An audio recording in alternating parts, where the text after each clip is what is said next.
Goedemorgen, good morning, and welcome at Dive-Expo online. I will do the talk, the introduction in English, because we'll be having a lot of guests internationally, so everybody can follow it.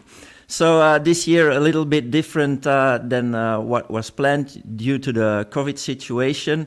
But thanks to my colleague Glenn from the Polygon Seahorse podcast, who really pushed me to do a live event, which I'm very grateful for doing so. We're doing this live day with a lot of interesting speakers, I think, which I want to thank as well to be willing to do the talks online. Just log in, follow the presentation, and I think we're ready for our first guest, which is Roberta Eliodoro from Calabria, Italy. Ciao, Roberta. Buongiorno. Hello to everybody. Can you hear me? No? Roberta? Yes. Are you there? Yes, I'm here. Hello. Can you try to unplug your ears? Yeah, and I do it. Okay. Try to make it work. Okay.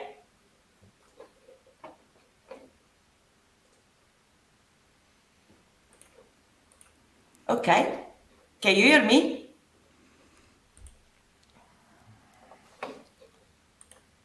Can you hear me? Oh. If you try to unplug the ears from the computer.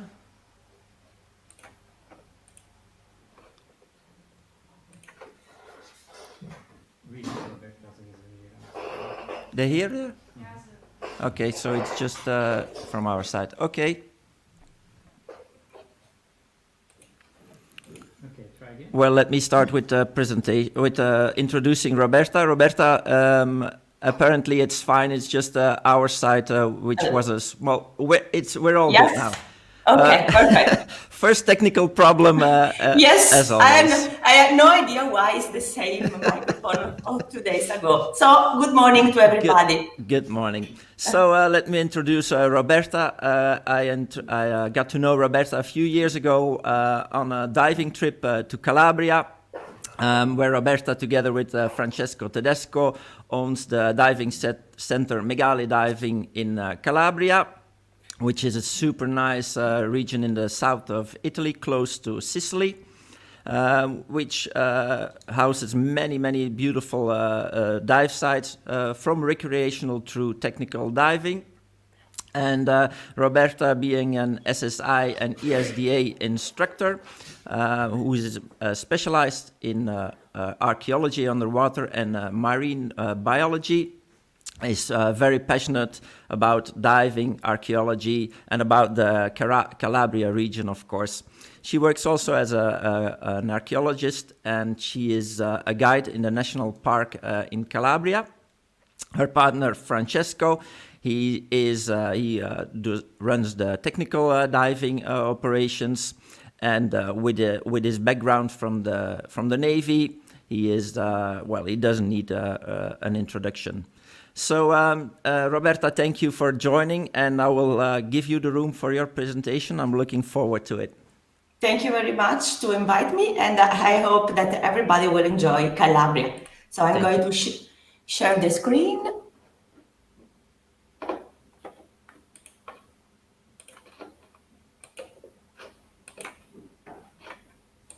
I hope so. Okay. Can you see the presentation? Perfect.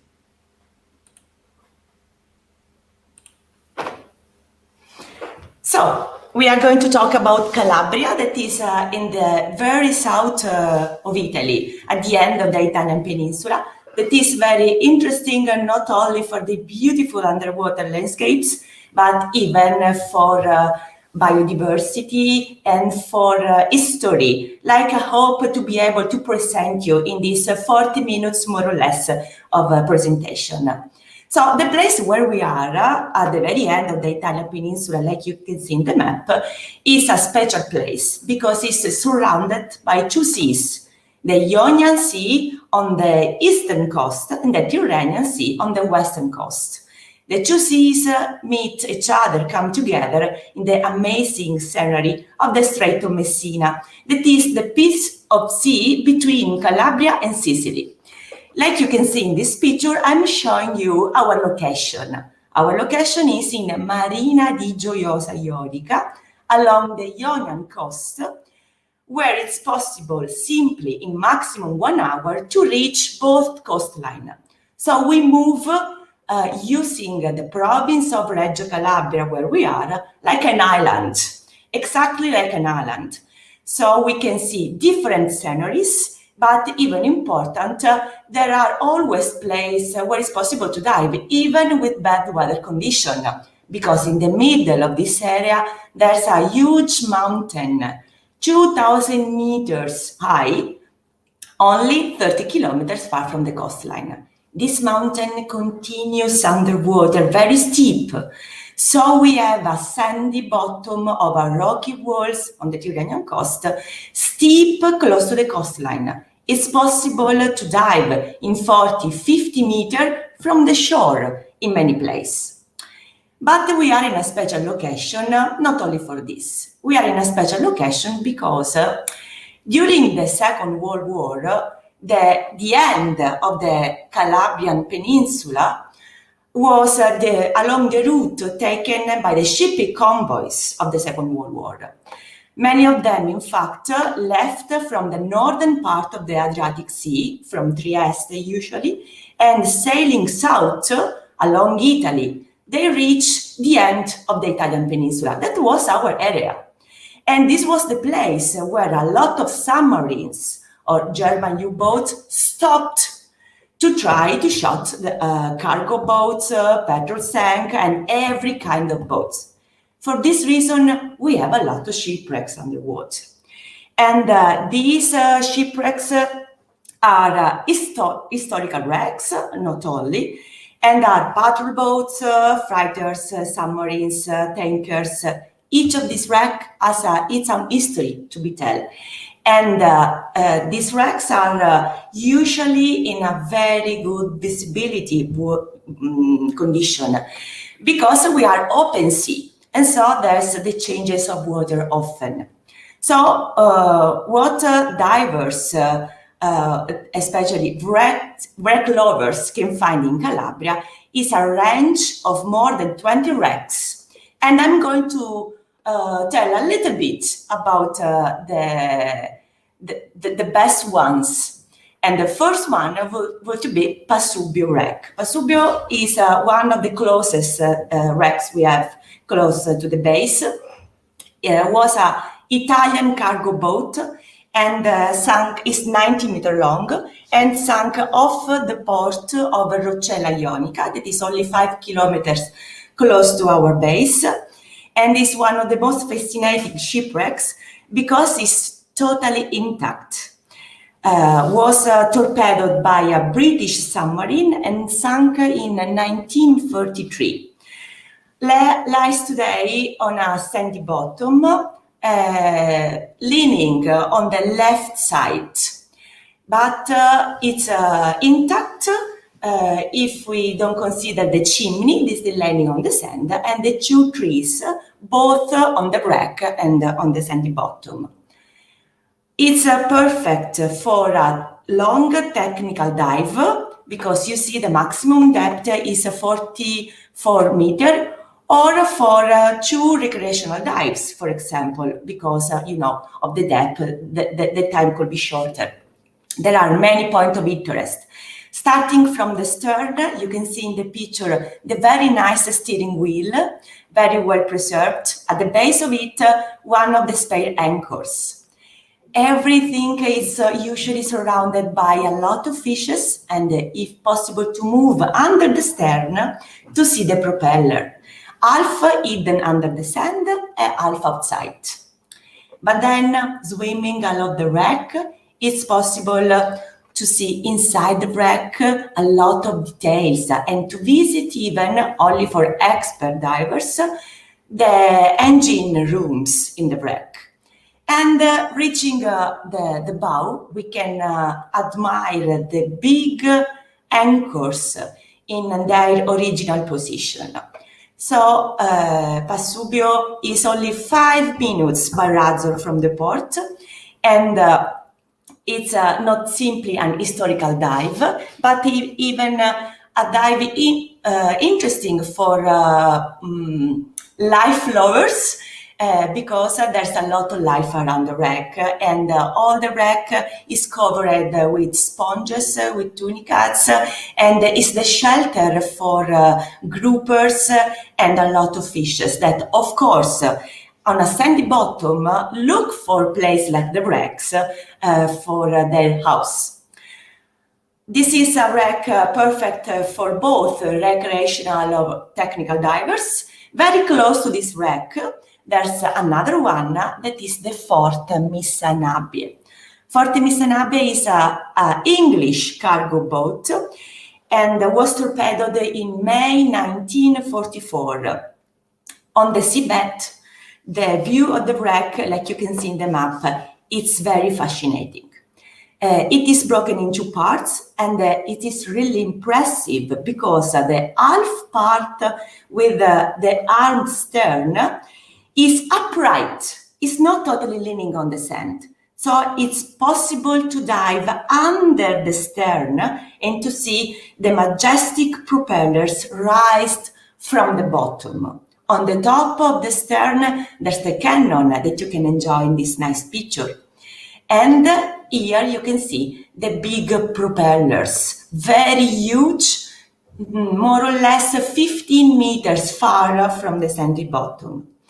The wreck is full of details, like you can see in this picture, there's a spare anchor, even in this case, close to the stairs, so in the middle part of the wreck. That is a deep wreck. The upper part, where is the cannon, is 54 meters. And the bottom, the sandy bottom, is 75 meters. So this is only a technical dive. And because of the dimension of the wreck that was long more than 120 meters, it's often necessary to do 2 dives or more to enjoy all the details of wreck like this. Technical dives, so we continue to talk about this with one of the most fascinating technical shipwreck of Italy, not only of Calabria. This is the submarine Admiral Millo, and it sank in 1942 off the coastline of Punta Stilo, the place of one famous battle during the Second World War. This is a great oceanic submarine. That means that was very big, 90 meters long, one of the 4 of the Italian army built to be able to sail in the ocean, in the Atlantic Ocean. The Admiral Millo submarine was sailing on the surface after a mission near Malta and was going to the base in Taranto. In front of Punta Stilo, it was the March 1942. The British submarine Ultimatum shot the submarine, and the submarine sank on the bottom of 70 meters. The 15 sailors that were on the deck of the submarine were able to be safe. Many of them were saved by the British submarine itself. But the other sailors, 57 souls are still today inside the submarine. So the dive on this wreck is not simply a technical dive. It's a visit in silence where you feel the souls that are still today. Of course, it's nice to see the details of this wreck that is totally well preserved if we don't consider the place of the shutting close to the bow. You see in this picture the tower totally intact, lying on the left-hand side of the wreck. And you can see the two cannons on both sides of the tower, and the system very well preserved to shot the other submarine. In the chamber of the torpedo, there are still today, there's one torpedo of the submarine. But even not considering all the very good condition of the wreck, it's a visit for a place that is a symbol of all the people who died during the war at the sea. So it's a must if you would like to dive here in Calabria and if you love the wrecks. But we can continue now along the Ionian coastline for visiting another wreck that is both recreational and technical. It's Kosala. Kosala was an Italian cargo boat, long more than 100 meters, and sank during the Second World War again on a standing bottom. It's broken in two pieces, and it's very interesting, the stern, where is well preserved the cannon that you can see in this picture. And moving along the central part of the wreck, it's possible to meet a lot of groupers. Sometimes you see 10, 15 groupers on your head, reaching the bow, where there are, again, like on Pasubio, the two big anchors still in their position, and where you can enjoy a lot of details of the system for the chains of the anchors. From 34 meters till 45 meters could be a recreational dive or a long technical dive to enjoy the entire wreck in only one dive. But Ionian Sea is long along the Calabrian coastline, and if we move south and we reach the beginning of the Strait of Messina, at the end of the Ionian Sea, we can meet another wreck, in this case a smaller one. It's a German cargo barge, and it lies again on the sandy bottom, parallel to the coastline, and it's possible to do this dive from the shore. Consider a swimming of 5 minutes, and you can reach the wreck that is 34 meters, where is the bow, and 45 meters deep, where is the stern. This wreck, even if it's a small wreck, is usually beloved by the underwater photographers because it's small and it's possible to take very nice pictures and videos in this very crystal water, because going close to the Strait of Messina, where there are strong currents, the visibility is even better than on the Ionian Sea, because every 6 hours the sea is cleaned by the current. So you can enjoy a wreck 50 meters long like this, only in one view. So really amazing. But till now, we are talking about wrecks only for technical divers or deep divers, even if recreational. But in Calabria, it's possible to do wreck diving even for open water divers. And in this case, like you can see about the depth of the wreck, even for snorkeling, for example, or for kids, because this wreck, that is Captain Antonio wreck, who sank in front of Santa Caterina in the Ionian Sea, is maximum 12 meter depth. The upper part of the wreck reach still the surface, because it's 2 meters from the surface of the sea. It was a big cargo boat, 150 meters long, and sank because of bad weather conditions. And after the sinking, was broken to recover the cargo that was a lot in the central part of the wreck. So today, the wreck is broken in 3 pieces. The stern, that is very nice, like you can see in this picture, and huge. The central part totally open, that is the shelter for fishes, and the stern that is laying on the right-hand side. A place like this, you can imagine, is like a Luna Park.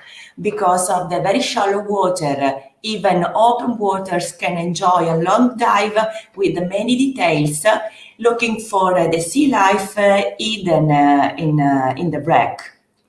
And even from the surface, for people who love snorkeling, it's possible to enjoy the view of the entire wreck. That is not the only one. Not far from this, there's in fact the Kingston wreck, even less deep than the other one, than the previous one. In fact, the upper part of the wreck is in 4 meters, but the bottom is only 9 meters. So for kids, for snorkeling, for free divers, for open water divers. Kingston was a Swedish cargo boat, was 72 meters long and sank in 1993, so not a long time ago, while it was sailing to Turkey, and sank because of bad weather condition. But even if it's not a wreck of the Second World War, it's interesting in any case, because like you can see in the picture, there's the iron of the wreck totally covered with sponges. It's possible to see a lot of nudibranch, and there are a lot of spiral tube worms and fishes in a visibility, of course, very good because of the shallow water, and with a lot of light. So wrecks not only for technical divers, but even for recreational divers. And wrecks are not only along the Ionian Sea, but even in the Strait of Messina. You see again Calabria, and you can start to understand the advantage of being surrounded by two seas. Ionian Sea on east, Tyrrhenian Sea on west, that come together amid this amazing scenery that is the Strait of Messina. Only 3 kilometers is the narrow point, where is Scilla, and in the middle, two seas that meet each other and changes the current every 6 hours. In fact, to dive in the Strait of Messina, we had to check the dive tide tables to know when is the calm of the currents.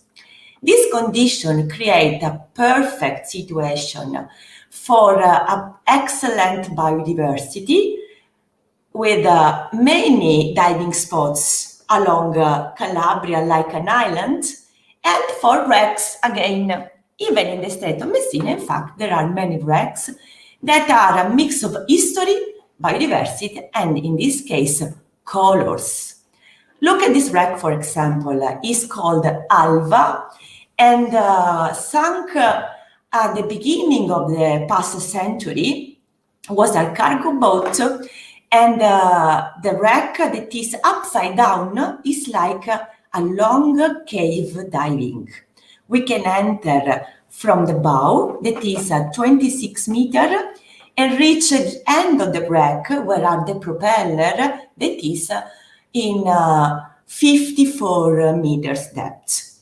Inside and outside, the wreck is totally covered with Astrospartus, with Leptosamia, with a lot of life because of the currents of the Strait of Messina.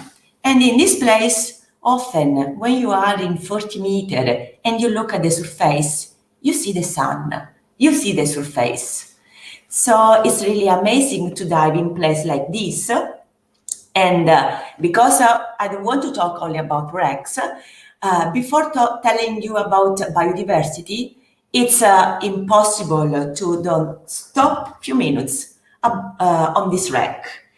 That is very famous, is considered the Tislegorm of Mediterranean Sea, that is Valfiorita.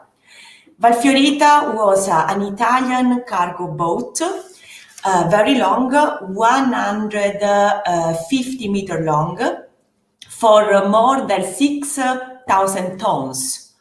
and was totally full with motorcycles, with cars, with equipped with a lot of tools that the Italian soldiers needed to receive. And was sailing in the Strait of Messina, close to Messina, when was shot the 9th of July of 1943 and sunk totally full with this cargo in the position that had during the sailing. Only the stern, like you can see in the map, is broken and is laying on its left-hand side. But everything on this wreck is perfectly preserved. The trees, all the cargoes are full with cars, motorcycles. In the silence of the Strait of Messina, you can enjoy a big wreck where you can do 2, 3, 4 dives and never be satisfied because you want to be more. It's not enough, a place like this.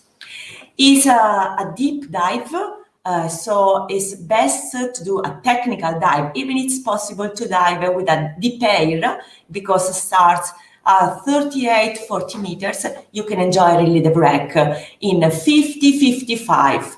The stand is at 70 meters, so 3 mixed dive is perfect to enjoy this wreck.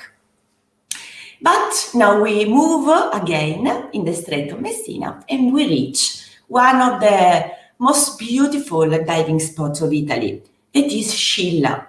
If you buy a book about diving in Italy, for sure you find Scilla. In the narrowest point of the Strait of Messina, Scilla and its diving spot called the Mountain is considered one of the 10 best diving spots of Italy. Look at the picture. The visibility is amazing, and it's not nice simply underwater, but even outside. The castle on the rock, the fisherman village, and the possibility to dive from the shore. I know that is surprising, but here you can arrive by minivan, park along the promenade, and then prepare the equipment 10 meters far from the beach, and then to dive. After 6-7 minutes of swimming, you reach something like this. A garden, an amazing yellow and red garden. This is the kingdom of the 2 colored yellow and red gorgonias. You know, usually gorgonias are red. In few places of the Mediterranean Sea, usually placed with currents like this, gorgonias became red and yellow. And you can see this yellow color brightly, even without lamps. These pictures were taken at 35 meters, and the mountain, this diving spot, is a reef that the top starts in 20 meters, the bottom reach 40 meters. Around this main pinnacle, there are other rocks that goes till 50 and then till 60 meters, where visibility is always excellent, and where the gorgonias became bigger and bigger going deeper. So a place like this can really meet the needs of the most demanding divers. And not only for the landscapes, but even for the small life, for the tiny life, the nudie branch, and then the groupers hidden in the canyons between the many rocks of the mountains. Scilla is at the end of the piece of Tyrrhenian coastline that is called the Violet Coast. Violet because of the colors that the sea and the mountains has during the sunset, when everything, the sea, the mountains became pink and red and purple, and the landscapes in front of the Aeolian Islands is fantastic, with again a super visibility. Look at this picture, cliffs vertical that often go down till 90 meters. Very deep, close to the coastline. This is another advance of Calabria. The two coastlines are really different, and while the Ionian coastline is a sandy one, with long sandy beaches, along the Tyrrhenian coastline, there are cliff, reef, caves, and very small beaches, often reachable only by boats. Everything surrounded by untouched nature. Violet Coast is a surprising world of caves and biodiversity with a special life, like the black coral, for example. In Scilla and in other spots of the Violet Coast, it's possible to meet from 60 meters more or less the black coral. And thanks to some videos taken by the local university, we know that the extension of the black coral in this area is largest than in the Seychelles Islands. So a world unknown by the divers, but ready to be discovered now. But not only deep dives, like usually, even very nice dives in shallow water, for open water. This small cave, for example, is only in 6 meters. And there are a lot of canyons and rocks and cliffs and reefs, again with Gorgonians, even if in this case only red, that are only waiting to be explored by the divers. Along the Violet Coast, there are more than, 20, 30 diving spots. Everywhere you stop, there's a small cave or a deep cave, a wall with a vertical view on the bottom. And biodiversity in Calabria is special not only along the rocks, but even on the sand. The sandy bottom, this is considered by many people boring, can reveal unexpected life if you are ready to explore it, and if you have the correct guide. In the little town where we have our base, in Marina di Gioiosa Ionica, where you can enjoy very nice sunrise in the morning, like you can see in the picture, there's permanent colony of seahorses. Marina di Gioiosa is in fact one of the few places in Italy, there are other 2, 3, where you can see, I can say with a 90% of possibility, always seahorses, but not only one, but a permanent colony. And in Italy, there are 2 species attested of seahorses, the Hippocampus hippocampus and the Hippocampus gutulatus. Here in Marina di Gioiosa, you can see both. From 5 meters to 40 meters, you can meet these very nice fishes moving slowly on the sand, and you can see them pregnant, and you can see them babies, very small. And we have a lot of photographers, of biologists that come to visit us only because they know that it's possible to see seahorses often, if not always, but I say 90-95% possibility to see them. During night dive, where there's a lot of life, not only seahorses, but even during the day normally. But like Stefan told you at the beginning, Calabria is even more.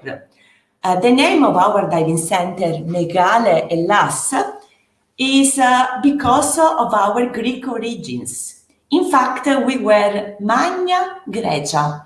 In Latin is the place where the Greek colonists arrived and founded a lot of Greek cities.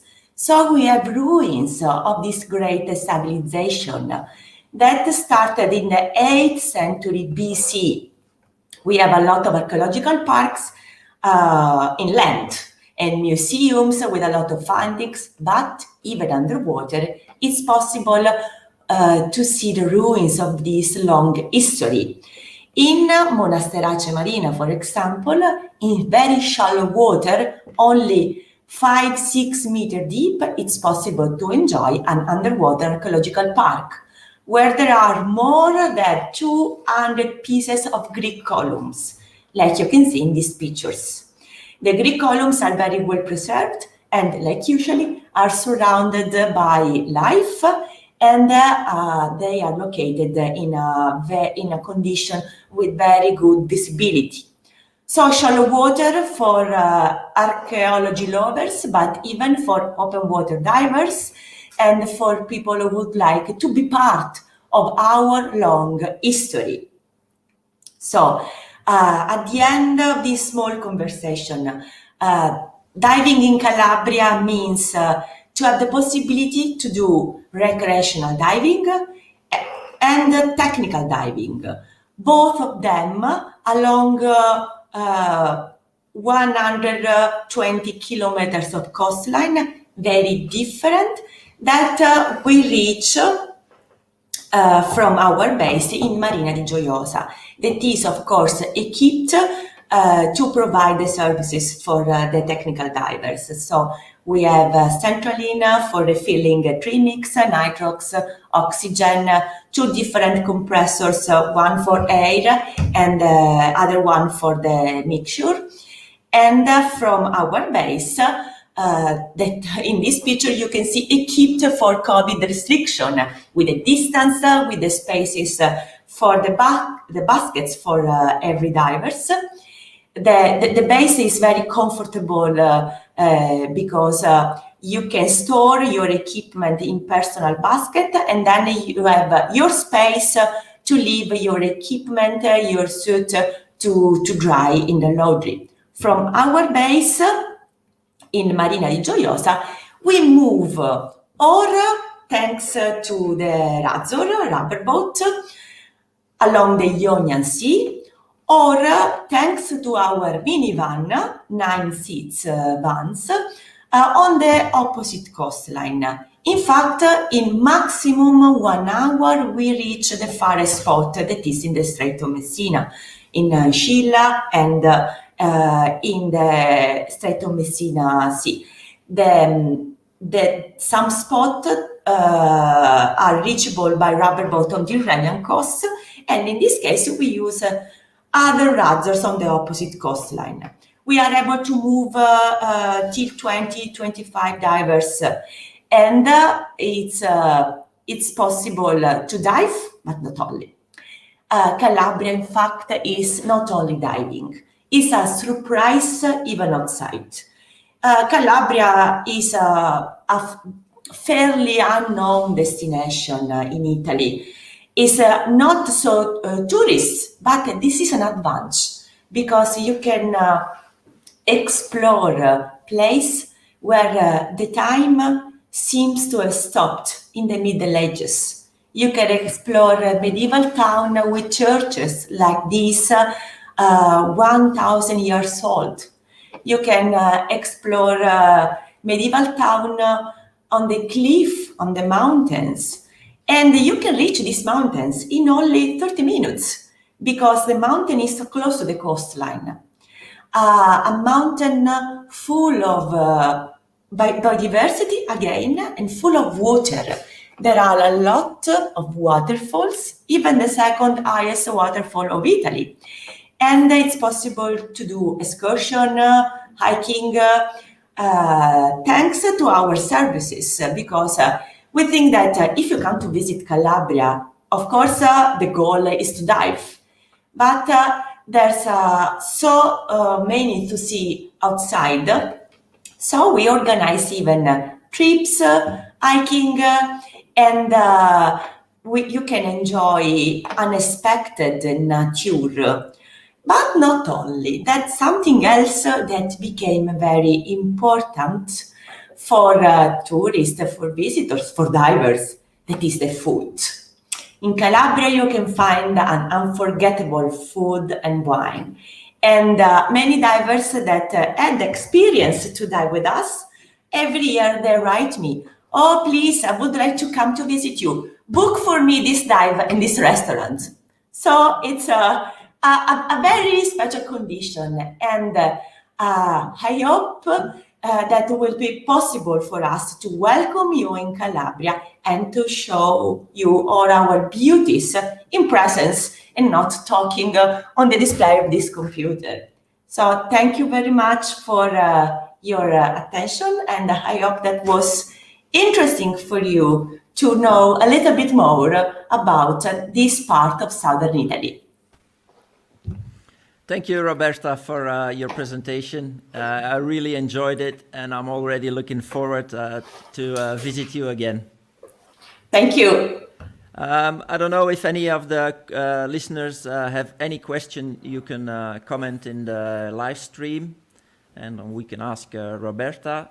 And if not, if you have questions afterwards, you can text or messenger or email the questions to the Polygon Seahorse podcast through the website or through the Dive-Expo website or the Facebook pages. Roberta, thank you very much. It was a pleasure. Okay. And yeah, hope to meet live very soon. I hope to. I hope to. So have a nice day and bye-bye to everybody. Thank you. Bye-bye. Bye. So we will be now going back to a little commercial, which you can enjoy some nice pictures, videos, and even some equipment promotional codes. So sit back and relax before our next speaker. Thank you all.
someone we can...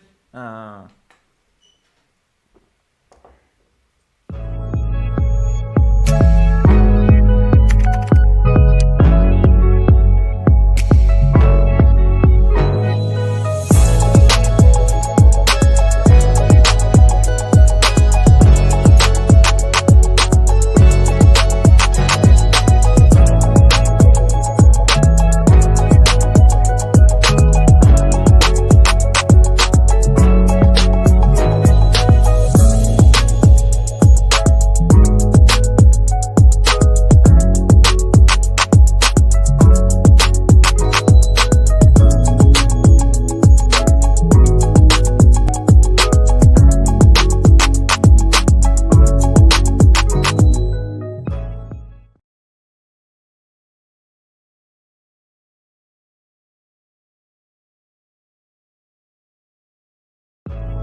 1,50, dus reclameblok is gedaan. Ja. Ik ga nu gewoon gaan kappen nog even in beeld en dan gaan we wie is nu? Toddy, hè? Ja. Toddy, de van kappen klaar. En dan,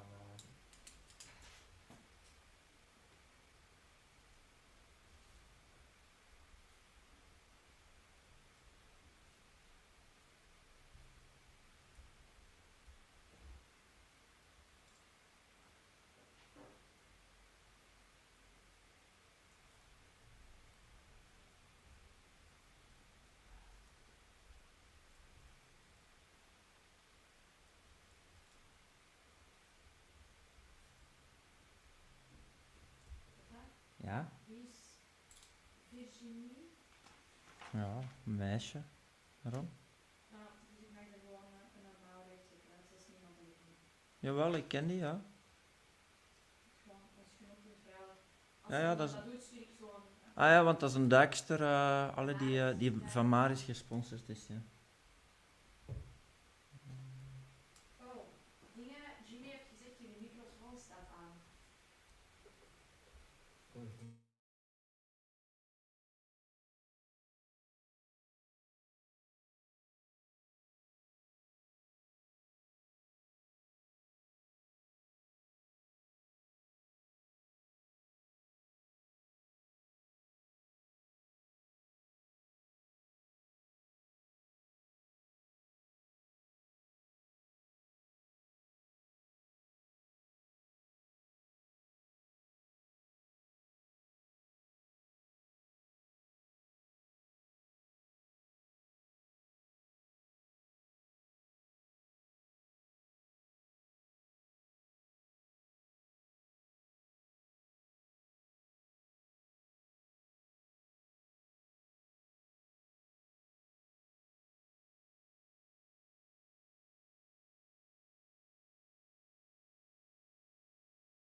Can you hear us, Toddy? Hello?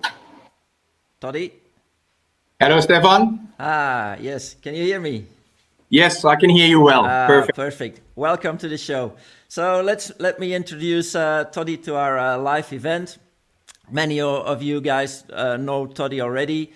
He's the owner and founder of Protect Sardinia and the inventor of the Toddy side mount system.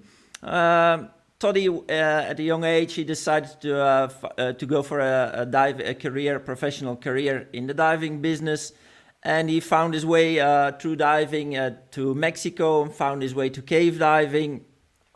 And in 2004, Toddy came back to Europe to dive and establish a cave diving training center and diving center. And he found his spot in the heart of Europe, in the island of Sardinia, which is surrounded by many beautiful caves, where he does his guiding, his training, and besides that, his exploration and research projects. Some of them are really famous, like the Utopia or Euphoria projects, and besides that, every wintertime he returns to his beloved Mexico for the famous Vanilla Sky projects.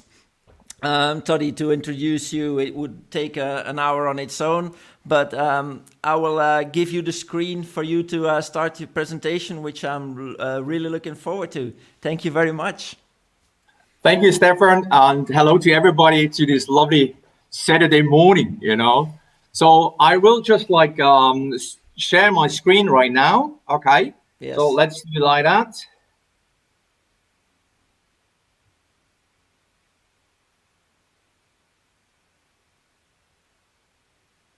Have a look about it, where it is.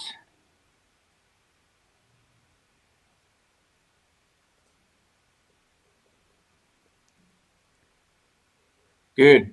I think you should right now see the screen. No, it's gone. Here we have again Yeah. technical issues. Okay, let's go again to share screen. Share screen here. Finish that here. No, this one. It's not open. Not this one, I think. No. We need to open the presentation first. We will go there sooner or later. Yeah. Yeah, we have to open the presentation at first, Claudia.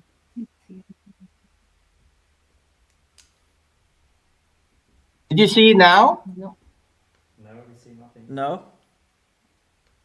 Can you try again from the start, Toddy, to go to the bottom share screen? Yeah. And try it again. We need to open it at first. Okay.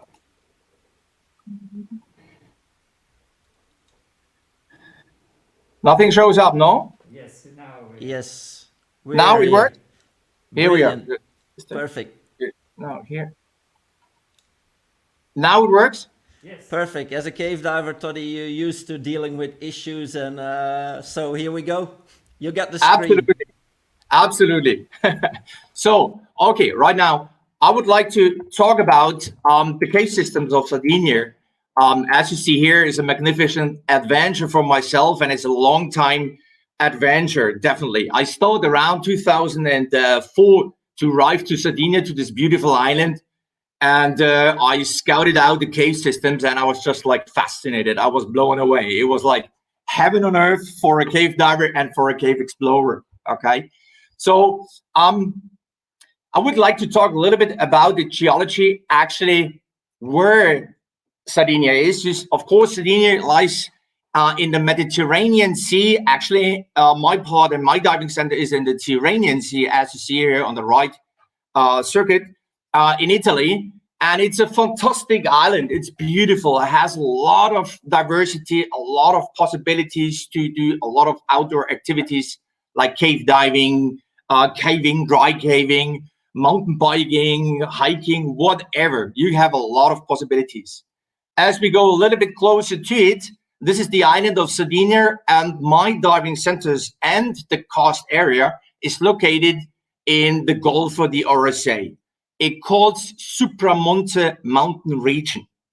It's a fantastic, super nice area with deep cliffs, sometimes 600, 700 meters high cliffs, which dropping down and lashing into the sea. It's really, really fantastic. The first time I saw the Gulf of the RSA, I was just like mind blown. I was like, what is going on here? If there are no caves, there are nowhere in the world cave systems.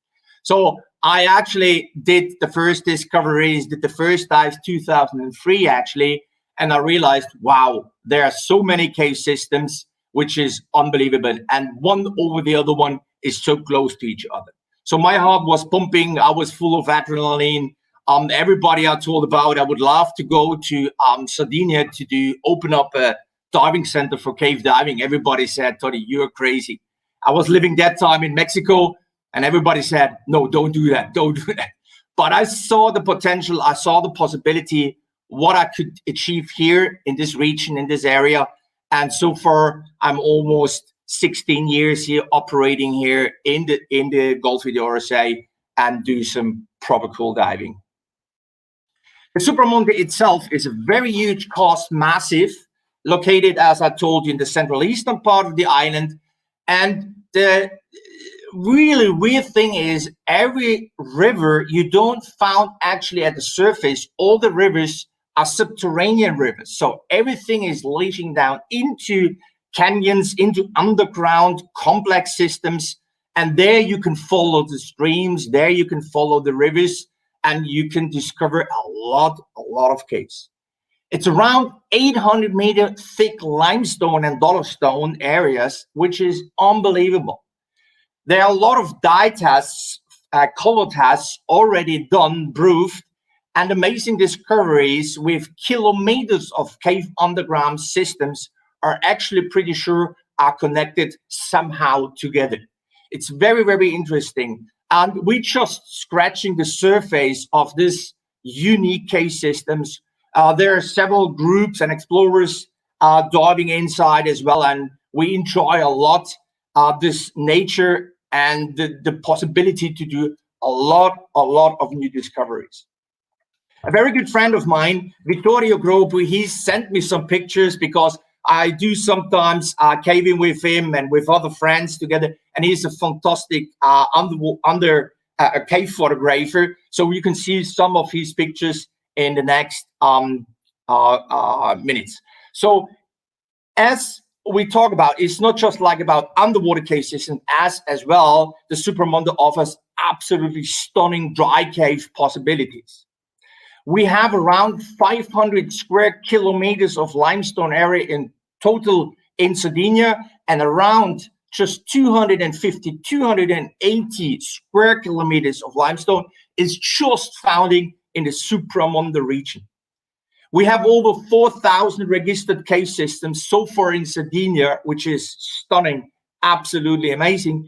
And the true treasure for all kinds of cave diving and speleology is lying particularly mainly in the Supramonte areas. As you can see here, this is a typical scenario for my daily job. So I have to drive with my boat into Keys blue water and close by on these walls and drive to the cave entrances, which is fantastic. This is a typical dive site. Okay, this is very close by.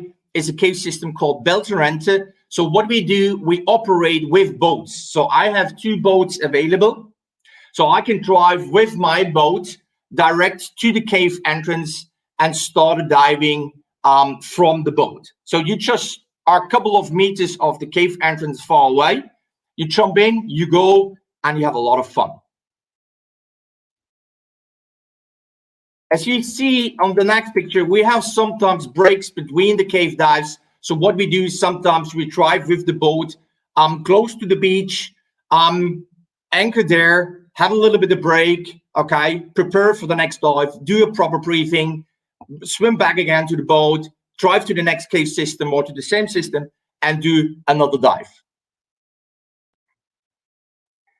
Absolutely, what is very important is as well dry caving. Dry caving in Sardinia is absolutely stunning. As I told you before, there are so many cave entrances in the mountains. Some of them are definitely not easy to reach.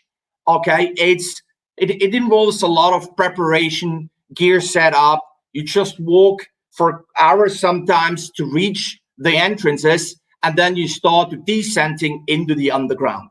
But what you can see underneath is just like stunning. Sometimes it blows me away. You found massive rooms, sometimes cathedrals of 100 meters high galleries, super highly decorated. In some areas, it's just like breathtaking. So I personally, particularly over the winter time, I do a little bit more of dry caving with some friends from here, from Sardinia, and we discover as always new cave, new parts, and as well visit fantastic spots. And of course, my interest is always looking for siphons, water-filled phreatic passages where I can do my next project, where we can pull the gear on, start a dive there, and start to diving some siphons. We have sometimes shafts over 100 meters where we have to rappel, ascending, descending, which is stunning. Sometimes you hang on a rope and you look down, you see just like blackness, and you just like your smile is going up. The oldest caves are around something like 2 million years old. On the coastline, the caves are around 20,000 to around 125,000 years old. So very old cave systems regarding to the Mediterranean or regarding to European coast geology. As you see here, fantastic underground rivers where sometimes you just lead for a couple of hours the rivers, searching for other passages or visiting other rooms, which is absolutely stunning.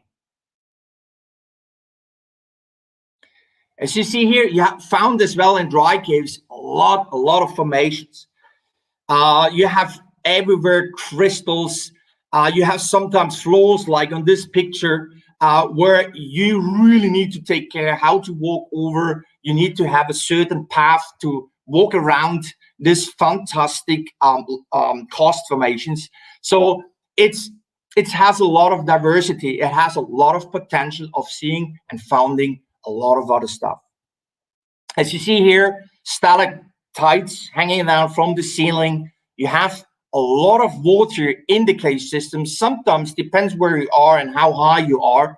You just have dry areas, but sooner or later, it's always going down to normally to south areas and heading direction to east, where the water is getting more and more, start to be like rivers. And of course, all the water at the end is actually entering out into the ocean, into the sea. So our goal is to try to connect dry cave systems with the already existing underwater cave systems. That's the main goal itself. As you see here as well in dry caving, as well another super nice speleotherm like a carpet. And as well, another really nice feature for cave techniques here is in dry caving, particularly you're building up some campsites where you can sleep overnight, maybe for a couple of days, for a week or something like that. And from certain points on, you have possibilities to explore other areas in the cave or explore new passages or something like that. So this is one of a campsite, which is absolutely fantastic. There are a lot of other campsites available, which I will explain you later a little bit. And you can see as well more detailed pictures in some of the multi-siphon systems we have here in the Gulf. Next picture is a fantastic cave system called Supalu, which has a lot of water. And this is just like kind of a karst window or open window where you can stay on top, and it's just like a small waterfall rinsing down into a huge massive lake where you can do as well some cave diving because it connects to another system. So let's go into the world of multi-sump cave diving and cave systems here in the Gulf. So everything right now, what you see here are caves which you can reach from the sea. So as I told you before, we drive with the boat. Sometimes in around 10 minutes, we can find the first cave. The first cave, which I would like to explain you a little bit, is the cave called Bue Marino. So Bue Marino is one of the fantastic cave system here, which is just like a huge, massive system, which is explored from friends of mine, Daniel Hudnan, Karol Guska from Slovenia, for example, Leo Fancello from Sardinia, people, speleo groups from Sardinia did a lot of that. And particularly the main job, what the most did was group from the Slovakia. This group explored this cave system science around 32 years already. And I did with Carol and Daniel some fantastic trips, tours inside. I explored underwater a lot of parts of Ramo Mezzo, over almost 2.5 kilometers. I penetrated there and explored there. So it's absolutely a stunning cave system, which has a lot of possibilities. First of all, the overall length of that system is 75 kilometers at the moment. That means 75 kilometers, not actually all underwater. 75 kilometers are in combination with dry caving and underwater parts.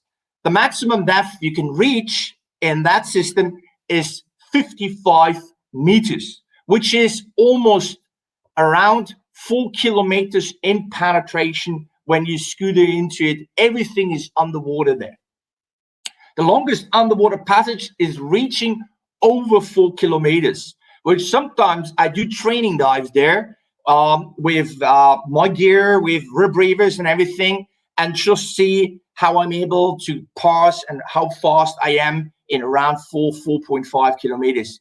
It's a fantastic and a stunning dive, which you can do, which is absolutely mind-blowing. As you see here on the picture, there are a lot of water rivers in that system. So you jump back into the water, you swim, you walk out again, you start to climb, you jump again in another lake, you swim, and then you have multiple siphons. There are around 24 siphons which you pass that you can reach to the end of that system in the Ramo North Passage. So think about 24 siphons to dive. That's a lot of manpower. So this group sometimes arrive with 30 or 40 people. Some of them are divers. Some of them are really great speologists. And as well, I helped Carol in the past as well, and in the future as well. We have several projects going on. This is a typical place underwater right now. As you see here, I'm using scooters because the cave in general is sometimes really huge. Sometimes it reaches 15 to 20 meters of diameter. So the cave is pretty shallow in general. So particularly for tourist sport cave divers, you deal with depths of 5 meters, 8 meters, something like that. So it's just like a cave diver heaven on earth, because you can do everything in open circuit. You can do as well super nice diving with stages, multiple stages. You have possibilities of going with rebreathers and doing a super long dive. So whatever you want, there's a lot of possibilities for every experienced cave divers or actually unexperienced cave divers. As you see here on the picture, there are a lot of formations, a lot of calcite structures like waterfalls. As you see here, we call them flow stone areas, where you can drive through, swim through, or actually scooter through. As well as some areas, sometimes you can't believe, because of course the water is quite shallow, 5 meters, 8 meters, something like that. So in this case, the water level was around 120 meters actually deeper as it is right now. So some areas are super highly decorated. It was a long time a dry area, and of course a lot of speleotherms have the possibility to formate like stalactites, stalagmites, which you can see in particular as well in this case system. Sometimes it's mind-blowing. You think like, where I am right now, I'm in Europe, or maybe I'm in Mexico or whatever. So it's a pretty nice combination. Every case system itself is absolutely different. So not one system is the same. Everything has, in terms of geology, different diversities. That's a beautiful picture as well from my friend from the Slovakia.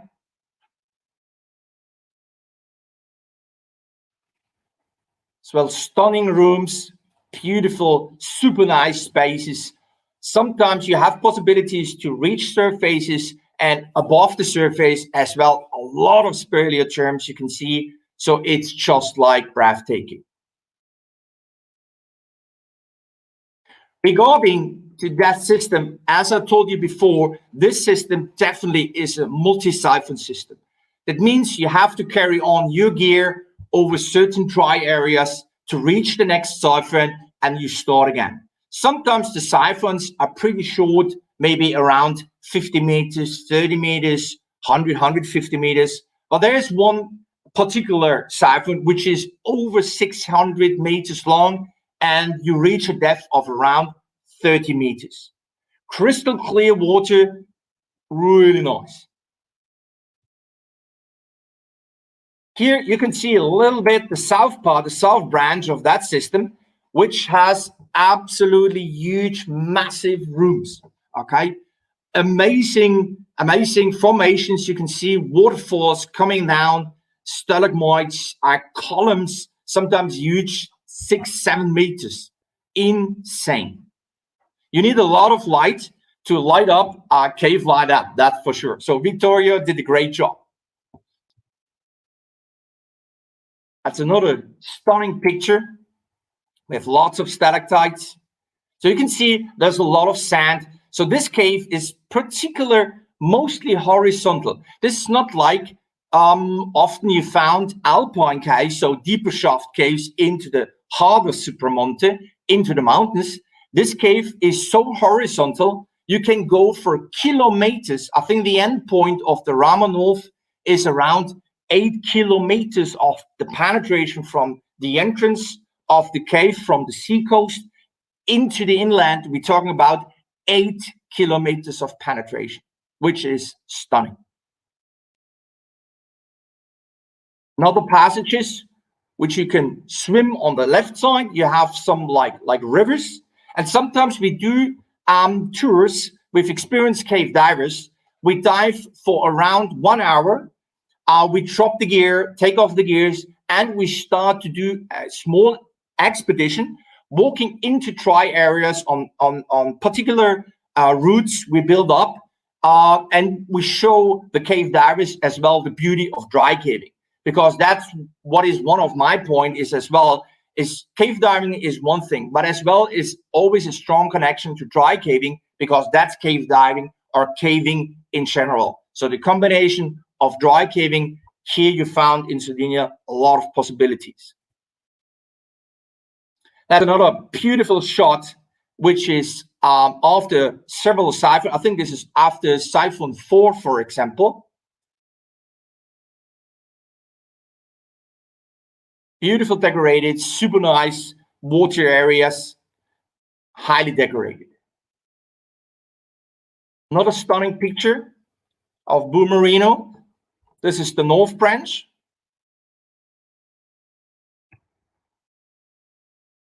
And the next picture, as you see here, is like absolutely mind-blowing. Carl told me last year in November, he said, Toddy, we found actually for 2 years ago, a massive shaft of the siphon 5. So I had the possibility to go with him in the summertime, and we had a look about it. It was after siphon 5, we reached the area where you have to squeeze yourself through, and then you just like crawl through a small restriction, you turn around, and this is from the bottom. So you can see up into a shaft, which is around almost 300 meters of a vertical shaft. So this is insane. What the guys did for, I think 2 years ago, they used the helium balloon, blow it up, put a camera on it, and the balloons start to move up into that shaft. So the video camera did some footages, and as well, they measured the altitudes, and they realized on 270 meters that the cave is still going on. But it happens that the balloons actually explode on maybe some sharp rocks or formations on the side. So after a while, the balloon's blown away and the camera just fall down. God save the footage of the camera, everything was good, everything was safe, and they could measure as well the distance, and the distance was 270 meters straight from the bottom. In certain areas, in 90 meters, 120 meters, and 140 meters, there are possibilities of other galleries. So what happened, the guys so far spit up ropes on vertical walls, and there's about 95 meters at a moment. So the next task is going there, helping the guys, spitting up further, and try to reach these galleries to see if the cave is still continuously going on. So Boomerino, I can talk hours for Boomerino, but of course I want to show you always glimpse of the different cave systems which we have here. The next cave system which I would like to talk is Cala Luna, which is the next after Boomerino. Cala Luna is a fantastic cave, has a lot of potential for exploration as well. It's not so long, it's around 2.5 kilometers more or less, which new discoveries happens in the last 2 years or the last year. Friends of mine, they explored further, found passages further in the area, which is getting closer to a system called Sumolente, a dry cave system into the inland. So it's maybe around 30 meters far away. It's fantastic. A maximum depth you can reach in this cave dive is 34 meters. So its longest underwater passage so far is around maybe 800 to 900 meters, something like that, which you can reach from the entrance. You can spend 1, 2, 3 hours in that cave, and you can see a lot of other stuff. I really love that system. It's really nice, but as well, it's getting into a multi-sump system, which is just possible for very highly experienced cave divers and explorers. But the underwater parts which you can dive, it's fantastic for, in general, cave diving, for fun, sport cave diving. You have super nice areas to reach. That's a map we did in the past. We helped the group from the Czech Biological Society to build up and creating a map. So we share some data, we give them information. Everything what you can see here on that map right now, everything so far is underwater. So you can dive in several passages. The cave itself is quite complex, so you have really nice possibilities of doing some jumps, of intersections. So you can visit several areas. As you see here as well, we use for diving often as well Simon rebreathers, and going and exploring and just like having fun and do some training as well. So the cave itself is not super huge, it's kind of a keyhole character. So that means the entrance as well is just like you enter into a shaft area, which is maybe wide enough, maybe a meter, 1.5 meters. You pass through, but then there are huge, massive cracks, opens up, and you just like be in water-filled, submerged caves. And you, after a while, after around 600 meters, 500 meters, the caves start to change and is getting into phreatic pressure tube areas. So that means you just like follow tubes, which are sometimes has super white limestone areas, which is sometimes you almost can turn off your light to see something. As you see here, another possibility, another passage. Super nice scallops, water-shaped stone rocks formations.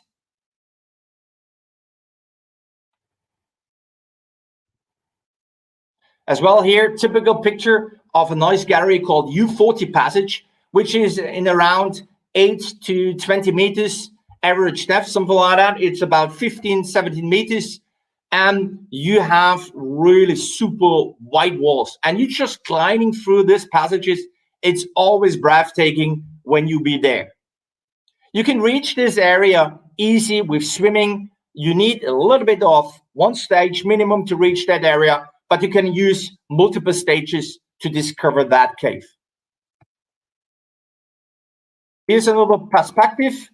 Any kind of diving you can do here in these cave systems, which I'm talking about, are back mount diving, back mount with stages, multiple stages, rib river diving, of course, any form of side mount diving with multiple stages, deep diving, premix diving. But in general, you have the luxury that you can dive in these systems just like with air, with nitrox, fantastic, and you face almost no decompression. All the deeper sections of the caves are normally deeper into the system, sometimes reaching over 1 kilometer before it's getting really, really deep. So that's a super luxury, super nice for training, super nice for just having fun cave diving, visited as tourists, enjoying the cave environment. That's another stunning picture. So you can see tunnels are around 2, 3 meters, 4 meters, something like that in that cave system.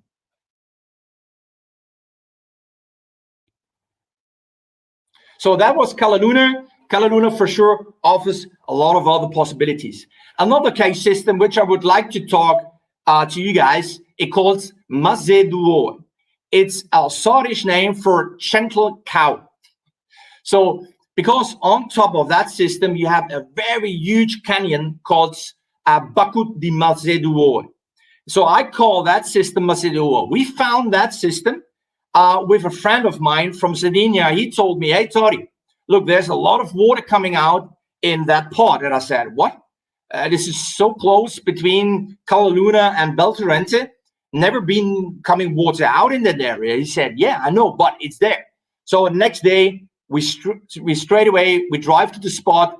We went down and we saw a super small crack, maybe like 15, 20 centimeters high, but a lot of water force pressing out of that entrance. So we start to dig for the first time for an hour, second day for a couple of hours more.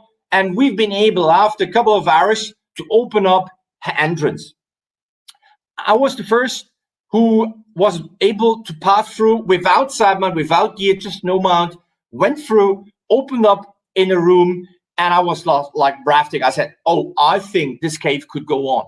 I went back, went up to the surface, talked with my team, and I told them, hey guys, look, I go again inside, push me all the gear through, side mounts, tanks, gear, exploration gear, stuff like that, and I started dive.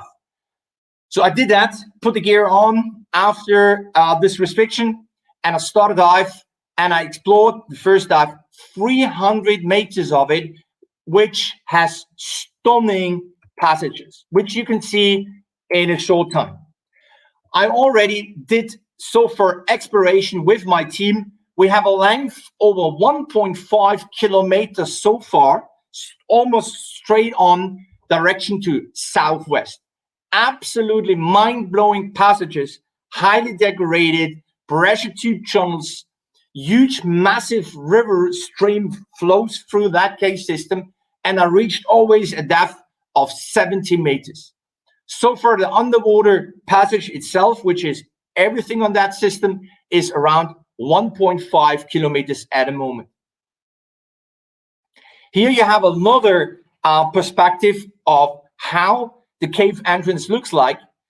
Somebody who is a little bit claustrophobic should not maybe do this dive. So we just go with people that are experienced side mount divers, because the only way to enter that system is definitely via side mount. Of course, we improve our technologies. So instead of hand digging and shovel digging, whatever, so I actually use right now a water pump system. So that means this system I can use, open up like how you call it, an oven or like a hover. So I just like soak the sand in, the pebble in and everything. So I open up the entrance much faster right now, and we have the possibility to enter safely. The problem of that system, it's always after a certain movement, like Scirocco, we call a wind Scirocco, which it moves a lot of waves. It forces and it blocks automatically again the entrance. So we have to go back with the pump, with the boat, having the pump installed on the boat and start to pump it out for 1 or 2 hours. But we do this a couple of times. In the summertime, when it's dry, the cave stands mostly open, and the most of the time we have possibilities to enter and explore. This is another picture which you can see from inside right now. It looks like a super nice borehole, but believe me, if you are there, it's just like big enough that your body is passing through, maybe one tank on the side, and that's it. But it looks stunning from inside to outside, as you see here on that picture. That's a little bit the situation which it looks from inside.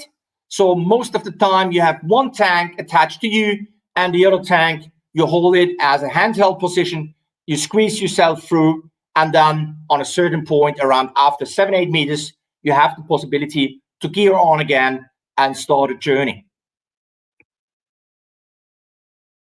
Next picture, it opens up, as you see here, the cave is started getting into a batting plan area, start to widen up, and it's just like super nice. Deeper you go inside, more and more formations are starting to come over, which the first time I did, when I laid the first 300 meters, it blows my mind away.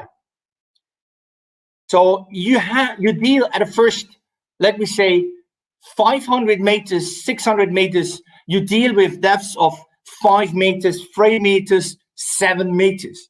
So for a cave diver, a heaven on earth.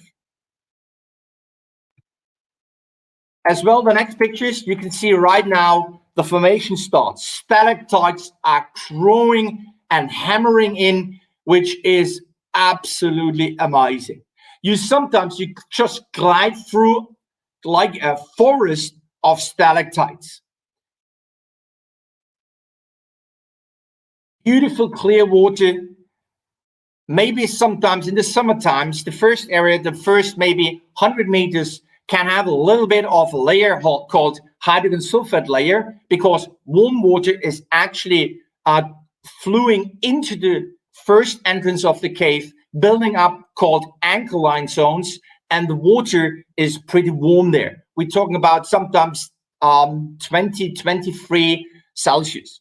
So after a certain time, after around maybe 100 meters of penetration, you actually pass through thermoclines, and the cave getting colder is reaching then normally temperatures to around 15 Celsius. So deeper you go inside, the fresh water will arrive, and then stays there the whole time.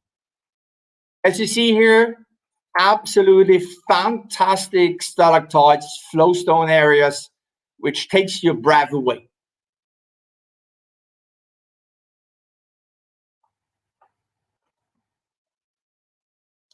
This Machiels cave is a little bit a challenging cave, because you can enter as well around 900, 950 meters, but then the caves start to change dramatically. So it's actually going down to 28 meters, then it's going up again to 2 meters, and then after 2 meters, you swim maybe 4 or 5 minutes. It's an absolutely straight vertical shaft from around 3 meters down to 50 meters. I never saw something like that. I was just like falling down into that crack, into that chamber, and just like gliding through that passages, which it blows me away. I had to set up the line in a vertical position. After 50 meters is going horizontal for around another maybe 8 minutes, 10 minutes, and then it's stored again, dropping down to 70 meters of depth. And from that on, you stay for a while in 70 meters, which has several side passages, which you can explore, going deeper, deeper, deeper. But I reached depth of around 6 meters again, had a lot of decompression involved. So a dive time or an exploration dive, which you want to do in that cave, is already around, I'm reaching 5.5 hours, something like that. But this passage is just like breathtaking, and it's everything in around 7-8 meters depth.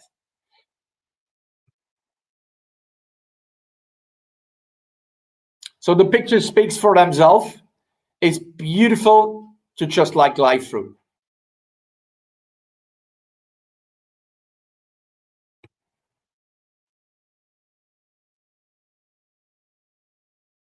Stunning, isn't it? So that's another picture where we actually come out from the entrance. So here you can see a little bit of diameter. Okay, it's just like a diver fit through, tank in front, tank out, and you're actually out of the system. Here we are, always thumb up, because it was fantastic to see that cave. Another cave which I would like to talk about is the cave called Bel Torrente. Bel Torrente is definitely one of my favorite cave systems. It's absolutely mind-blowing. As you see here, it's definitely a multi-siphon system, and it needs SOT techniques, a lot of caving gear we need to bring into it, because it's a multi-siphon system. It has a length of over 10 kilometers at the moment. When I take over that system, it was around 2005. It had the length of 2.6 kilometers, explored from a German group called GOZO from the South Germany. They did a tremendous good job. They did a lot of discoveries. When I take over that system and explore further over the last 15 years right now, we expand this system from 2.6 kilometers to over 10 kilometers. You have huge, massive underwater passages in the first siphon, which is super nice. You can reach a maximum depth in siphon 2 of around minus 70 meters. The longest underwater passage so far is around 1.8 kilometers. Here is the last map which we did, which is open in a catastrophe public in Sardinia. So you can have a look about it, how this cave it looks like. We did fantastic discoveries in dry areas after siphon 1. Siphon 1 has a distance of about 1.2 kilometers of length. Super nice, stunning underwater passages, 15 meters, 12 meters wide rooms, average depth around 10 meters. You can see in the next picture how complex this system is. Everywhere you have passages. This is a system this is all explored in dry cave areas. So it needs a lot of techniques in dry caving, exploring particular this very, very complex system. Here you can see as well underwater, there are very, very old bones available to see. These bones are dated to around 6,000 years ago. These bones are regarding to sea monks or sea lions, okay? We call them Machiels. So they lived in that area for a certain time. They give birth to the charge in around 500 to 700 meters penetration from the entrance, which is unbelievable. Water level being down, and these creatures live there on a sandy area and moving in and out, which it's absolutely crazy. So sometimes you have remains like that, like skulls of these bones in that cave system. There is a certain area which is around 200 meters full of bones like that. It's very important to save those bones, to be stable, have a good trim, good position, okay, and to glide through. Other areas are as well above the water in dry areas where you can explore as well a lot of fragile systems.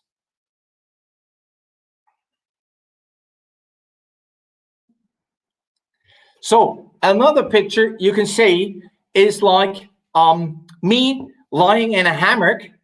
Okay, so that's my favorite spot because I do tours with cave divers, experienced cave divers in a dry cave area. where I show them the beauty of dry caving. So this is our campsite. So this is this is my best bed in the world. I love to stay there.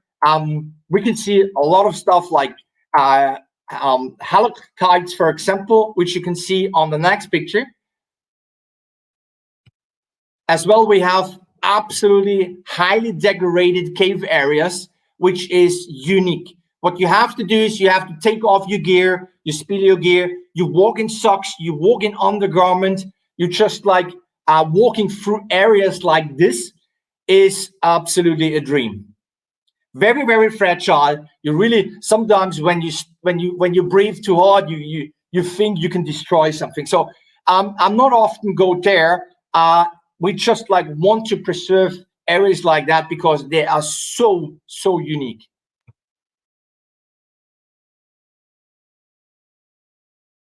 Another picture and another gallery. That's another cave passage, which we found 2007, 2008, something like that, which is around maybe 30 meters, maybe 300 meters of penetration, which is just like cold batting plan, super shallow, but fantastic in their speleo terms. To enter that cave and to stay within the camp itself, you need, of course, you need dry tubes, you pack your stuff, your cooking gear, your materials, you enter that. For the exploration itself, we do multiple siphons. We already are reaching siphon 5, which takes us 2 days just to reach the end of that cave system. We need a lot of gear to shift, and we stay after siphon 2, after 70 meters passage. We come up to the surface, we build up our campsite, and sometimes we stay around 7 days in the cave. Next exploration is planned in about next year in the end of August. So what we want to do, 7 to 10 days, we want to spend in the cave and pushing further siphon number 5. That's a typical dry cave situation. So this is almost close to the campsite number 2. So here we gear up all the equipment, we start to walk, we squeeze ourselves through tiny holes, and we go further to reaching siphon 3. Here you can see as well how complex the system in general it is. As we see, we collect everything with a laser, and we save all the data in a pocket topper system, which we transfer later then into specialized programming for building up the maps. So there's a lot of time spending in the dry areas for days, for weeks, just like to building up the maps and do all the measurements. It took us so far, as I told you, 15 years, particularly the last 8 years, a lot of exploration and a lot of discoveries we did. Friends of Australia, friends of England are joining into the project to explore further that system. Sometimes we have to take shoes off to walk over the calcites because they are so fragile.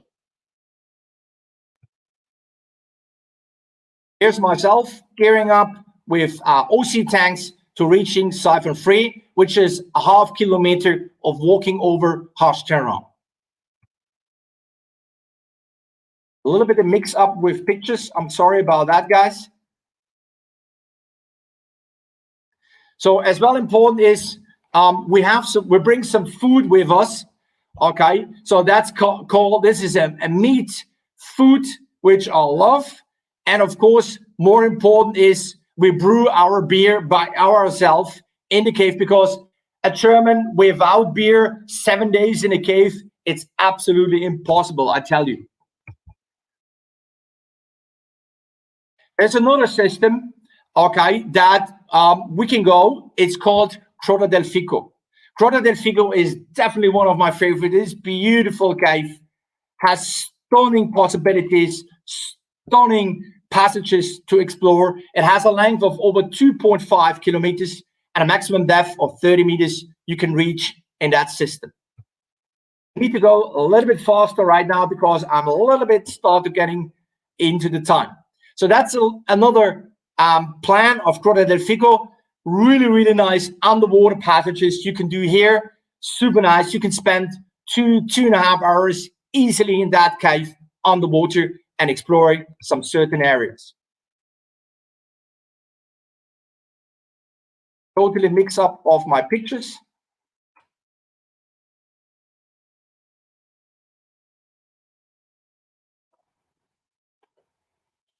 Good. The last cave I would like to talk with you is the Utopia cave. The Utopia cave itself is definitely one of the high priority in my diving career, because Utopia is a system which is tremendously huge. It has an untypical cave entrance. The cave entrance lies in 12 meters depth, as you see here on that picture. The length of that system is already expanded to over 10 kilometers, and you can reach depths of over 120 meters. The longest underwater passage so far which I reached is over 4.5 kilometers in length in total. So I did last year a very, very big dive there. Took me around 11 hours to explore that cave. To explore that cave system, definitely you need particular rebreather systems or dual rebreather systems to go further. Because the average depth of that cave is around 30 meters, 35 meters in general. So this is the world of absolutely rebreather cave diving. As you see here, one of the project is we use a habitat, okay, to build up at the entrance of that cave systems, which I'm able to start actually enter into the habitat in 12 meters and actually ascending to the surfaces to zero by myself, releasing a rope. So the whole habitat itself, I can control by myself. It's a very, very unique habitat built from a friend of mine, Oliver Steinle. What I'm doing here for doing a push dive like that, I do oxygen preparation. So two friends of mine, Professor Dr. Frank Hartig and Andrea Kohler, helping me in this massive project with lots of friends from all around the world. Because to do this kind of diving, it's a very harsh multiple profile dive, which is super harsh for the body. So what I need to do that here is using medication, using new on-the-edge technologies to do dives like that. I have a monitoring when I'm back from the dive from my friend, Dr. Frank Hartig. He is always with me in the habitat itself and he give me infusions and stuff like that. You will see a little bit more in the video. I prepared the video for you guys, which you can see more clearly how this cave system looks like and what I have to do to dive and explore that system. That's just like the start of the diving of my last expedition dive in July. The last year, 2019, I start to dive all overnight. So that means I start around 10, 11 o'clock at night. I do all the diving and I'm actually out at 6 or 7 o'clock in the morning because regarding of helicopter transfer service. If something happens, the helicopter cannot fly overnight. If I start early in the morning or in the morning in general, I actually maybe come out in the night or deep at night. So no helicopter can come do any rescue situations. So that's why we need to change this technique. So I actually start at night and dive the whole night over. Here you can see a little bit my gear. I'm using dual CCR systems. I'm using dual scooters. Sometimes we have scooter staged, and as well we have sometimes gear staged. I have support divers. They're helping me in around 2.5 kilometers penetration to help me with gear when I'm on the way back home. There's a totally mix up, sorry. So when I'm out of the water, most of the time, the sun just like arriving, the team with a couple of boats are just like be very close to the habitat. So I have a fantastic support from really great people. So here you can see myself again on the water. actually almost getting close into the system. So that's the Utopia cave. And I think I stop here because the guys can show you a video how I do the exploration there. Yes, indeed, Toddy. Thank you very much already for the presentation. Awesome and breathtaking, but we'll get back to you after the video. So we're taking over the screen in a minute and show the video, and then we get back to you to close the presentation. Thank you. All right, you're welcome.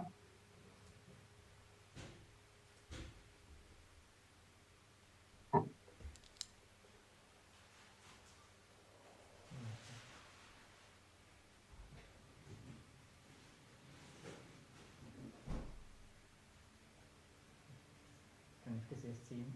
Hier, Wat gaat daar? Ah, oké.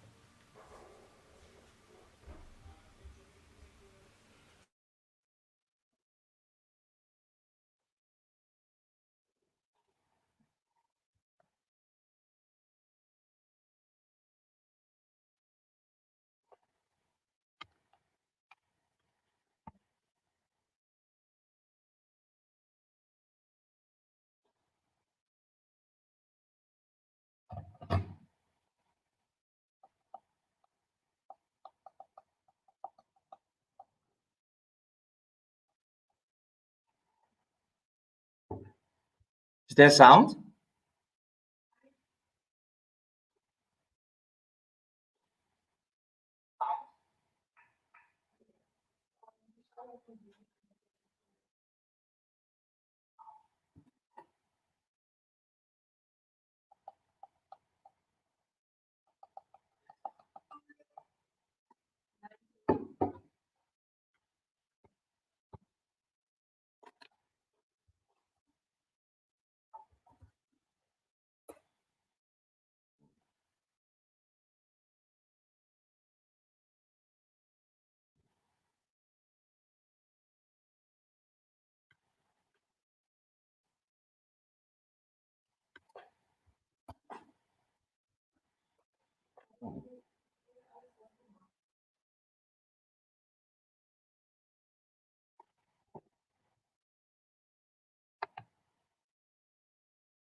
There's no sound.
Okay. Guys, we're back again. Sorry about the sound. As in diving, this online thing, it's a learning curve for everybody, and we get the issues solved. And of course, we will upload the video that Toddy gave. We will upload it on the Dive-Expo on the Seahorse page. And at the end of the day, after the last presentation, we will show the video again. So anybody fancy watching it again tonight, we can do it, and we'll get the sound fixed by then. Toddy, my man, thanks a lot again for the presentation. Awesome, you rocked as always. It just makes me want to come to get a plane and come back to Sardinia as soon as possible, mate. Stefan, you're always welcome. You know, my doors are open. Let's go cave diving together. Thanks a lot. Awesome. Thanks a lot for inviting me, and thanks a lot to all who's in the game right now and watching. And I wish you a fantastic day. For sure, I will listen to other beautiful presenters. Can't wait to go for it. Thanks a lot. Awesome, buddy. See you soon. See you soon. Bye-bye. Bye-bye.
Voilà, we zijn er terug bij voor de volgende spreker, met een beetje vertraging door de voorgaande supermooie presentatie van Toddy.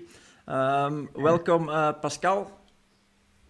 Hallo. Hallo, goedemorgen. Hoi, je hoort mij, hè? Ja, oké. Ja, perfect, perfect. De volgende duiker die we dus voorstellen is Pascal van Erp, een van de bezielers van het mooie project Ghost Diving.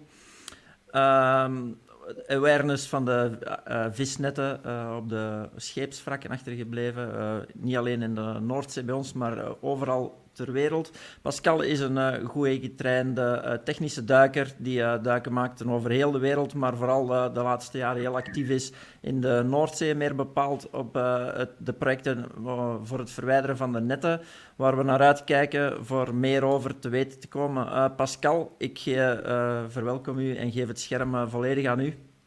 Oké, nou dan ga ik even het scherm delen. Eens even kijken. Momentje hoor.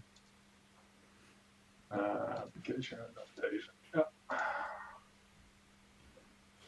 Zien jullie? Ja, perfect. Jullie het scherm. Hartstikke mooi. Oké, je ziet nu het volle scherm, toch? Oké. Ik denk het wel. Ja, oké. Nou, hallo allemaal. I will do this presentation in English. The reason is because our organization is only communicating in English because we are a global organization and we are, yeah, like I said, operating all over the world. So I hope you all can follow this. This presentation is about technical diving meets marine conservation. I choose this title because we are the lucky ones. We can see the underwater world, we can see the beauty of it, but we can also see the dangers of it and the downsides of it. So I think that what we all do can really help the underwater life. Let me introduce myself a little bit. My name is Pascal van Erp. Stefan just introduced me already a bit. I'm founder and chairman of Ghost Diving Foundation. My past is that I was an IT engineer till 2012. That was not really what I wanted in life, so I did everything to change my work, and I became a diving and maritime coordinator manager for Healthy Seas. And Healthy Seas is an environmental initiative focusing on a circular economy. Besides that, that's actually consuming 24/7 of my week. I'm a volunteer diver of coast diving. Let me explain you more about this. Let's start with the beginning. Environmental pollution. We all know that. If we look at the beaches, we see it. We live on the beach here. I see it every day when I have a beach walk. But also in the forest, there's a lot of environmental pollution. People leave their trash just literally everywhere. But even on the streets, you know, wherever we walk, whatever area, everything is polluted these days. And of course, you know, we know it because we see it. Because of that, there are some actions taken. You see a lot of beach cleanups around us. That's very popular these days. Kids, schools, people, companies who are organizing beach cleanups take action on this problem. Here you see a little bit more. It's a very common thing these days, and well, we encourage it, of course, because yeah, you know what you see is that the environment around us is getting a lot better. But now, marine pollution, that's a whole different story. When the majority of the world, and I'm not talking about divers, when the majority of the world is walking along the beach and looking at this beautiful sunset, they see now this. It's a beautiful seascape, you know, sun going down, coming up. Actually, it's beautiful. Nothing to see, right? But this is a very powerful picture, by the way. I stole it from the internet, but it's actually explaining exactly what the problem is. The world doesn't see what is down there below. And that's where we come in. We divers, we are the eyes. So we can help. I like to call it that we are witnesses. We see what is going on down there. Okay, when trash is blown into the sea from land, or just fell off ships, or thrown off ships, or get lost from ships, whatever, it stays down there and it's polluting. And not only polluting, it's harming the marine environment. It's harming the animals, and it's everywhere. I can tell you, wherever you dive, the North Sea, the place I dive actually most of the time, but also the Mediterranean. Even when you go to Egypt, whatever, you know, I dive now with my team in the whole world lately, and we see it everywhere. Pollution is simply everywhere. It doesn't matter what, but it's everything is down there. What you see here is plastic bottles, plastic bags. Some of those photos I made myself. But what we would like to focus on is lost fishing gear. Here you see some photos of divers witnessing lost fishing gear. And I like to use the term lost fishing gear because it's not only nets. Sometimes that people are talking about ghost nets, but it's not only nets. You know, it's nets, it's lines, it's lures, it's weight. It is everything you can imagine. Everything that is used for fishing is getting lost in the water. In the second terms, we talk about ALDFG, abandoned, lost, or discarded fishing gear. Looks like this. We are talking about approximately 640,000 tons each year lost in the world's oceans and seas. And that's a lot. You know, this is plastic pollution. Everyone is talking about the Great Pacific Garbage Patch, plastic soup, name it. But this is 10% of that patch. Okay, and now I hear you thinking, okay, 10%, but why the fuss then? You know, it's why are we talking about 10%? It's only 10%, it's not that much, right? Yes, there is a but, because plastic pollution is floating, and it's polluting the environment. Lost and discarded fishing gear is a silent killer, even more than plastic pollution. So what are we talking about? Here you see some photos of it. The left photo is starting with a wreck, and that's actually where it all started. It's not mainly wrecks, it's also reefs, but that's why we use the term hotspots. Lost fishing gear is getting snagged on hotspots underwater. It can be a shipwreck or a reef or an object, lost stones, whatever is down there. For lost fishing gear is most of the time attached to that. And what is happening there is that the fishing gear, which is actually a very interesting, very fine and smart developed technique, it is even fishing when there is no human involvement anymore. So when a fisherman lost his fishing gear, it's still working. It will never stop. And degrading, well, it's plastic. No one knows how long it takes when it will degrade, okay? So it will stay down there. But it's also dangerous for divers. I'm absolutely sure that we all have sometimes on a wreck that we think, oh my God, what's that? I'm stuck. Then you swim into a line, or you just nearly were grabbed by a net hanging on that shipwreck. It's very dangerous. You really have to be careful with this and always try to avoid it. And the last one, fishing gear catches fishing gear. It's not always that much mentioned, but it's something we really often see on the bottom of the sea. The right picture here, you can see it very clearly. That is a bunch of nets we pulled out of the sea, North Sea in Germany. And you can see it's a complete collection of nets, all different types. That meaning that when a fishing net is getting down on the bottom and getting snagged, it's catching continuously other types of nets. Fishermen go over it, lost their net again, or it's catching nets coming by current.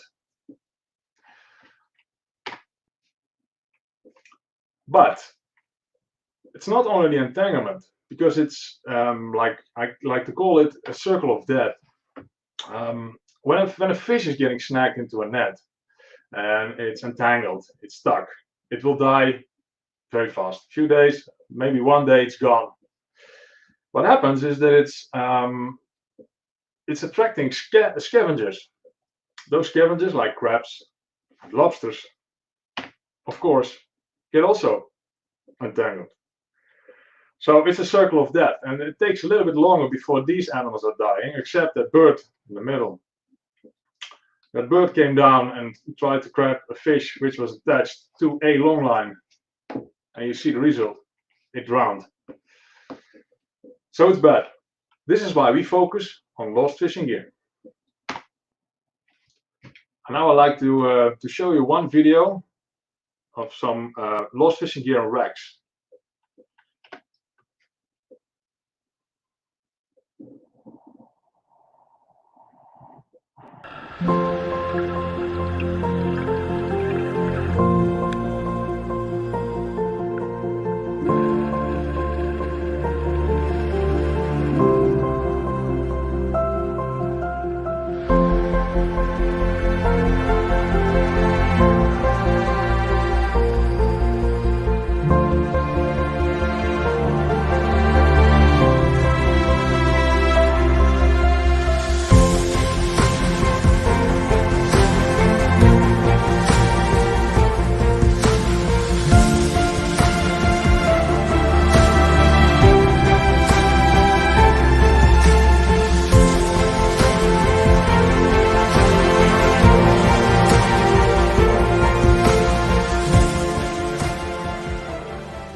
Oké, we zijn weer terug.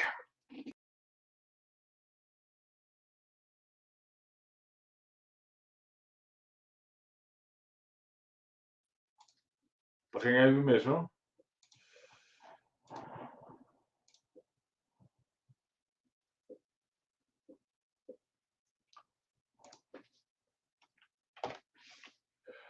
Okay, sorry about that.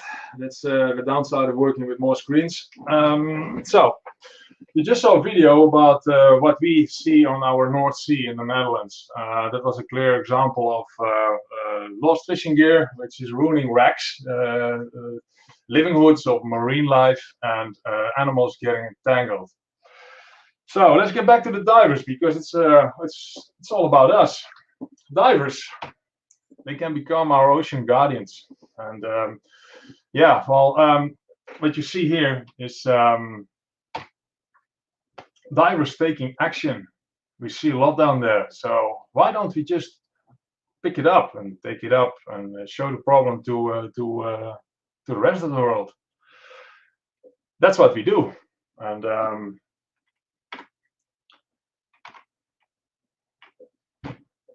by doing this, you have to be very careful, because you just saw a video, which is all nice visibility, and here you also see a lot of photos with very clear visibility, and everything is just, you can see the situation, you can be careful, it's all nice and clear. But we really want to focus on the fact that you have to be careful what you are doing down there, because removal of lost fishing gear has its limitations and its dangers. I'd like to explain you something about how we see this. You have to know your limits. On the left side, you see some woman from diving against debris, picking up trash from the ocean bottom. It's an international initiative focusing on recreational divers, which are doing a lot of effort to clean and pick up trash on the oceans and seas. And we really love this initiative. It's really encouraging, and when they stay in the limits, it's all nice and safe. On the right side, you see technical divers removing a large piece of lost fishing nets. So what are the differences? Let's have a look. Recreational diving, the world is saying this, you have to stay within your certification limits. Please keep it on shallow water diving, no decompression, preferably good visibility, but the most important one is to stay within your comfort zone. And like I said before in that photo example, keep it with picking up loose trash, okay? Recreational diving is really recreational. Use a debris bag, pick up the trash you see, and give the marine environment a helping hand. Technical diving, okay, they can go a little bit further. With this, we start with staying within certification limit. That is in both cases very important, also with technical diving. But the most important thing, and you will see that a lot more in the upcoming slides, work as a team. That is so important. Alone, you are in danger. You cannot see what is around you, and especially not in a low visibility situation, working with dangerous nets down there. Work with a team. Like we all do in technical diving, we always set a goal for our dives. We use proper planning for that, and this is how we actually do our dive.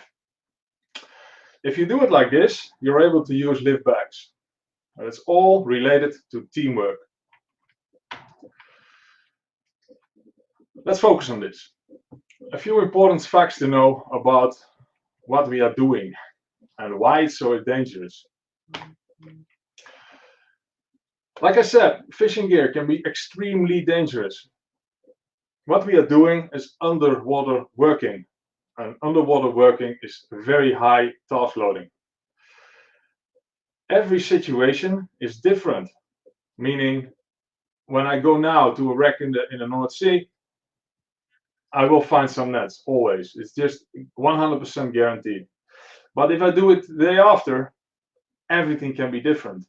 Not only the type of fishing gear I will find, but also the underwater and weather conditions can change fast, okay? When we go down there, the visibility can be in one day very good, in the second day very bad. And if it's very good, it can change to very bad the moment we are working on the water. A net, pull up a net from the bottom, and immediately the visibility is down to 0. And that you can see in the left picture, the top picture. You will understand that working on the water in these kind of circumstances is physically and mentally demanding. So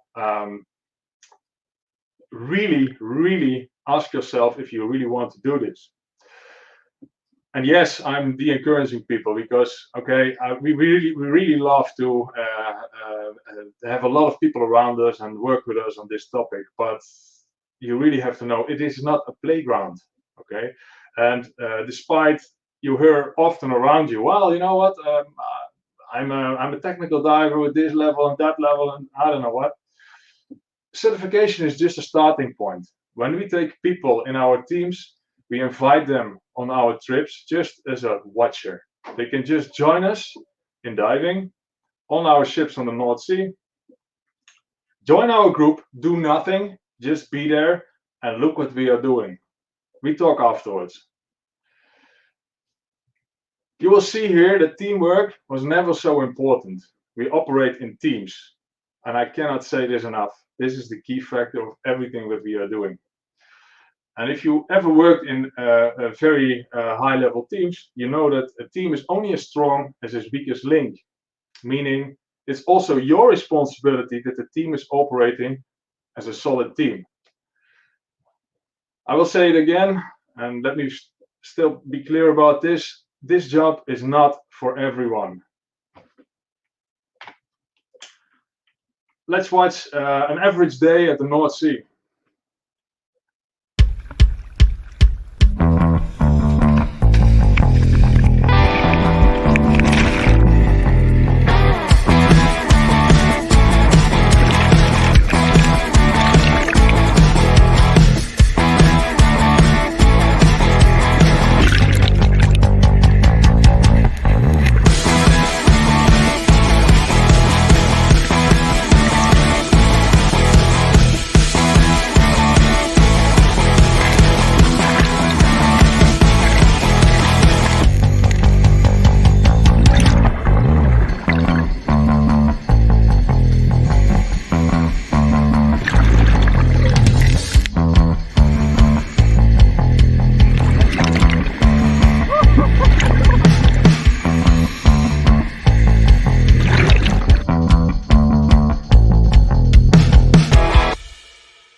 Well, that looked fun, right?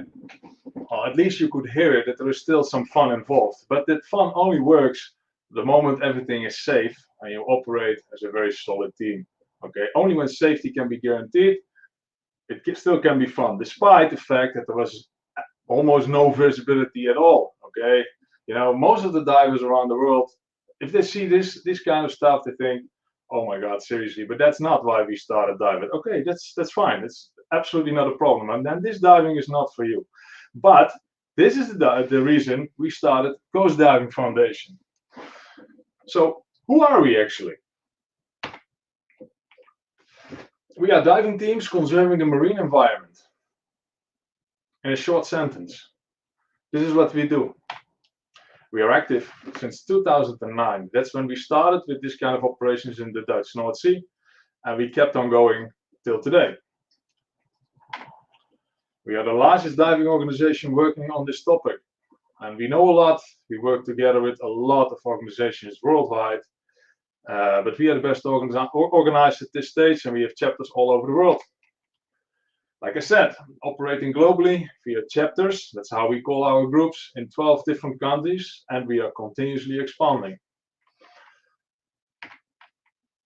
At this stage, we have almost 300 volunteers involved worldwide. Most of them are divers, by the way. Our headquarters are based in the Netherlands. I'm Dutch. We have a Dutch chapter in the Netherlands. But all the operations and the organizing of the global movement is organized from the Netherlands. We are officially registered charity foundation, so people can donate money to us, and that's actually the way we are operating. We are not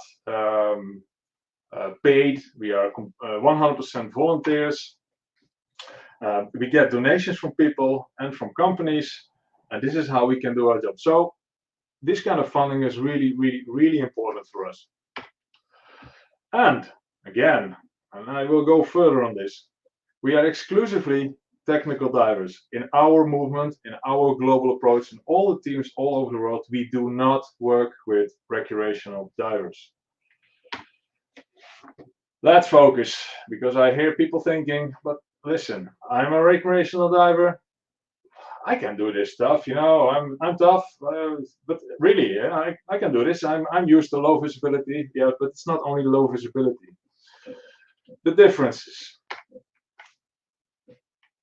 Technical divers are fundamentally trained for team diving. And these are the differences between the recreational diver and the technical diver. We are used to standard equipment, standard and mixed gases, standard procedures, how we operate. We do already advanced dive planning, and it's going a lot of it's a lot more complex than just following your diving computer till 30 meters and swim over a reef. Advanced task loading, and this is very, very, very important, this kind of work, and I already mentioned in a few slides before, the task loading is extremely high. And what you learn in technical diving courses is advanced task loading. It's a starting point. Believe me, what we are doing is a lot more extreme. Advanced problem solving. People who had their technical courses, they know that you know, you hear something flowing, you have a problem, that there are some you know, you are faking that you have some problems on the water and you are trying to solve it. These kind of things should be a base layer for every diver involved in our organization. Actually, I dare to say, this kind of basis should be a fundamental layer for all divers involved in this type of diving, no exceptions.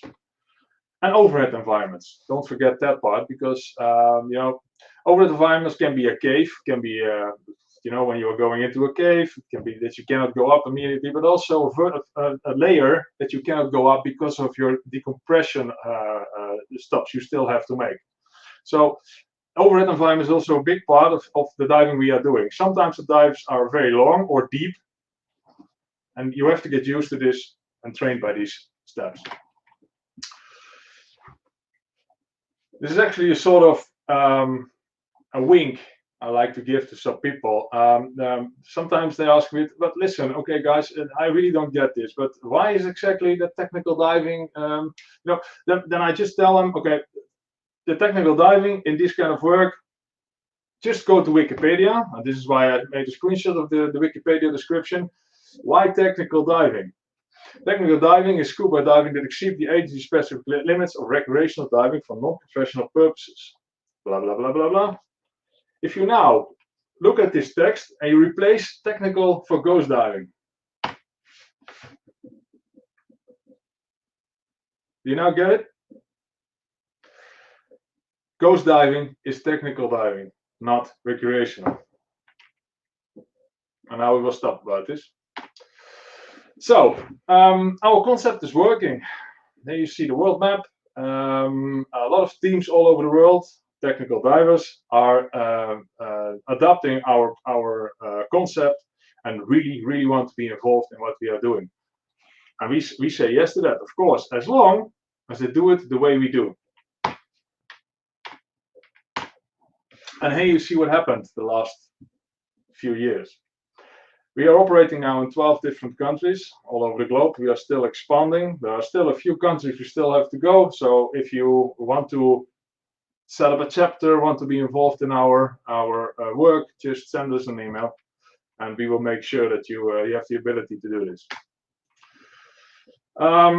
Before we start this video, all these groups together, the chapters, they are all working together, and that's why we are using the term global mission. All chapters are named by their own country, but the global mission means that we can collaborate in in very advanced projects all over the world. And I'd like to show you a video of one of those projects we did in Croatia last year. And this was a collection of several groups, and they all came together and operated as like we like to see it. Enjoy this video.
So that was a fancy, flashy video, right?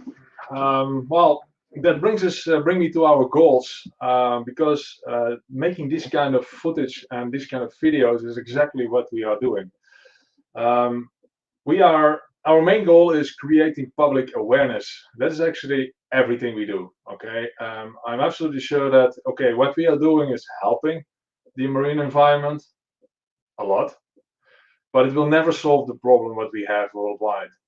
What we can do is keep on showing this problem by organizing cleanups and documenting everything what we see and what we do.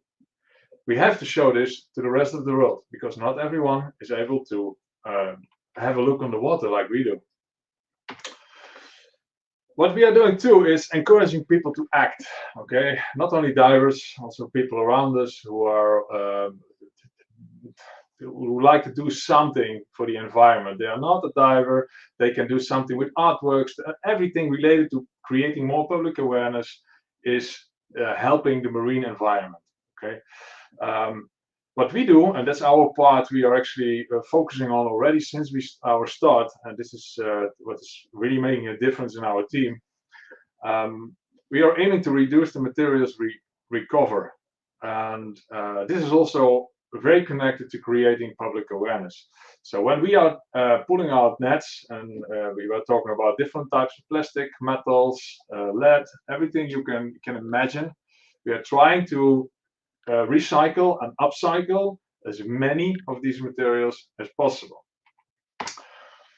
A few partners we are working together with in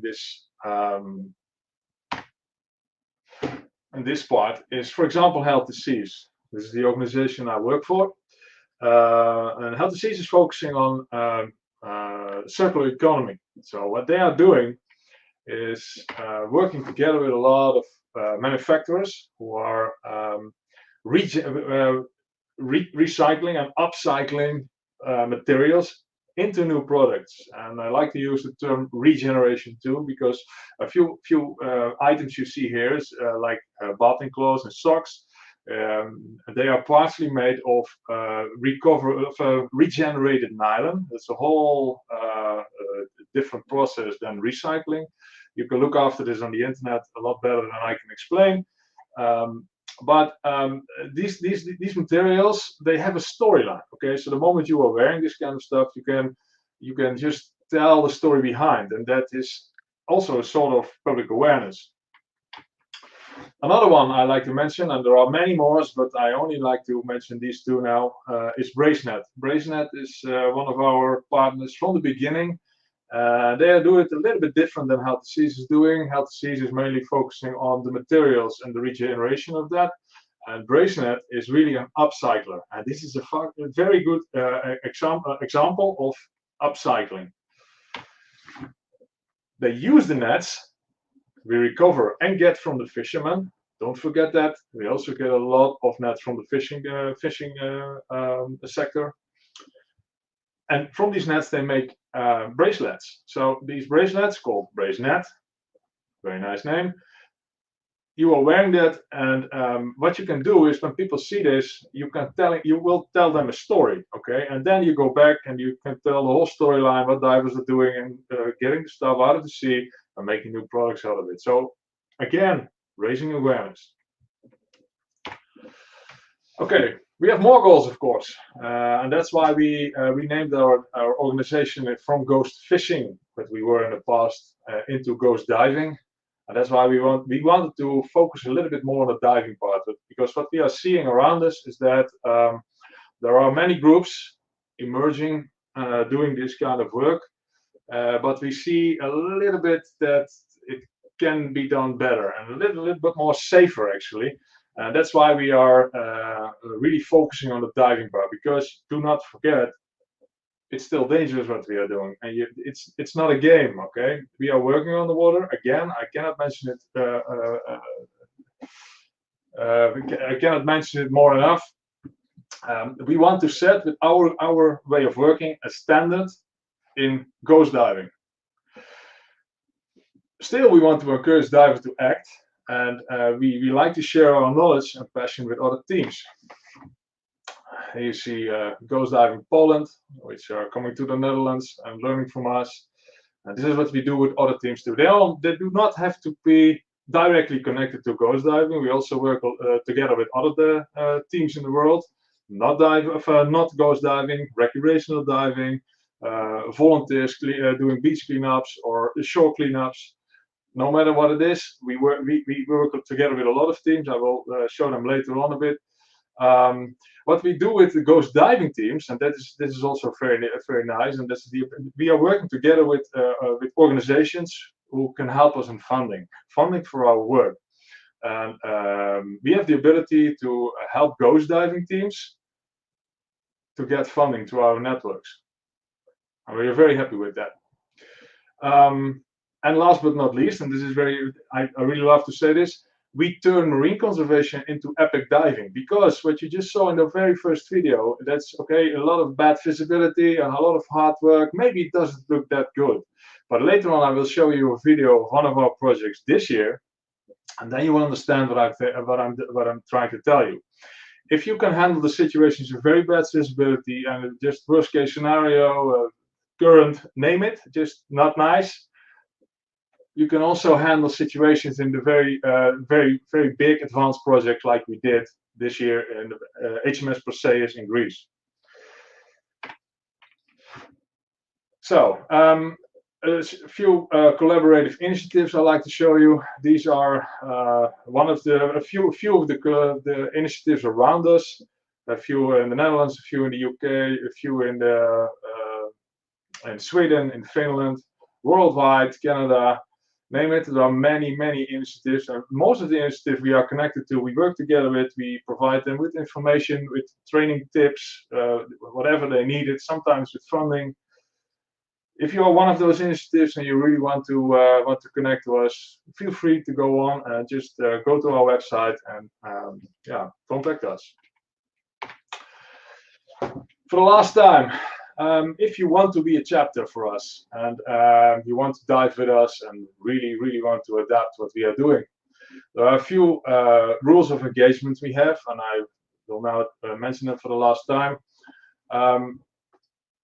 I think this is a very common thing. Stay fit, mentally and physically. Okay, diving can be fun. When you do it recreationally, it can be easy going. Just go on a liveaboard, jump off, get back on, eat, and repeat. It's all nice. But what we are doing, you need to focus, so mentally and physically, because in the harsh situations we are diving on, sometimes it can change rapidly, and you really have to be able to save yourself. And again, work with a team and work as a team. We train teams, not individuals. There are no individuals in this work. Individuals will die, I like to say. And very important, and this is a lot of people underestimate this, a team is not a bunch of individuals you put together and let do a dive. It's very nice for wreck diving when there is not a high level of task loading involved. But in this kind of work, you have to trust each other. You have to know each other. So when you are training with your team regularly, you learn to know each other. And this is a very important aspect. When I dive with my team here in the Netherlands, I know them. So when we go down there, we use hand signals, of course, and light signals, but I hardly have to use them because they know what I want and I know what they want. We can trust each other, we can build on each other because we know each other. Very important aspect. I mentioned it before, standardization. It's obvious. And during the operation, know and respect your task. Everybody has a task underwater. Respect that and follow that task. It's actually what you learn in all diving courses, no matter it's recreational or technical. Plan and stick to the plan. Dive your plan. Don't forget this. If you want to join us, I just mentioned it a few times. Send us an email to volunteer@gozodiving.org. We will catch up with you and make sure that there are possibilities in our organization if you want and if you can meet our standards. Okay, the video I promised before we start this. This project is a project we were already preparing for a few years, but it was a very complicated one because I don't know if you know the HMS Perseus. HMS Perseus is located in Kefalonia in Greece. It's one of the biggest World War II submarines laying in this very good condition on the bottom of the sea. And we really want to dive there because we knew it was full of lost fishing gear. Finally, we did, for all the permits we got. Well, just look at the video and now you understand. After this, you will understand what I mean with we combine epic diving with marine conservation. Enjoy this video.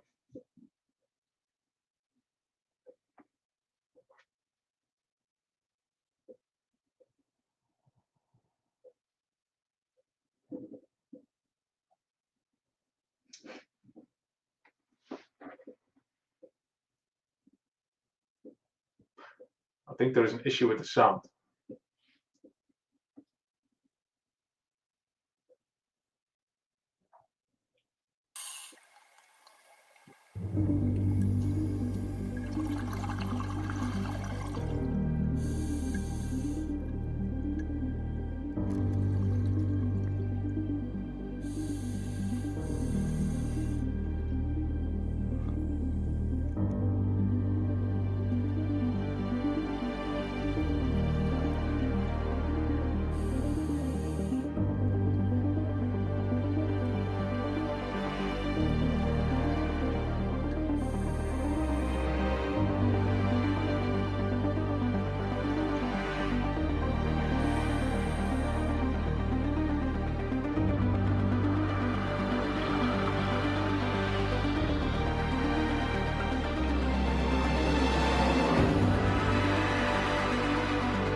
wow, every time I see this video, I'm still getting thrilled. Okay, this was one of the most epic dives we ever made with our diving teams.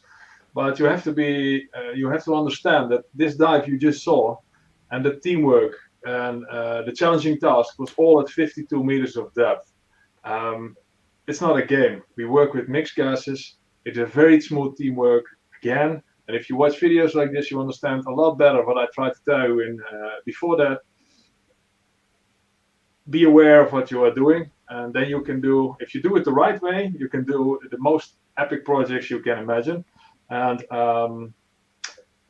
what you could see in this video was that we removed very big amounts of lost fishing gear from the conning tower of the submarine, what will bring future divers the possibility to see a lot more of this beautiful wreck in the near future.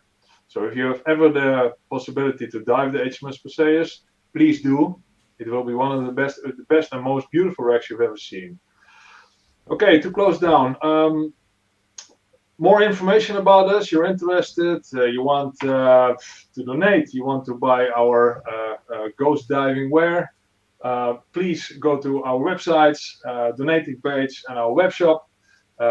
Everything I told you and more you can find there. You can contact us and support us and whatever you want. I thank you all very much for the attention, and if you have any questions, shoot. Stay safe.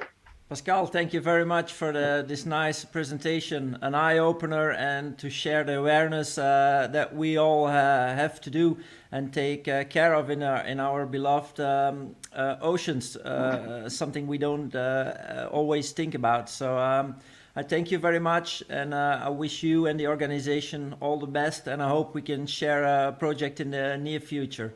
Thank you. You're more than welcome. Thank you very much. Thank you.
All right.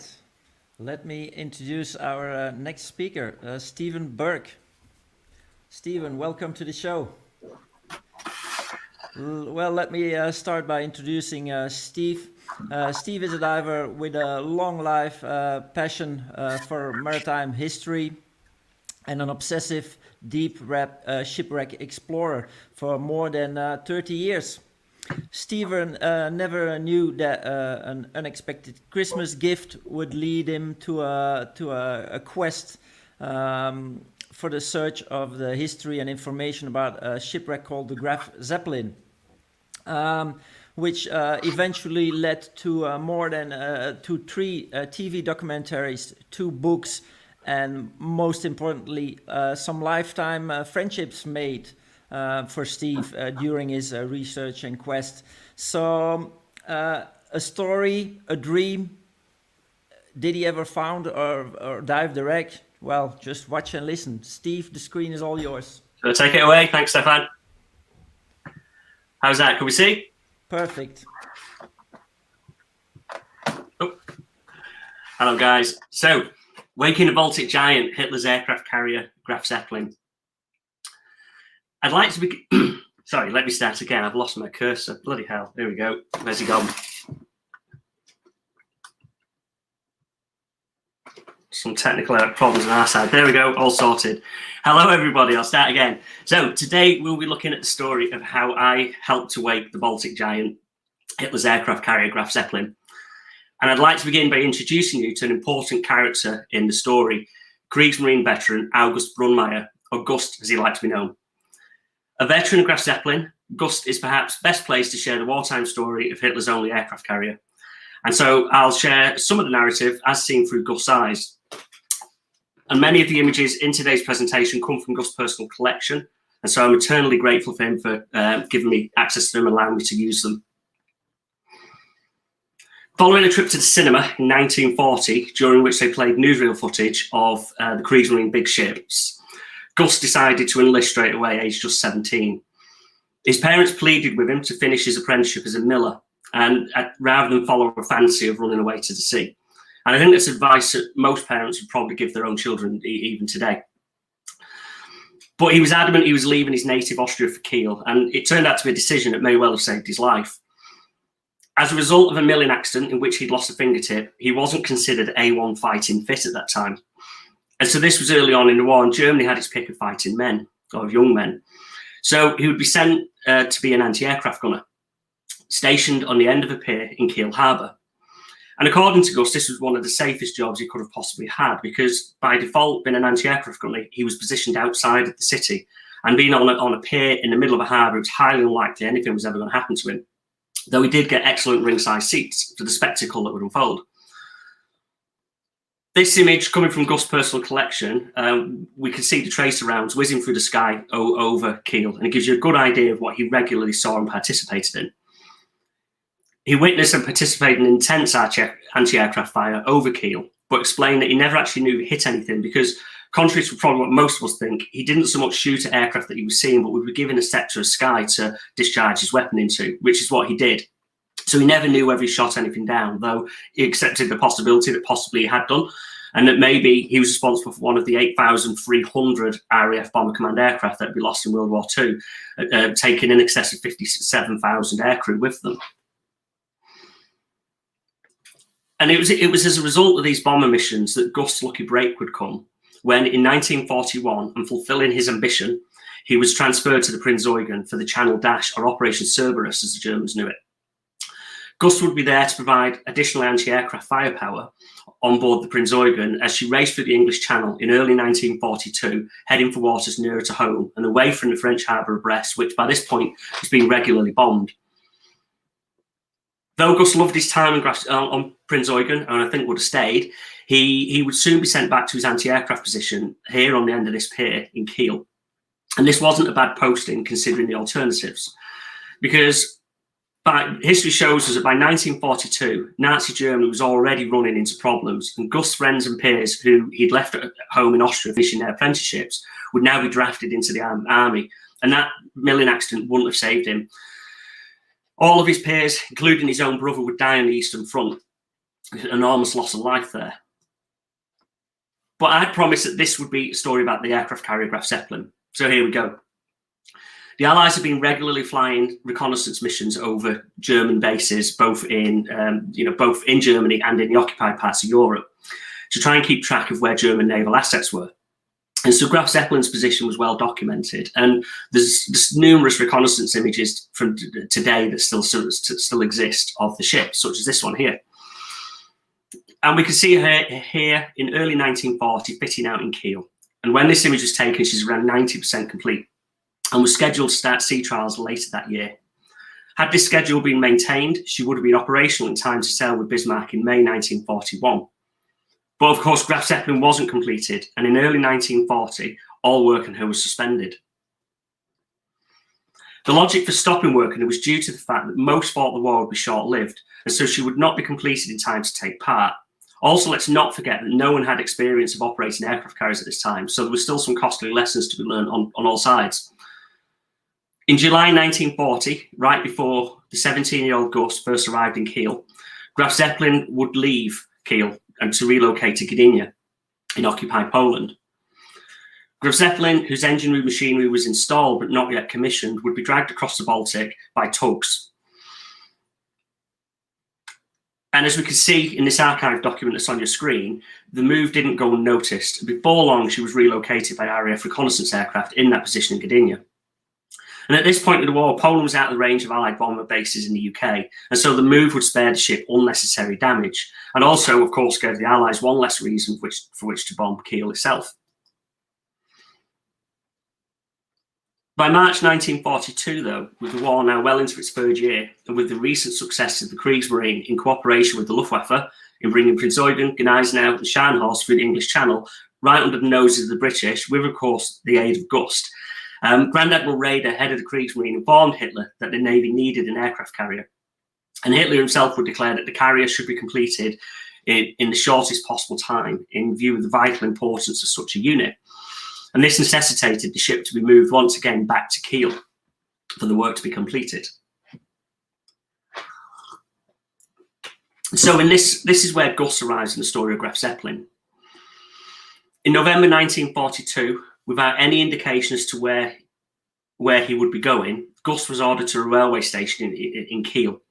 And Glenn, if we can play the video, please, where Gus sees Graf Zeppelin for the first time. In November 1942 in Kiel stationiert bei der Flak, und dort wurden dann auf einmal zusammengezogen, es waren so 120 bis 150 Mann, und ab ging es mit dem Zug Richtung Osten. Wir hatten keine Ahnung, was anliegt, kamen nach Gotenhafen, wurden dann einquartiert auf dem Schiff Monte Olivia, das war ein großes Passagierschiff.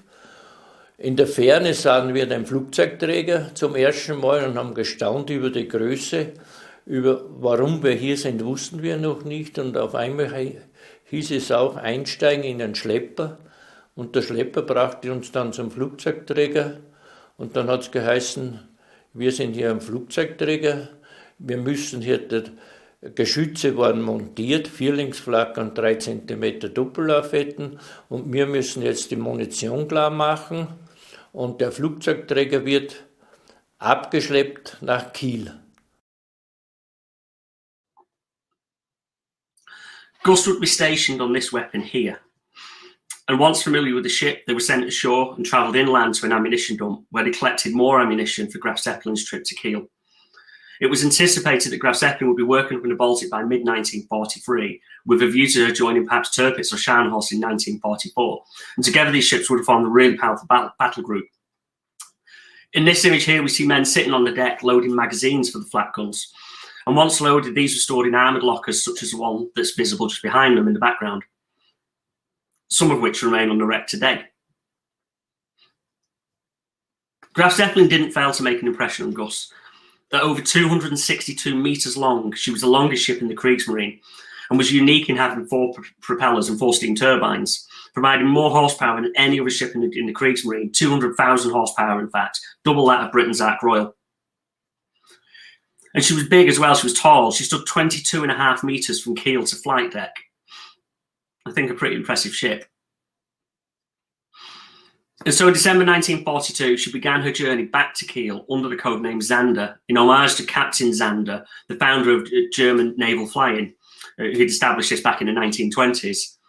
Zander was also the code name that I chose for my research into the project, because I think probably like anyone who's ever researched a wreck, at some point you become paranoid that if you say the ship's name out loud, someone's going to steal the idea, or you're somehow going to jinx the mission. So on this journey, she would again be pulled by tug, but it was hoped that once she'd got back to Kiel, she'd soon be able to work up under her own power in the Baltic, and perhaps with Gus as a permanent crew member. According to Gus, the return journey was uneventful and took just a few days. But the fact that Germany felt the need to arm the ship for this return journey in the one body of water, which they, in theory at least, had complete domination over, is testimony to Allied aerial superiority and the speed with which aircraft development was progressing. In 1940, when she had moved to Gdynia, it was almost inconceivable she would have been attacked so far away. But by 1942, attack in any location and at any time was possible, so they had to be prepared. Gus recalled how, though much work still needed doing on board the ship to prepare for full battle readiness, they did have access to wash facilities, and the galleys functioned because they were able to get hot food on board. However, as can be seen in this picture, there's clearly still some equipment to be installed. So take a look at the man opening the oven there. Behind him on the wall, you can see where there's paint marks, where they've had marked the positions of equipment that's still to be installed. And on arrival in Kiel, Graf Zeppelin first entered one of the enormous floating dry docks to have modifications made to a hull in order to correct a list that she developed due to a design error. She listed 4.5 degrees over to port.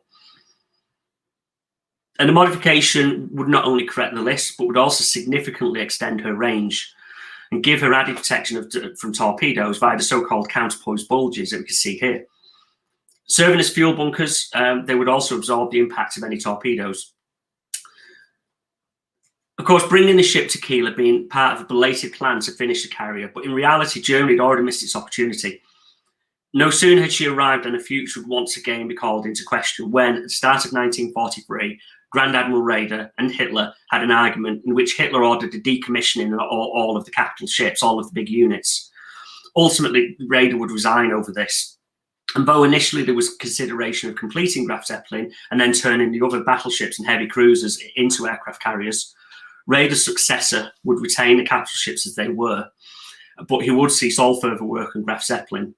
And just months later, in fact by April of the same year, she'd be again under tow for her penultimate journey back to Poland and a branch of the River Oder just outside Stettin. Gus would join the ship for this penultimate journey, and arriving at the ship, he recognised people from the other gun crews he'd made the previous journey with.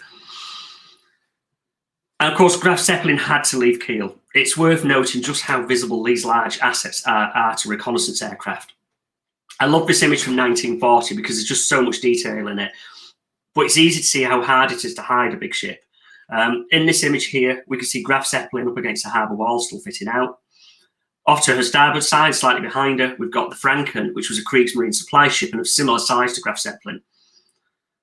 Next, we've got the slipway, which Graf Zeppelin was constructed on. And then here, we've got the enormous floating dry dock C, in which the battleship Gneisenau would be destroyed 2 years later when a single bomb penetrated her armoured deck whilst undergoing repairs for damage that she'd incurred on the Channel Dash. Next to this, we have the Germania Werft shipyard, in which 10,000 tons of steel had been laid for a sister ship to Graf Zeppelin, but which was already by this point in the war being broken up as the slipway and the steel were needed for more urgent wartime needs. And then finally, at the end of the harbour here, we've got the Prinz Eugen, Gus' other ship.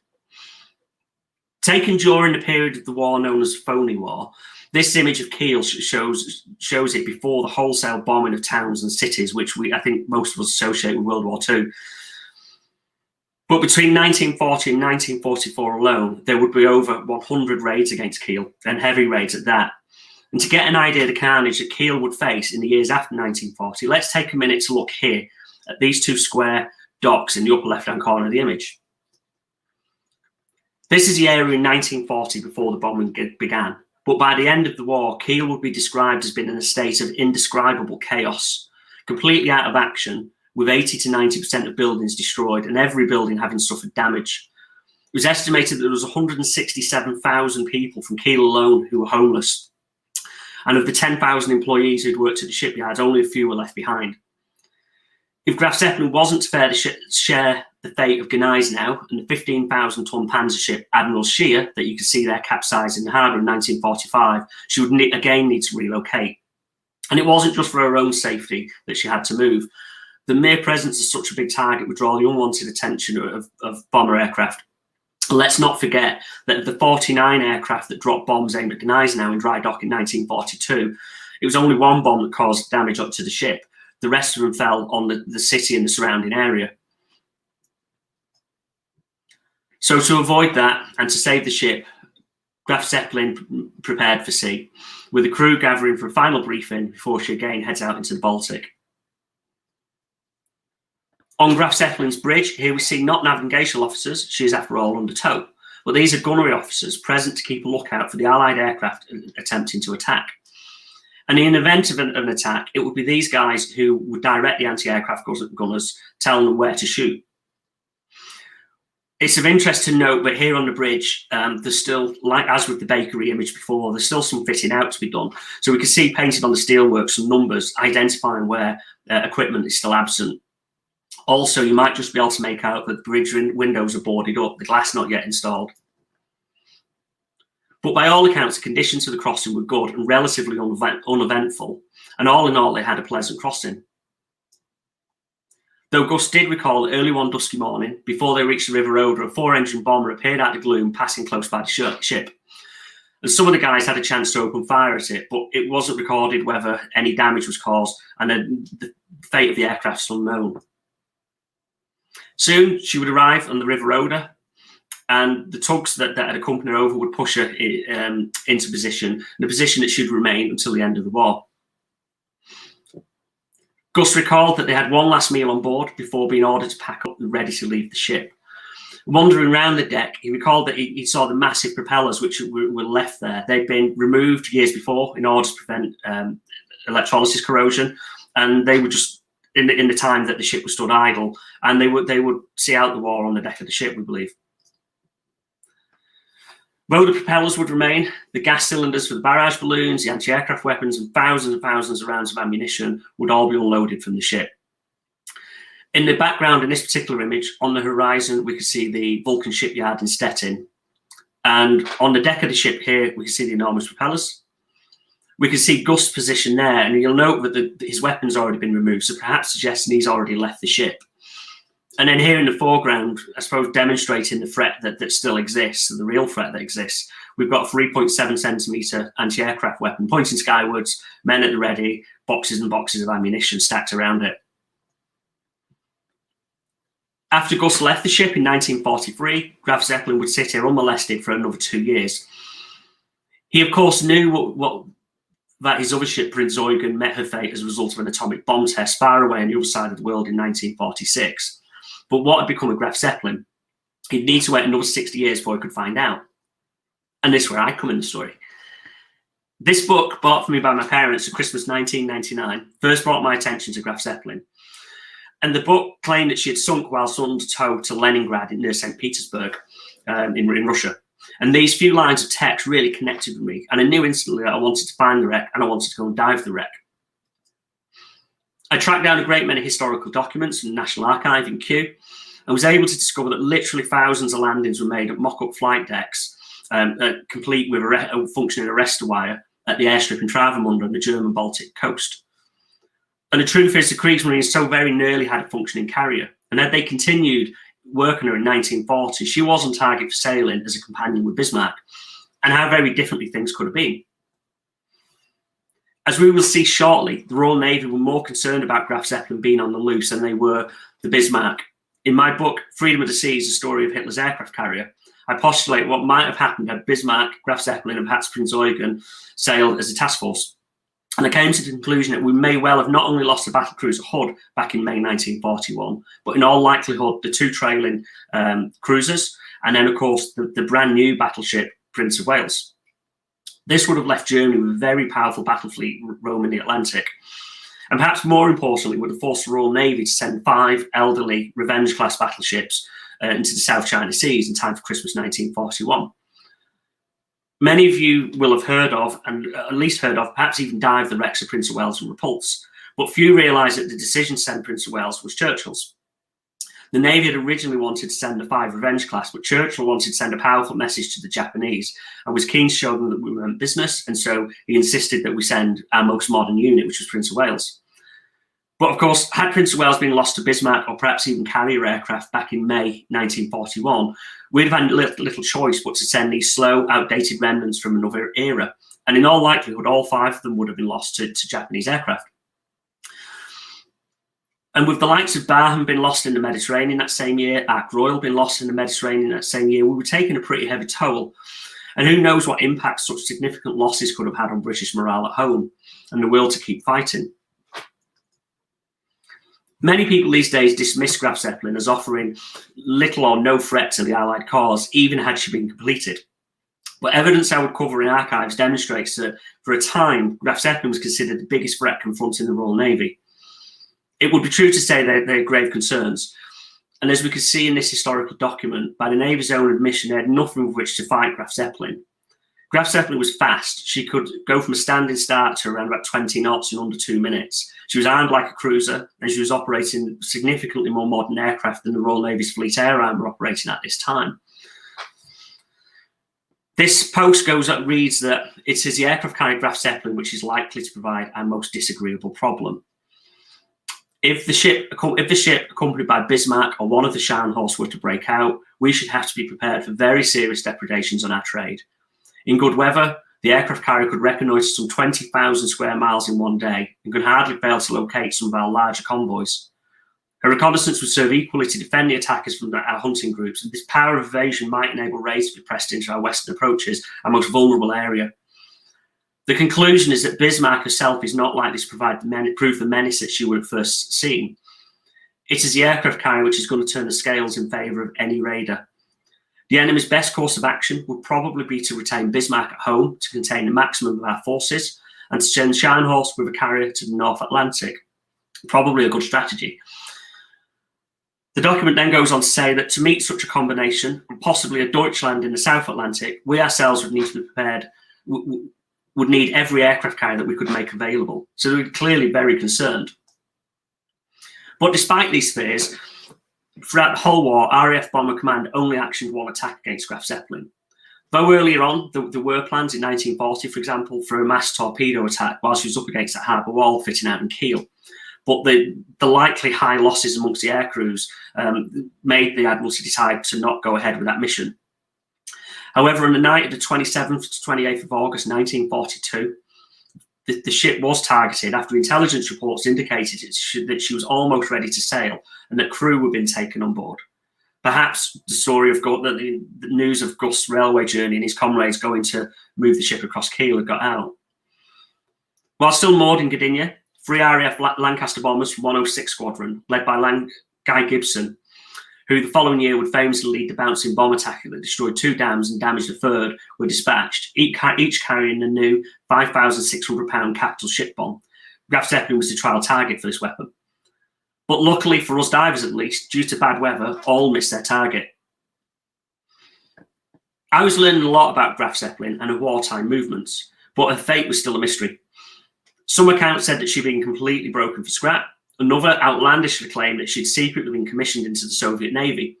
Whilst my favourite, indeed probably the more plausible account, claimed that it appeared to corroborate to the story that she was lost in the Gulf of Finland under tow, but that she'd struck a mine and was apparently loaded with a cargo of vehicles and U-boat parts, which would have been awesome for us divers, but I can tell you that wasn't the truth.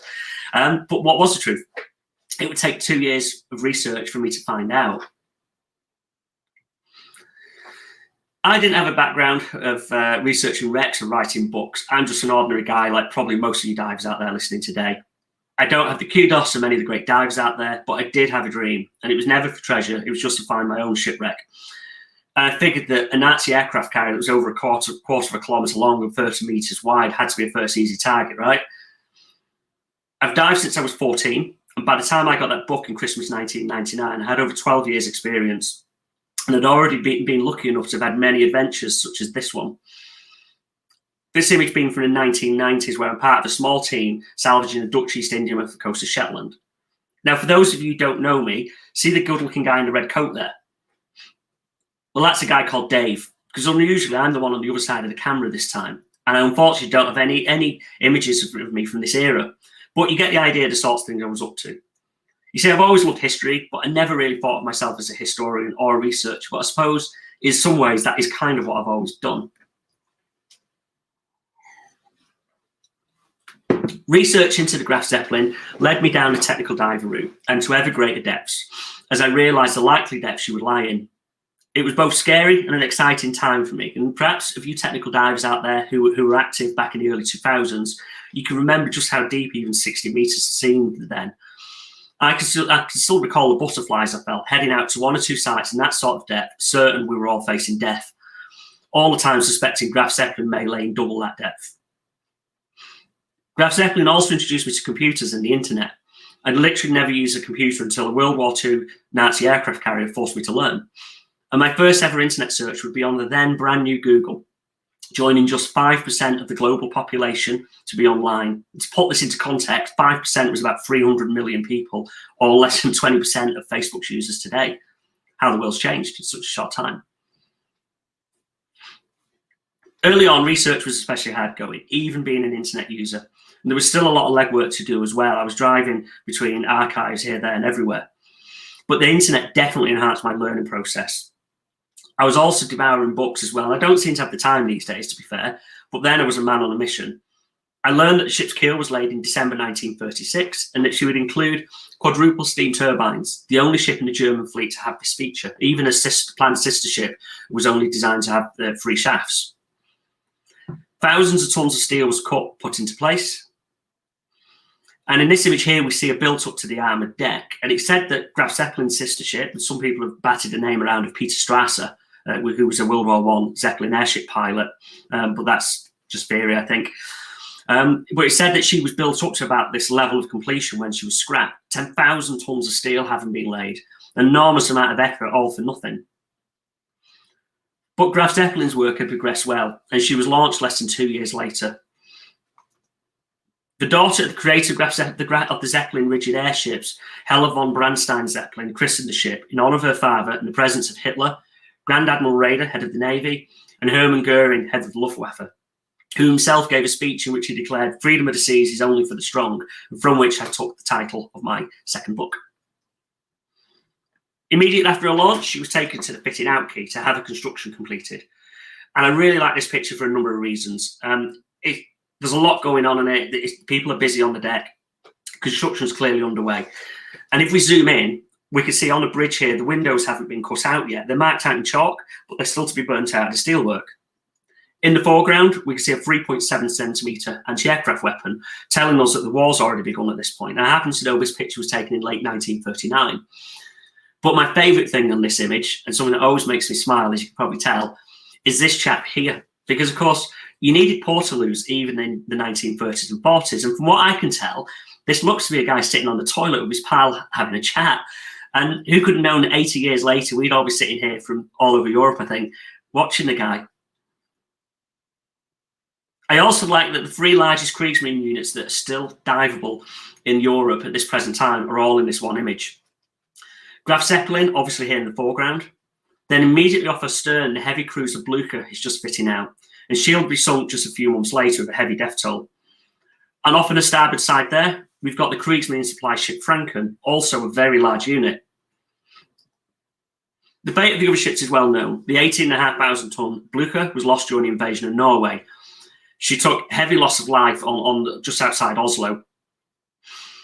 But if you do get the chance to dive her, I recommend going. She's the most unbelievable dive. She's an awesome wreck, but definitely a challenging wreck. And I would strongly, strongly recommend, if you were going, that you go with people who've dived her before, at least for your first expedition. The 23,000 ton supply ship Franken would almost survive the war, but was sunk by Soviet aircraft just off the Hel Peninsula in April 1945. That's in the Baltic. She too is a fantastic dive. I only got to dive both of these wrecks because of failed Graf Zeppelin expeditions. So with the fate of these two known, whatever had come of Graf Zeppelin? The last we knew was that she seemed to have disappeared from the Möhne, basically, which was a branch of the River Oder just outside Stettin, where Gus had left her. And all that anyone was certain about was that she'd been abandoned there in, as I say, 1943. Whilst researching in archives, the internet, and buying lots and lots of niche publications, I learned how in April 1945, Soviet troops approached Stettin. A German demolition crew went on board, led by Captain Wolfgang Kohler, the former captain of the battleship Gneisenau. Explosive charges were rigged throughout the ship and detonated, the blast decimating the turbine rooms, electrical installations, and almost inverting their elevators, as you can see here. Numerous perforations of the hull caused us to sink, but with only half a metre under a keel at this point, to the passersby, you wouldn't have even noticed anything was different. No doubt when the Russians were approaching her, they probably thought they'd captured her intact. But this is where the story went cold. That is until I decided to write to the Russian embassy in London, who in turn would write to guide me to a Russian archive just outside Moscow. But remember, this time predates Google Translate. And so even just getting a letter translated into Russian and sent to Moscow, I can tell you was a task in itself. I'd had to find a Russian language college course, and I even attended one of their classes, generally consisting of aging Marxist men. They were very stereotypical. And I never really anticipated getting a reply, because don't forget, this was barely 10 years after the Cold War had ended. So I was surprised when I came over to work one day to find my mother holding an envelope stamped cleared by the Foreign Office, and with Russian writing all over it, asking what on earth I was up to. And I seriously think she thought I was joining the KGB. You see, where I come from, getting a letter from Moscow, certainly back then, raised a few eyebrows. The letter turned out to be gold dust to me. In fact, I've skipped a line, so I'm going to go back. Sorry. Joking aside, I, of course, for quite some time sat with the letter unaware of what it said. And that is until I could get the next sitting of the Marxist students who would translate it back into English for me. Though the one thing, if you can see there, is there's clearly some coordinates marked on it. And so I'd figured that something at least of it still existed, but didn't know in what condition and in what state. The letter would turn out to be gold dust to me, as it described how she'd been disposed of as part of a tripartite agreement agreed after the war between Russia, America and Great Britain to dispose of German military assets in deep water. Many of you have probably heard of Operation Deadlight, which was the British mission to sink, where we sunk 100 German U-boats, which captured German U-boats, which should have been sunk in water over 100 meters depth, but generally most of them ended up shallower. Well, Graf Zeppelin was the equivalent of the Russian Operation Deadlight, and she too was supposed to have ended up in a depth of water greater than 100 meters. In fact, when I'd seen those coordinates, I obviously looked them up on a chart and discovered that if she was where they thought they'd left her, she was in 120 meters of water. So not ideal. Not deterred, and armed with this information, I would continue to research the ship and later still learn more details about the weapons test that the Soviets carried out against the ship. Some observers point to the increasing tension between the former allies in the West that came shortly after the war. And the obvious point that the US, and to a lesser degree the UK, operated a great number of aircraft carriers. And if there was going to be a future war with Russia, Russia would need to be able to engage with these aircraft and know how to take them out. So the experience gained here in sinking the Graf Zeppelin might perhaps benefit them, at least that was the mindset. But to be honest, if the Russians learned one thing from the sinking of Graf Zeppelin, it must surely have been that there was not likely to come away with much glory from any such encounters, because by all accounts, the test didn't go completely to plan. And Graf Zeppelin ended up drifting for a long time, pushed by the enormous steel sides acting as a sail by winds that pushed it for quite a great distance. Once I had the exact date she sunk, another breakthrough came after I decided to write to the Meteorological Office, the UK's National Weather Service, who were able to locate the weather forecasts for the day Graf Zeppelin had sunk. From this, I was able to work out the direction she drifted, and for the first time in my life, use trigonometry for something worthwhile, because the Baltic's not that deep, you see. And so I was able to calculate that for the ship to achieve this angle, she had to be over water that was at least 90 meters deep. And if we could be certain that she drifted from the position where the Russians thought they'd sunk her, I could have a pretty damn good guess where she was. I was so certain that in 2006, I traveled to Sweden to charter a boat. And I planned to return in 2007 to cross the Baltic to find and dive Graf Zeppelin. But no sooner had I arrived back in the UK, and a friend texted me the news that an aircraft carrier had been found in the Baltic, barely half a mile away from where I suspected she would lie. It was immediately apparent she had been found, and I was, of course, more than a little bit disappointed. Though, if I'm honest with you, I was relieved that at least it just wasn't some bloke in a rib that had blasted out there and found her. At least I'd been beat by the technology of the oil and gas industry. And besides, my first book about the carrier, Without Wings, had just come out, so the news greatly helped with the sales. It's even got me my first invite to be a guest speaker, funnily enough, at the 2007 Belgian Dive Show, so I've been here before. I can't have been that bad, they had me back. Quickly, some amazing images of the ship were in the media, and it was immediately clear that she was largely intact, but that there was a large hole in the flight deck. Now, this fitted with contemporary reports of a sinking, because it's likely that a 1,000 kilogram bomb that was detonated on Graf Zeppelin's flight deck during a phase of the testing known as the static tests, in effect where they left large amounts of ordnance lying around on the ship, it's likely that this blast ripped this hole. And I'd learned that she was also subsequently attacked by aircraft, which dropped 150 kilogram bombs. But embarrassingly, only 6 were recorded as having hit the ship, though air crews claimed a further 5 disappeared into that whopping big hole. After this round of attacks, the ship also had a series of torpedo attacks, though these missed, some of them running too deep, and the ones which did hit the counterpoise bulge, which did exactly what it was supposed to do. It dissipated the blast, absorbed the blast, but protected the core of the ship. So with the ship drifting further and further into shallower water and back towards Poland, the Russians had to call in backup support, and they called out the destroyer Slavny, which would come out and torpedo the ship, hitting just forward of the counterpunch bulges and about level with where the forward elevator was. And the record showed that the ship quickly started to dip by the bows, and before long was listing heavily to starboard, and she sunk in under 25 minutes. From the news reports, I would get the name of a Polish naval officer, Adam Oleśnik, here on the left. And so I wrote to him asking for information about the wreck site. And with so many people I contacted out of the blue throughout my research, he was as helpful as any guy could be, quickly agreeing to provide me with the material for a second book.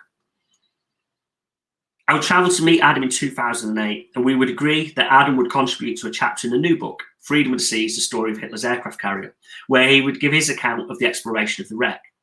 And that's me and Adam standing on the spot where that picture's taken back in, I think that's from 1942. And funnily enough, right outside Adam's office window, which he never knew. Gus would survive the war, and I would travel to meet him in 2009, and he would share his amazing story with us. With the help of Belgian cameraman, Danny Koiger. Danny, sorry, I know I've probably said your name wrong, as all English guys do. I'd met Danny at the Belgian Dive Show back in 2007, and we'd become friends. And we would interview Gus on camera. Danny did the filming, and Gus would share his story. In the mid-80s at the time, he was incredibly lucid and still very, very active. In 2011, I would arrange for Gus to come to the UK to take part in an episode of the BBC series Coast, remembering the 70th anniversary of the Channel Dash. And then, after filming, we toured London together, and I took him to see another World War II veteran, HMS Belfast, but he was thoroughly unimpressed with her and said that Prince Eugen was a bigger ship and much, much better looking, and I'm inclined to agree with him, to be honest with you. Whilst in the UK, he also visited the Imperial War Museum, where the curator come to greet him and offered to give him a private tour of the museum. And he showed him this image of Prince Eugen, taken during the Channel Dash, and asked Gus if he'd ever seen the image, to which Gus answered brilliantly, because he said, "Seen it? I'm in it." Because that was Gus there in the middle of what I think is one of the most iconic pictures to come out of the Kriegsmarine during World War II. His position was on the Prince Eugen during the Channel Dash, was here in the flak gun installed on the bow. In the years following the ship's discovery, I would try and fail to dive Graf Zeppelin on numerous occasions, once driving from the UK only to get within 20 miles of Gdynia to be told the expedition was off due to bad weather. I'd originally got the backing of National Geographic documentary producers as well in 2008, 2009 to make an hour-long documentary about her. However, before long, this was cancelled as a result of the global banking crisis. But I would finally get my chance to dive Graf Zeppelin and my time on camera in 2017 when no less than 3 TV companies approached me in the same year, all wanting to make a documentary about Graf Zeppelin. First would come Der Spiegel, the German channel, and they would come to my house and they would interview me for, I think, an hour or two. And that was aired later that year in Germany and Italy. Next, National Geographic would contact me, and I would have a lot of involvement in Crispin Sadler's excellent team in producing an episode of Drain the Oceans on location in Poland about Graf Zeppelin. And I must admit to getting a bit of a buzz when, unbeknownst to me, I saw that my face was used as to advertise a series all over the world. So I always grin when I see that picture. And then finally, Canal Plus, the Polish TV channel, would also contact me. And before long, I'd be heading back to Poland again. As part of the Canal Plus documentary, I would join Tomasz Datora as Santi Dwysuits and his team on a dive to the wreck site. The following images come from the wreck, courtesy of the Polish Navy, Tomasz Datora himself, Marek Ciachaj and Łukasz Piorowicz. We landed on the wreck on the flight deck right next to the superstructure. And while waiting for the team to get together, I had a bit of time to explore. And the visibility was fantastic, albeit dark, very, very atmospheric, I thought. But as you can imagine, by this point, I'm a very, very happy diver. Once our little group was all present, we immediately headed towards the bow. And the wreck is at quite an extreme angle. She leans over to 45 degrees, over to starboard, over to the side that the island superstructure's on. So swimming at times was difficult as I was inclined to try and swim over the decks as if she was on an even keel, which resulted in a kind of a funny twist as you were swimming. It wasn't the most effective way to swim at all. But it was really difficult to gauge the angle that the deck was at, especially when it was so vast and at times just no reference points. In front of the bridge, here we're looking at the forward 10.5 centimetre anti-aircraft guns. And for those of you who've not made a documentary before, especially an underwater documentary, it's a really strange thing as you're bathed in the brightest of lights you can possibly imagine. And it's really, really difficult to not look into the lights, of course, and if you did, you'd instantly be blinded. So I'm focusing on what's in front of me here. We next headed up the sloping flight deck and across to the port side of the ship. And you get a kind of a good idea of the list here in this picture. And we headed over to the rebate into which the catapult should have been located. And from here, we dropped off the edge of the flight deck and onto the bow several metres below. The focus of our dive was to be the forward 1/3 of the ship, and the scale was just something else. It's absolutely enormous. And the distance between sections of interest was deceptively far. I was keen to get to the bow, as I was always intrigued by the sonar image here, the lower one, obviously, of the wreck, and how the bow appears to be missing. Had this collapsed, I wondered. I had spoken with numerous divers over the years who had all dived the wreck, and all claimed that the bow was completely present. But Adam insisted it couldn't be present or would have shown on the sonogram. So, you know, what was the truth? It would turn out to be somewhere in between what both parties were saying. The bow area is covered in a lot of net, and though largely present, I could see where the confusion came from. The bow should have continued for another metre or two beyond the edge of this netting, you see. A bit like this. The forward-facing hawser and absolute nose of the ship is absent, as is some of the steelwork below the structure, but not all of it. In this image here, we can see the so-called Atlantic bow undergoing construction. This was added after she was launched following a seakeeping issue was discovered about one of the other ships. So they modified it whilst in the water. And at the waterline here, when I dived the bow, it looked pretty much like it does at the waterline here, obviously minus all the scaffolding. There's a large hole, and you can see the frames going back into the ship. And then also there's what appears to be perhaps an outward blast, maybe one of the 50-kilogram bombs hit around there. But generally speaking, the bow looks, to my eye, pretty much like it does there. As we turn to head up back along the bow and underneath the flight deck, we pass over the enormous anchor chains. And of course, everyone's got to do the hand test, haven't they, when you pass an anchor chain? It's just a done thing. It's like a rule. And these again, are just huge. But we saw no signs of the ship's anchors, probably because, as claimed by some of the contemporary reports, the German demolition crew had sabotaged these back in 1945 and had severed them. In this area, there's also the normal shipboard features. There's bollards and cleats, capstans all present, even if somewhat supersized based on what probably most of us normally see on your typical wreck that we'll dive. But the bow felt very familiar, and it also felt very much like a working ship, unlike some of the other areas. As we headed out from under the flight deck and over the top of the lower handrail seen here in this model, we entered the forward casemate gun. The forward casemate, the guns having been removed back in 1940. Intended to house twin 15cm artillery pieces, entering Nies is something else as well. Again, just vast spaces.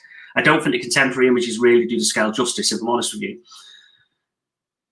I remember inside here being able to see access to C deck, and was more than a little bit tempted to disappear through the hatch and to go off and do a little bit of exploring. But I don't think the camera crew would have appreciated the excursion somehow. And besides, time was pressing on, and we had to keep a schedule, obviously. The real scale of the casemates only hit us as we turned to head out, because as I turned to head out, there was lighting and the camera guy outside filming me and waiting for me to reappear out from inside the wreck. And that really framed it, and just gave a great impression of the scale. And I recall seeing newsreel footage of the Graf Zeppelin's launch, and the many people standing in this exact location, just meters away from Hitler, and giving him the Hitler salute directly to the Führer back in 1938 when she was launched. From here, we ascended up the side of the ship back towards the flight deck. And as we ascended, we passed the officers' mess. And as we approached the flight deck level, an opportunity came our way. Recognizing exactly where I was on the ship and noticing the platform on the extreme right of this image jutting out into the darkness, I decided to go off and explore a little bit there. This was a position of one of the forward anti-aircraft gun positions for the flak veering, like what Gus would fire. Visiting the location, these first colour images have come from the wreck during Adam's survey of the site back in 2006. Was a bit of a pilgrimage for me in a way. This was part of the Graf Zeppelin story, and it made sense to stop on the location for myself and go and see it. Though, of course, the weapons have long since been removed, I was easily able to imagine what this would have looked like, and with the Gus contemporaries standing here back in 1943.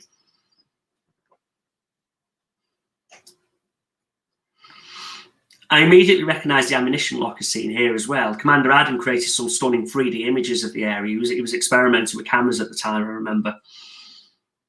And then heading up over the deck, we kind of skidded down the deck, which is 30 metres wide, and descended quite a distance really to the superstructure on the starboard side. And as we approached this, this was perhaps the most moving part of the dive for me, I suppose, because I knew we were nearing the end of the dive, and I was feeling very privileged to be here, if I'm honest. I was kind of forgetting about the camera guys who were behind me at this point as well. I'd long since wanted to stand on the bridge of my ship, as I felt it was. But when I finally got there, I discovered that there's rather a lot of net over this area as well. So decided it was best probably to just hover over the ship rather than stand on it. But nevertheless, I got to see it, which is what counts. We'd get an opportunity to investigate around the superstructure, including around the starboard side, which actually projects out over the side of the hull, which was a feature intended to help aid navigation and also to help make the flight deck a little bit wider. The superstructure was just offset a little. And then in this image here, we can see leaning up against the bed what looks like the metal bed frame, and obviously there's a large door there as well. But though there was lots of random pieces of equipment still on the ship, very often it was difficult to tell what they were. And lots of items were just unrecognisable. Behind the bridge, we would see the void where the main rangefinder was to have been located, round about where the ladder is, actually. And we'd see the towers for the anti-aircraft gun rangefinders, which is that cylinder at the back of the bridge there, before arriving at what was left of the funnel. Keeping in mind a 1,000-kilogram bomb was detonated inside the funnel by the Soviets for some reason, the whole area is more recognisable than I'd actually expected it would be. We crossed this area and then stopped to peer down into this void here, which was curiously exposed, before returning to the shot line to make our ascent. As with all great dives, the time on the bottom just seemed too short, and the time on the deco just seemed way too long. But as I made my ascent, I kept my eyes glued on the wreck until she disappeared into the gloom. For those who've not dived the Baltic before, decompression will be strange to say the least. Lacking any tidal flow, the shot lines have a tendency to be somewhat limp and can float around as there's no tide to take any of the tension, take any of the slack out. We had amazing visibility on the dive, but as is common with this part of the world, it was very dark. It was black as night on the wreck. Visibility did deteriorate on the ascent, however, as there was an algae bloom, and so at times it was down to under a metre. And I felt it was wise to stay close to the shot, that not that you drift off anywhere, but it just seemed right that I should stay with the crew. I didn't want to worry them. And then once back on the surface, there was a certain mood of elation, and the camera team from Canal Plus were waiting, and as I broke surface, I was greeted by the crew. Glenn, if you could play the surfacing video, please.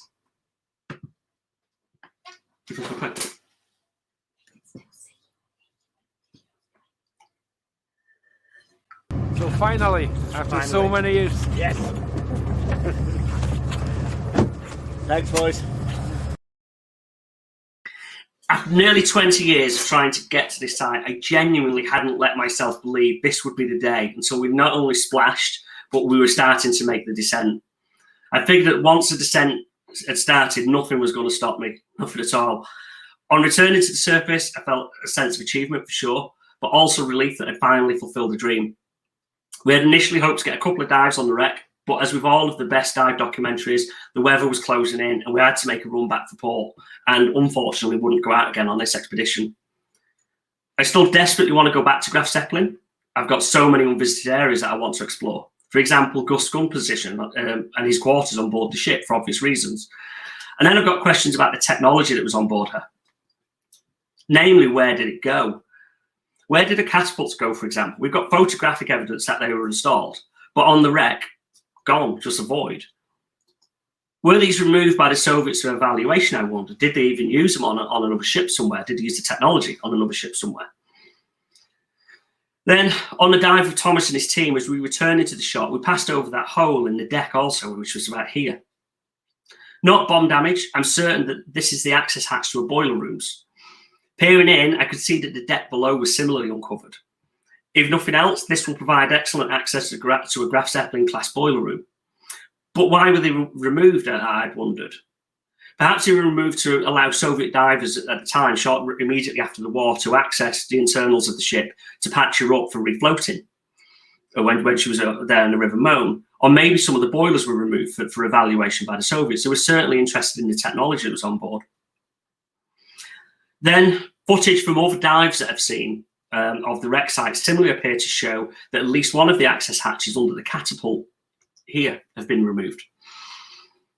These provide access to the forward-mounted voice propellers. Okay, and in this image from 2010, this large square access hole is clearly visible under the flight deck. And it's in about the right location to access for the access for the insertion and removal of the voice propellers. And these are an ingenious piece of kit if you've not heard of them before. Graf Zeppelin had two of them, and they were on board to aid navigation in confined waters specifically, and able to provide thrust through 360 degrees. They would be lowered out of the bell housing when needed and could be used with the ship steaming at speeds of up to 12 knots. But they could also be used on their own to move at speeds of up to 4 knots. And if my suspicions are correct, at least one of these was removed prior to sinking. Circumstantial evidence from just 3 years after Graf Zeppelin was sunk would suggest that the technology was used on a new Soviet cruiser, the Sverdlov. Launched in 1950 and known to have superior manoeuvrability over ships of that era, in 1955, the famous British wartime diver Buster Crabbe and another diver secretly surveyed the hull of Sverdlov while she was on a goodwill visit to Portsmouth Harbour. Slightly sneaky. And they found a circular opening at the ship's bow, and inside it a large propeller that could be directed to give thrust to the bow. And I can't help but think that this was technology borrowed from Hitler's aircraft carrier Graf Zeppelin. I had a fantastic couple of decades researching the Graf Zeppelin, writing 2 books about her, and trying and failing to dive her on many occasions before finally achieving the success I set out to gain all those years before. But even out of the adversity came a lot of enjoyment. On reflection, it's the amazing people that I've met and who helped me on the journey, and the strong friendships I formed that ultimately brought me the greatest satisfaction. Throughout the whole adventure, a great many people have helped me, including my wife Sharon, who gave me such a free hand to travel all over Europe, collecting the information I needed to collect and meeting the people I needed to meet. My brother Joseph, who translated so many documents to me out of German. Francis Marshall, author of the definitive book about the B&T fighter aircraft that was destined to be on Graf Zeppelin. His book's called Sea Eagles. Francis would introduce me to authors Richard Wagner and Manfred Wilske, who built this fantastic 1:100 scale model of Graf Zeppelin and published an excellent book about the model.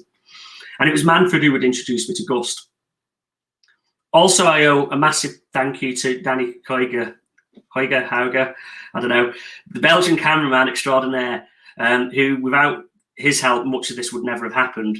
And then Commander Adam Olejnik of the Polish Navy, museum curators and archivists from all over the world, and resources such as the Bundesarchive, the Imperial War Museum, and also Thomas Satora and his team, who ultimately enabled me to fulfill my dream and provided most of the images from the wreck that we've seen today. And of course, let's not forget August Brummeyer. I, for one, never thought that I would count not just one 90-odd-year-old man as a good friend, but several of them. The time I spent with the various Kriegsmarine veterans was fantastic and changed my outlook on life for sure. Given Gus lived long enough to know I dived Graf Zeppelin and would have the pleasure of sharing the old Kriegsmarine veteran's last boat trip. I'd have the pleasure of sharing the old Kriegsmarine veteran's last boat trip with him on a lake near his alpine home in Gossau. He was an amazing guy.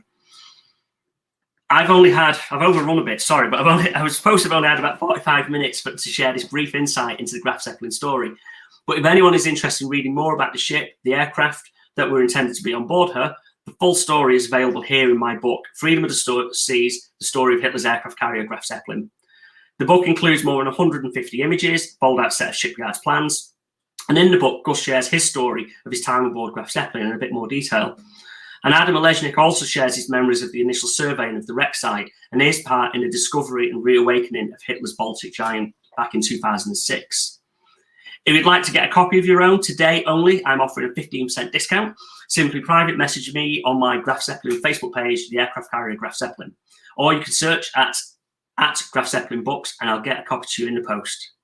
Thank you very much, guys. It's been a pleasure and I hope the rest of the day is as awesome as it's been so far. Thank you, Steve. Wow, what a presentation. It did showed how much research, time and effort you put into it. It's wow, mind-blowing, really. Thank you very much for sharing with us. All right, Seppe. Cheers, mate. Thank you. Thank you, Steve. See you soon. Bye for now. Is there any questions or do we need to move on? We'll do the questions if they come up. We'll do them through email or through the Facebook page. Awesome. Okay, no problems. Awesome. Thank you very much, Steve. Speak soon. Bye.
Yes.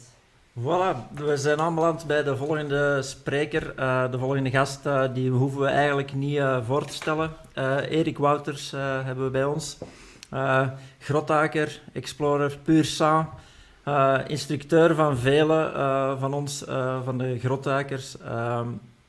Erik is ook onder andere een van de founders van de Science Explorers, exploratieteam, die het Belgische souterrain verkennen. Velen van jullie kennen het België in de ondergrond van België niet. Voor hen deze presentatie om te laten zien wat er allemaal ook hier te beleven valt onder de grond. Erik, ik geef graag het woord en het scherm aan u. Dag luisteraars. Stefan, dankjewel voor mij kort voor te stellen. Mijn naam is Erik en ik neem u heel graag mee naar het Belgisch souterrain. Dat is de plaats waar we met onze duikclub regelmatig naartoe gaan. En dan spreken we over misschien een uit de hand gelopen hobby. Maar wij gaan proberen om u een beeld te schetsen over het souterrain van België. De club bij ons is Science Explorers en we gaan over naar onze dia's en nu krijgen we in feite de voorstelling van onze club. Hier hebben wij een aantal vaste leden bij ons in de club en ik ga niet iedereen overlopen, maar het zijn vaste waarden van onze club en we zien één gemeenschappelijk deel op al die foto's. En dat ze allemaal aan het lachen zijn. Dat wil zeggen, het is een hobby, het is een vrije tijdsbesteding en in feite is het puur plezier dat we kunnen meemaken onder onze gewelven. En we gaan terug naar de jaren eind 90 met Dirk Roland, een van onze grondleggers van het Belgisch souterrain. En Dirk Roland is een van de oudere grotduikers bij ons in België. Vlaming die uiteindelijk jaren heeft gewoond voorbij de taalgrens. En met hem hebben we de eerste ervaringen kunnen meemaken onder de gewelven. En dan zien we de oudste foto's van bij ons, samen met Dirk en mezelf, toen de helm nog maagdelijk wit was. Maar toch doken we met een dubbel set. En dan zien we rechtsbovenaan een bunker. Links van onder de eerste foto's die we trokken in de Belgische mijnen. De foto's zijn natuurlijk vanuit die periode en als we die dan vergelijken met de huidige techniek, dan zien we wel een groot verschil. Maar toch is het een eerste indruk van wat we onder water kunnen zien. Als we dan gaan kijken naar bijvoorbeeld de rechtse foto bovenaan, dan zien we daar een foto met een aantal stalactieten. Maar in wezen zijn dat stofstalactieten. En het is enorm fragiel. En op het moment dat we voor de eerste keer op die locatie zijn gaan duiken, zagen we dat fragiel gebeuren. En uiteindelijk hebben we daar de rebreathers voor meegenomen. En dat was een tunnel op 12 meter diepte. Heel veel mensen die kennen de Côté net over de grens in de buurt van Fumé.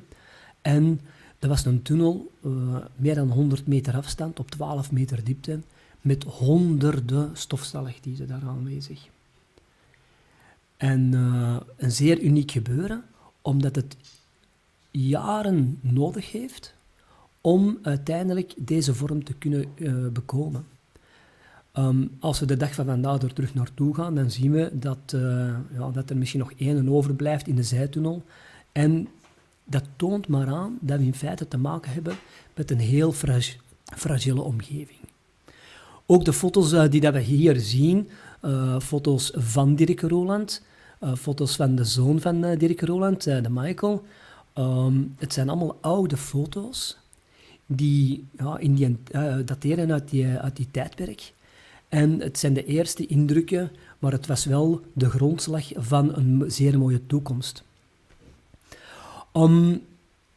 Als we spreken over indrukwekkende foto's, dan moet dat zich situeren in omgevingen met een heel goed zicht. Hier zien we dan de overblijfselen vanuit een vergeten periode. En zo'n een duik in het souterrain is in feite teruggaan in de tijd. Het is als een stukje geschiedenis dat we uiteindelijk niet meer kunnen zien. En onder water zijn die restanten altijd overeind gebleven. Aanvankelijk waren dat droge sites. En omdat ze het grondwater niet meer oppompen, is dat langzaamaan onder water komen te staan. Ideaal voor ons om te duiken. En dan zien we nog die oude archeologische of industriële overblijfselen van een vergeten tijdperk. En elke keer als we kunnen ondergedompeld worden in die omgevingen, is dat een stukje teruggaan in de tijd. Hier zien we een foto van Hedwig Dieraert met de toegang tot een heel diepe schacht, allemaal Belgisch grondgebied, maar vrij indrukwekkend. En dan is het wel zeer aangenaam om in de beste omstandigheden te kunnen duiken. Natuurlijk vraagt dat materiaalbeheersing, duiktechniek, ook de juiste mixen, de juiste mengsels. En dan krijg je de confrontatie met de duiktechniek wat dieper, wat verder. En krijgen we ook, zoals dat we hier op deze foto zien, een confrontatie met een oud verleden. Hier en daar hebben we wel een aantal extra technieken toe te passen. Links op de foto zien we bijvoorbeeld Cedric en Frederik van de Plas nog in de tijd, waarbij dat we een 20-tal meter naar omlaag moeten gaan met de nodige speleotechnieken om uiteindelijk dan toegang te krijgen tot het souterrain van deze mijn. Een typisch karaktertrekje van onze Belgische mijn is dat het zicht bijzonder goed kan zijn. Op de rechtse foto krijg je dat met de nieuwe fotografietechnieken al een zeer mooie indruk over het zicht, de afstand dat we kunnen afleggen, het dieptezicht. In feite technieken die dat we eind jaren 90 nog niet ter beschikking hadden. En dankzij heel die mooie evolutie krijgen we toch zeer mooie resultaten. Hier en daar krijgen we ook wel eens een sportieve toegang, waarbij dat het transport niet altijd in de kleren kruipt. De zware sets die moeten meegaan, de rebreeders gaan mee, de bail-out moet meegaan. En dan, en uiteindelijk komen we dan aan de voet te staan van een zeer mooie toegang. Altijd wel wat stofgevoelig, maar vanaf dat je heel voorzichtig bent, een mooie lijnpositie, een mooi evenwicht. En je kan vertrekken in alle rust en stilte, dan behoud je het zicht en krijg je mooie indrukwekkende taferelen. Een stukje teruggaan in de tijd. En zo krijgen we hier op deze foto een zeer indrukwekkende schacht, potrellen, waarbij dat we met een juiste lijntechniek kunnen in afdalen, de juiste mix, de juiste decompressie mixen. En heel dat geheel vormt in feite een zeer mooie uitdaging. De omstandigheden zijn meestal net iets kouder, maar met de juiste droogpakken, de onderpakken, de verwarmingstechnieken, is het in feite allemaal een zeer aangename hobby, een hobby om in rust en stilte met het nodige comfort uit te voeren.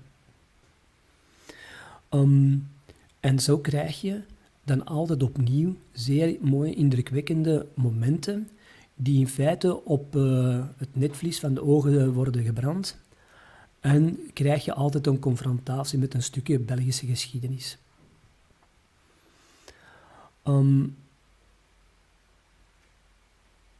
De duik die we hier hebben uitgevoerd was in feite een heel bijzonder moment, omdat we hier getuigen zijn van een verleden dat jaren in rust is gebleven.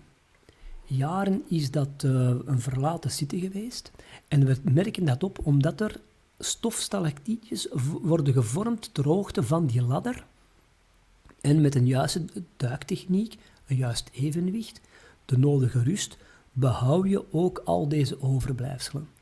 En dat is dan gelijktijdig ook een zeer mooie uitdaging om aan te gaan, gebruik maken van de rust, de stilte, de juiste duiktechnieken en dan een afdaling in het verleden. En dan krijg je een zeer mooi, aangenaam, comfortabel pakket, wat enorm roept, lokt En dat is misschien een van de redenen waarom dat we ons ook begeven in het souterrain. Hier en daar krijgen we wel ook weer een zeer mooie uitdaging. Dit was een put van een 47 meter verticaal laag. Ja, met de dubbelsets is dat een serieuze inspanning. En wij weten allemaal dat een van de verzwarende factoren de inspanningen zijn voor de duik, inspanningen na de duik. En dat je dan 47 meter omlaag moet gaan, nadien, na het koude water, terug omhoog. Dan zijn we in het kader van decompressie niet heel goed bezig.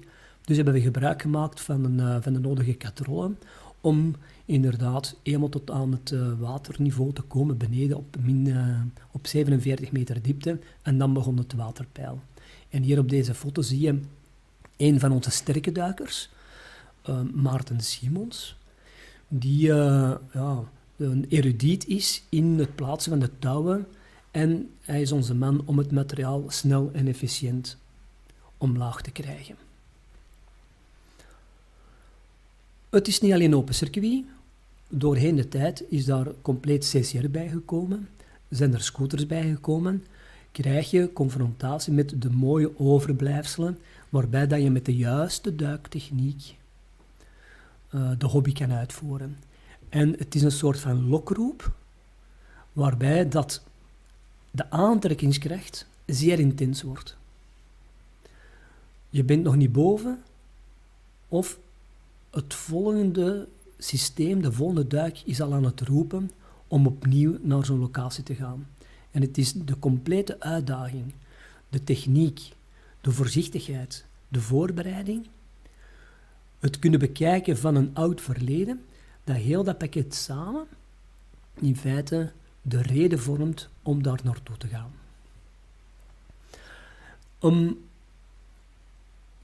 Op 13 januari 2019, binnenkort 2 jaar geleden, is het bij ons in de ploeg gelukt om de diepste duik op Belgisch grondgebied uit te voeren.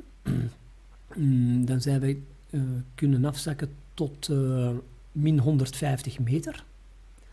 En dat was samen met ook een van onze indrukwekkende duikers, Chris Roberts. Fred Mengetto was erbij. Hedwig Dieraert was erbij. En met heel de ploeg samen is het ons gelukt om af te dalen tot op min 150 meter. Niet iedereen is omlaag gegaan, maar je hebt wel heel de samenwerking nodig om uiteindelijk tot dit resultaat te komen. En die 150 meter is wel een zeer mooie uitdaging geweest. En de foto in de hoek beneden zie je dat het zicht vrij indrukwekkend was. En dat je dan kijkt naar de temperatuur, 12 graden, dan weten wij als duiker dat het een zeer aangename temperatuur is om iets langere decompressietijd uit te voeren. Maar de 150 meter is inderdaad momenteel de diepste duik op Belgisch grondgebied. Een locatie dat veel mensen van ons kennen. En opnieuw krijg je hier de overblijfselen van de tijd van toen, waarbij dat we de dag van vandaag zien dat het waterpeil over het algemeen sterk aan het dalen is. Waar we vroeger een serieuze diepte hadden, krijgen we de dag van vandaag minder en minder grondwater, waarbij dat de duikruimte inderdaad aan het verkleinen is. Duiktechniek heb je in de handen, maar de omstandigheden zijn soms heel variabel. Hier zien we een van onze leden, Cedric Wevers. En hij start zijn duik in het souterrain. En de omgeving is enorm stofgevoelig. Dus we krijgen in feite een heel grote stofwolk van beneden naar boven. En door de uitgaande bellen komt er een reactie ten opzichte van het wateroppervlakte. En je ziet daar blijkbaar precies zo'n soort van sneeuwval. En dat wil zeggen dat het een ondergrondse omgeving is waarbij dat het water lange tijd heeft stilgestaan. Waarbij dat er afzetting is van kalksteen op het wateroppervlakte. En dat vormt calciet. En calciet is een laagje, een heel fragiel laagje op het wateroppervlakte. En als dat nog niet zo oud is, we spreken dan over misschien 2, 3 jaar, dan is dat een fragiel laagje. En met de uitgaande bellen ja, breekt dat af en daalt dat naar beneden. En dan krijg je ja, de minder goede zichtbaarheid van boven naar beneden in combinatie met het stof op de grond van onder naar boven. En uiteindelijk krijg je een complete blacked-out situatie, waarbij dat je wel bewust bent van de duiktechniek, maar waarbij dat omstandigheden het iets moeilijker maken. Nu, die calciet, ook als het waterniveau daalt, ja, dan verdwijnt die calciet. En als het waterniveau terugstijgt door de bewegingen, wordt die groei beperkt. Maar het is op het moment dat het water compleet stilstaat, dat die calciet kan groeien. En we hebben ook al een omstandigheid meegemaakt waarbij dat de laag van calciet ja, een dikke 10 centimeter zelfs was. Nu, de mooie foto's, dat zijn altijd de indrukwekkende mijnen met goed zicht. Maar we hebben ook nog een extra hoofdstukje. En op de foto zien we eerder een modderige poel. En dat is een foto van 2012, waarbij dat je denkt van, dat is wel een heel modderige poel. Wat gaan die mannen daarin doen? Het is een grotduik op Belgisch grondgebied. En in een tijd heeft Dirk Roeland, een van onze primaire duikers op Belgisch grondgebied, daar een topografie van gemaakt. En een topografie is een basisdocument waarbij dat we ons kunnen baseren om tot exploratie over te gaan.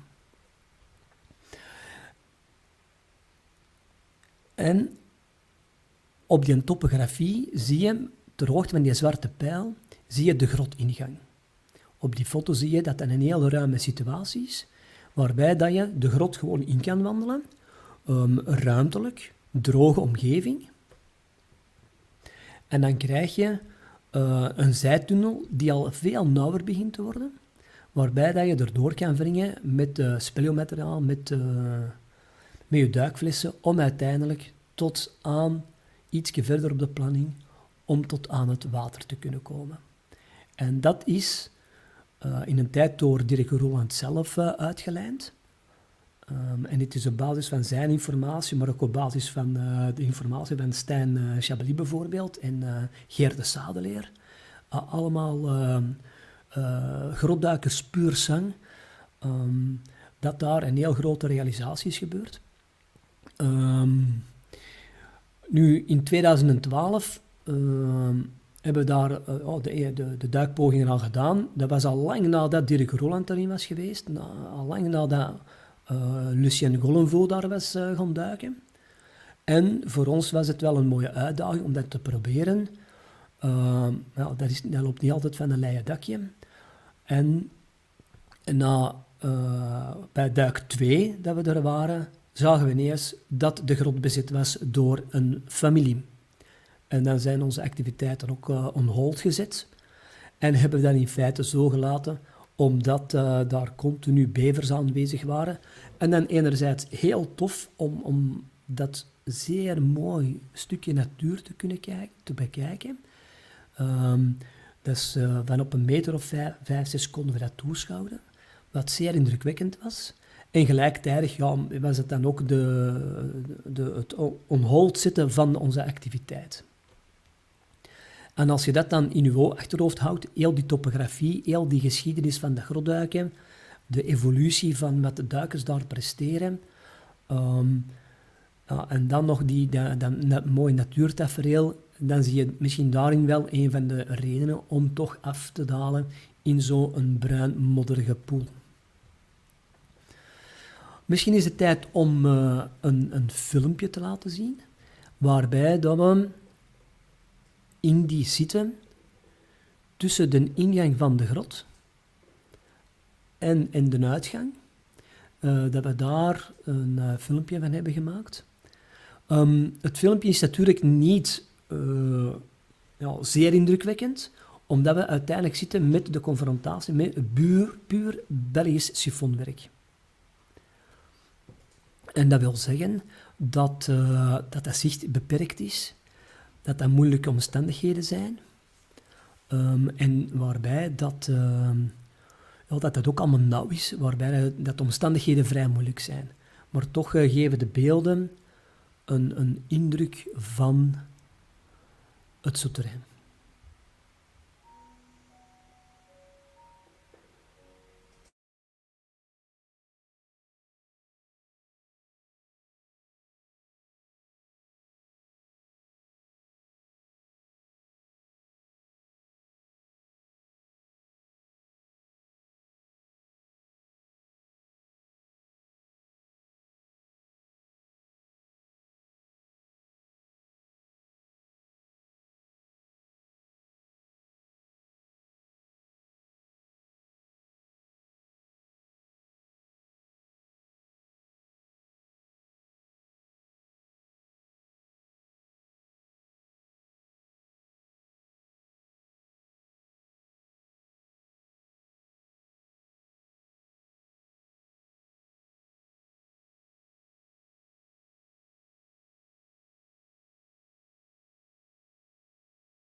Ja.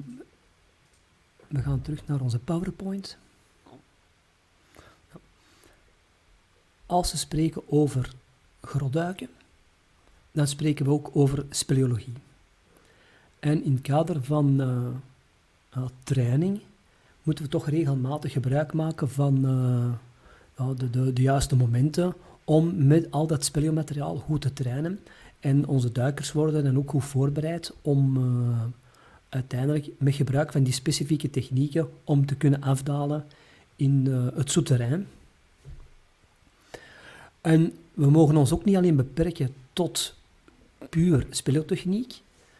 Je moet net iets meer uitvoeren, klimtechnieken, touwtechnieken, canyontechnieken, om uiteindelijk thuis te zijn in die wereld van al die touwtechnieken, om ook te zorgen dat de fysiek in orde is, dat die spieren klaar zijn voor die intense inspanningen, waardoor dat er een bepaalde souplesse optreedt. En natuurlijk zijn dat de ideale familiemomenten om te zorgen dat die training, die voorbereiding, het sterk maken van je lichaam, dat in orde is. En dan, wanneer dat die training dan intensief uitgevoerd is, dan zijn wij inderdaad klaar om met de juiste techniek, de juiste voorbereiding, de fysieke sterkte, maar ook de psyche, om dan af te dalen in het souterrain. En zo krijg je dan zeer mooie, indrukwekkende uitdagingen, waarbij dat we op basis van speleotechnieken uiteindelijk naar de ondergrond, naar het souterrain kunnen gaan. En dan komen we terecht bij de essentie van het souterrain. De diepste duikgrot, momenteel, ligt bij Eprave. Als je daar op de foto de duiker ziet, en met de rode helm is het Dirk Roeland, dan zie je dat het al iets nauwer zal worden, waarbij dat we spreken over puur de essentie van het belly-siffonwerk. Het is al enkele jaren geleden dat we met Science Explorers, met de club, met Dirk Roeland, ter plaatse zijn geweest om Eprave te bestuderen. En dan ging het over de meting van de snelheid van het water, de omstandigheden, een soort van intense analyse, goed in kaart brengen van hoe dat die doorgang eruit ziet. Want we spreken toch ook over een vrij smalle doorgang. Het zicht is ook altijd wel wat beperkter. En we zijn meermaals afgedaald in het systeem, waarbij dat we uiteindelijk vaststellen dat we niet te maken hebben met de mooie omstandigheden zoals in een klassieke mijn, maar waarbij dat we een confrontatie hebben met de pure essentie van de Belgische siphons. En zo krijgen we verschillende uitdagingen. Eprave, hier zien we in de côté van Luik Le Chalet, waarbij dat een van onze sterke duikers in de tijd, Nico Hek, serieus intensief geëxploreerd heeft, waarbij dat we dan zien dat dat materiaal allemaal heel specifiek moet zijn om de weg te kunnen vinden door die etroitures van de grotten. Hier en daar maken we ook wel eens gebruik van meer subliem duikmateriaal, technisch duikmateriaal. De rebreather in combinatie met een full face mask. Maar dat idee is in feite gekomen van een van onze grootste exploratieduikers op Europees gebied, Olivier Isler, die hier zijn prototype van helm in combinatie met het gesloten circuit heeft ontworpen. En het is op basis van zijn idee dat we inderdaad weet hadden van we kunnen ook die CCR combineren met het full face mask.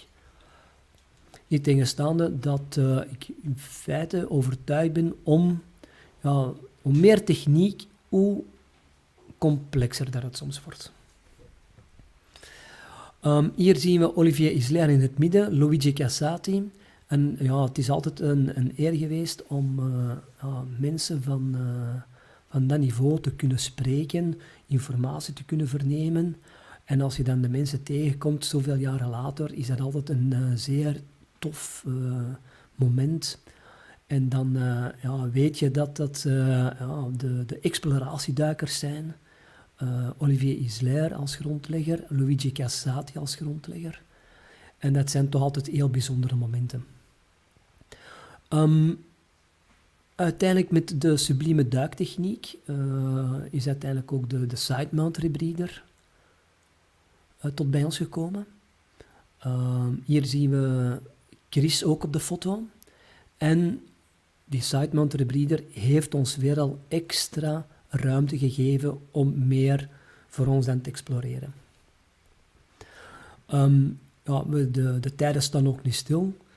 Als we zien hoe snel dat het allemaal evolueert, wat de mogelijkheden zijn van de huidige duiktechniek, dan zien we een heel grote versnelling. Als wij nu een reflectie moeten maken naar de jaren 90, dan kan je dat bijna niet meer vergelijken.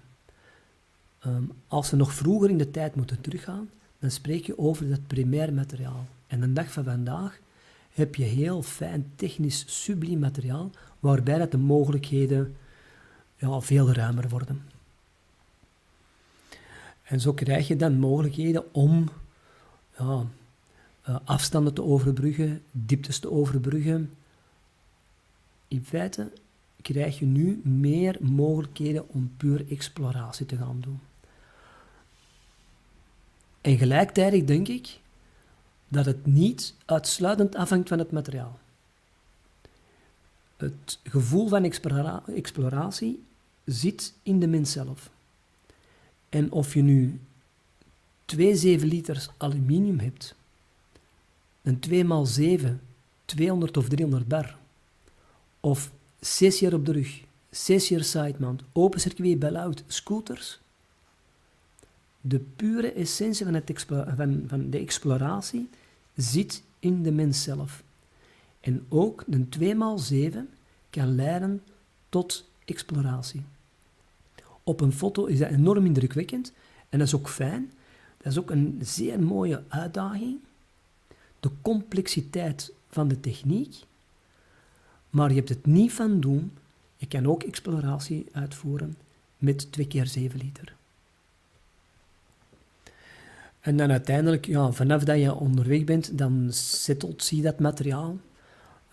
Dat positioneert zich, waardoor dat het uiteindelijk zeer aquadynamisch wordt.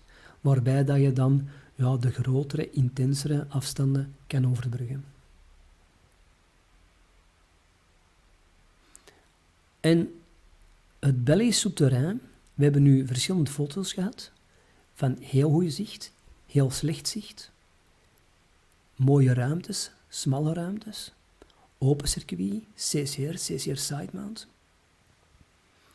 Maar als we terug moeten gaan naar de pure essentie, het prille begin van ons Belgische terrein, dan moeten we al bijna 70 jaar terug in de tijd gaan. En het Belgische terrein, onze Belgische duikers, vergelijk ik met deze boom, waarbij dat wij enorm veel duikers krijgen. Maar al die informatie, die grondslag, waar het ooit allemaal begon, dat zijn die wortels van die stevige boom. Al die duikers zijn al de blaadjes.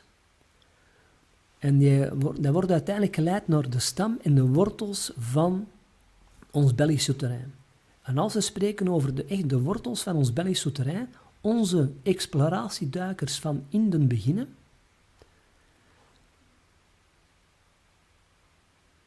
dan komen we terecht bij Lucien.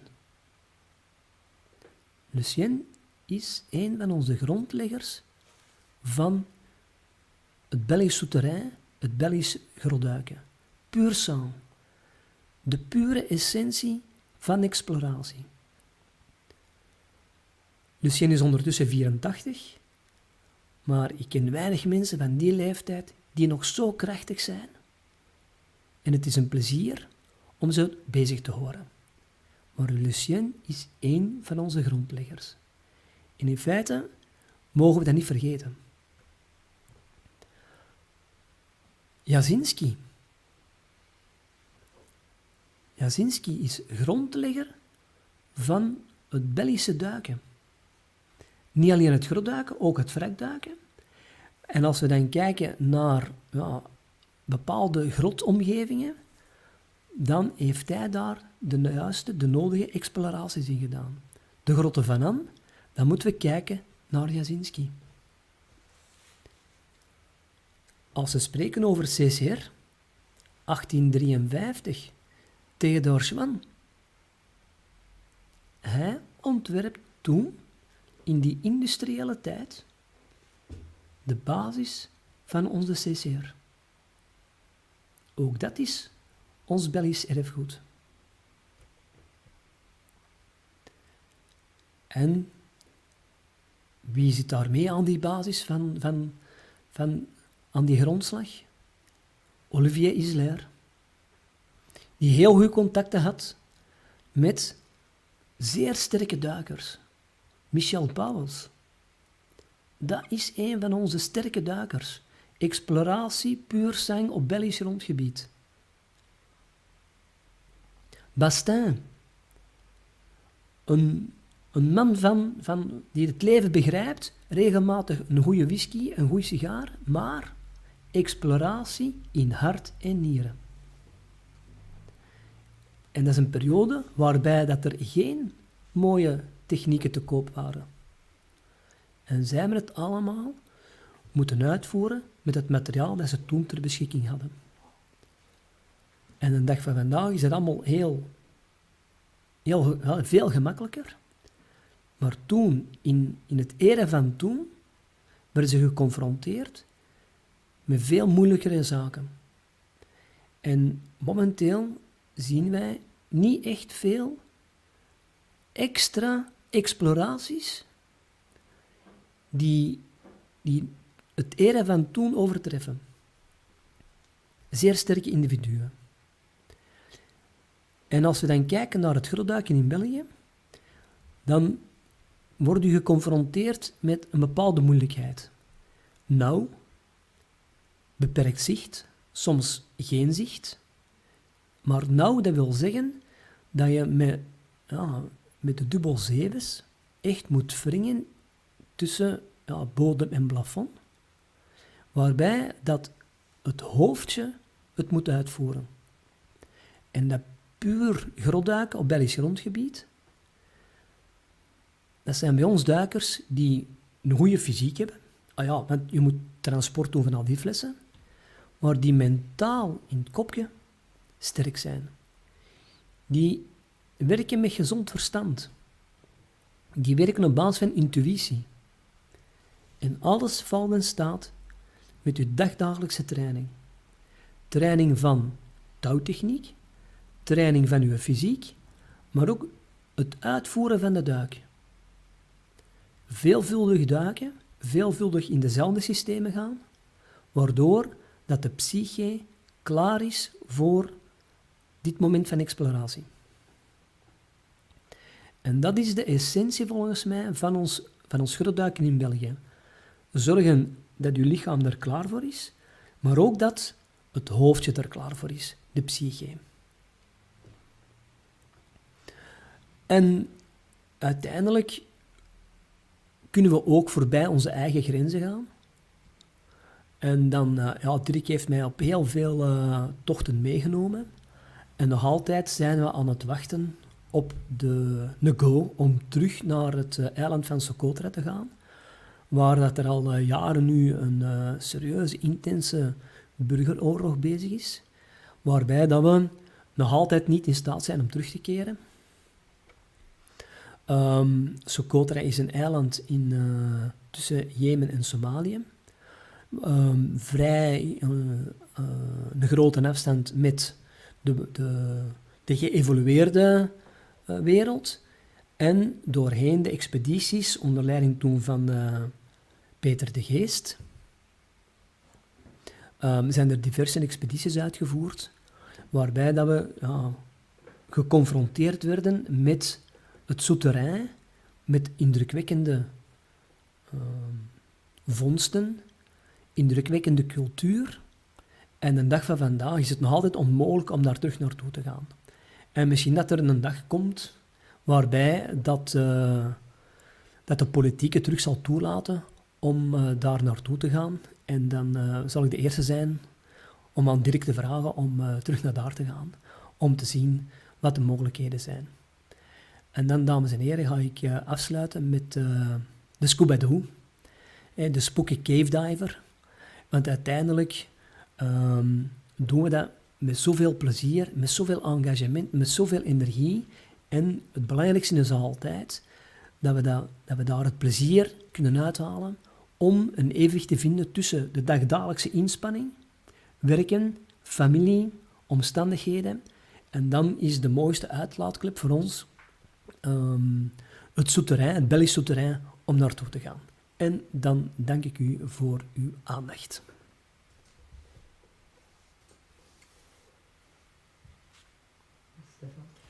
Erik, bedankt voor de presentatie, de heel mooie presentatie weer al.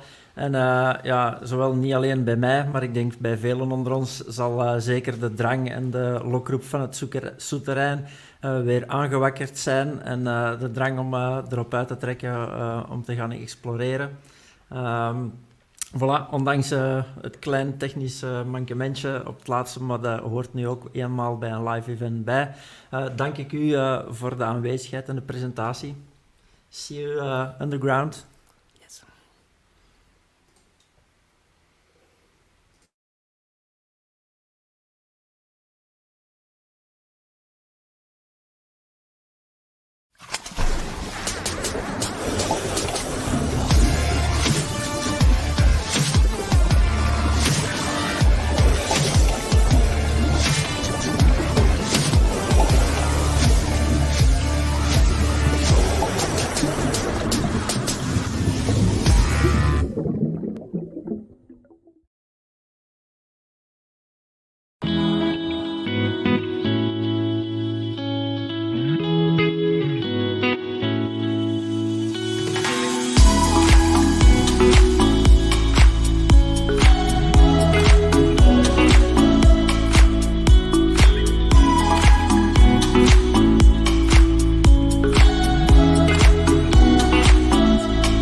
Would you like something less complicated? Horizon is perfect simplicity.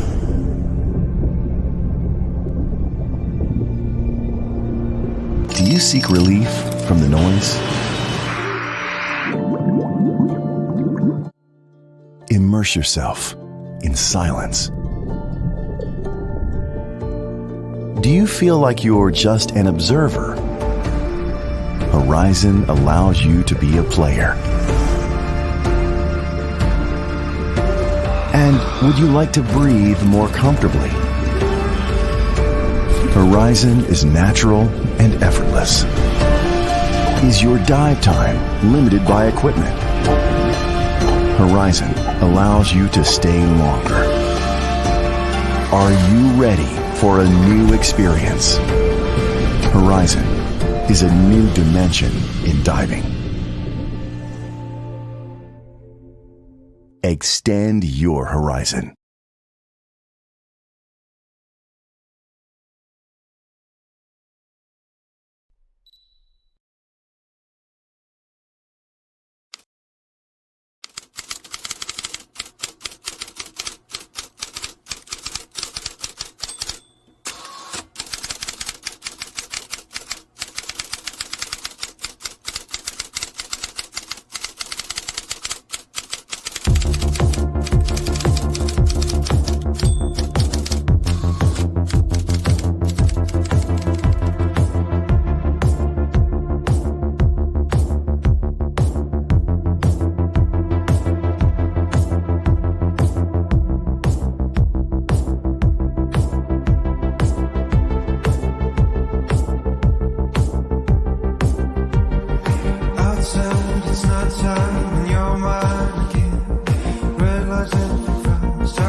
Ziezo, zijn we aanbeland bij de volgende spreker. Onze volgende gast is Geert Nies. Geert, welkom bij de online event. Blij dat we je erbij hebben vandaag.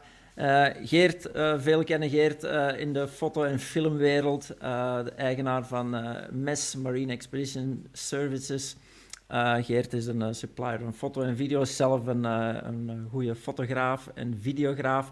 En Geert komt ons vandaag wat meer uitleg geven over belichtings- en flitstechnieken. Geert, ik geef het woord volledig en scherm volledig over aan u. Oké, dankjewel. Dan moet ik eerst mijn scherm nog delen, dacht ik. Ja. Share screen. Een momentje.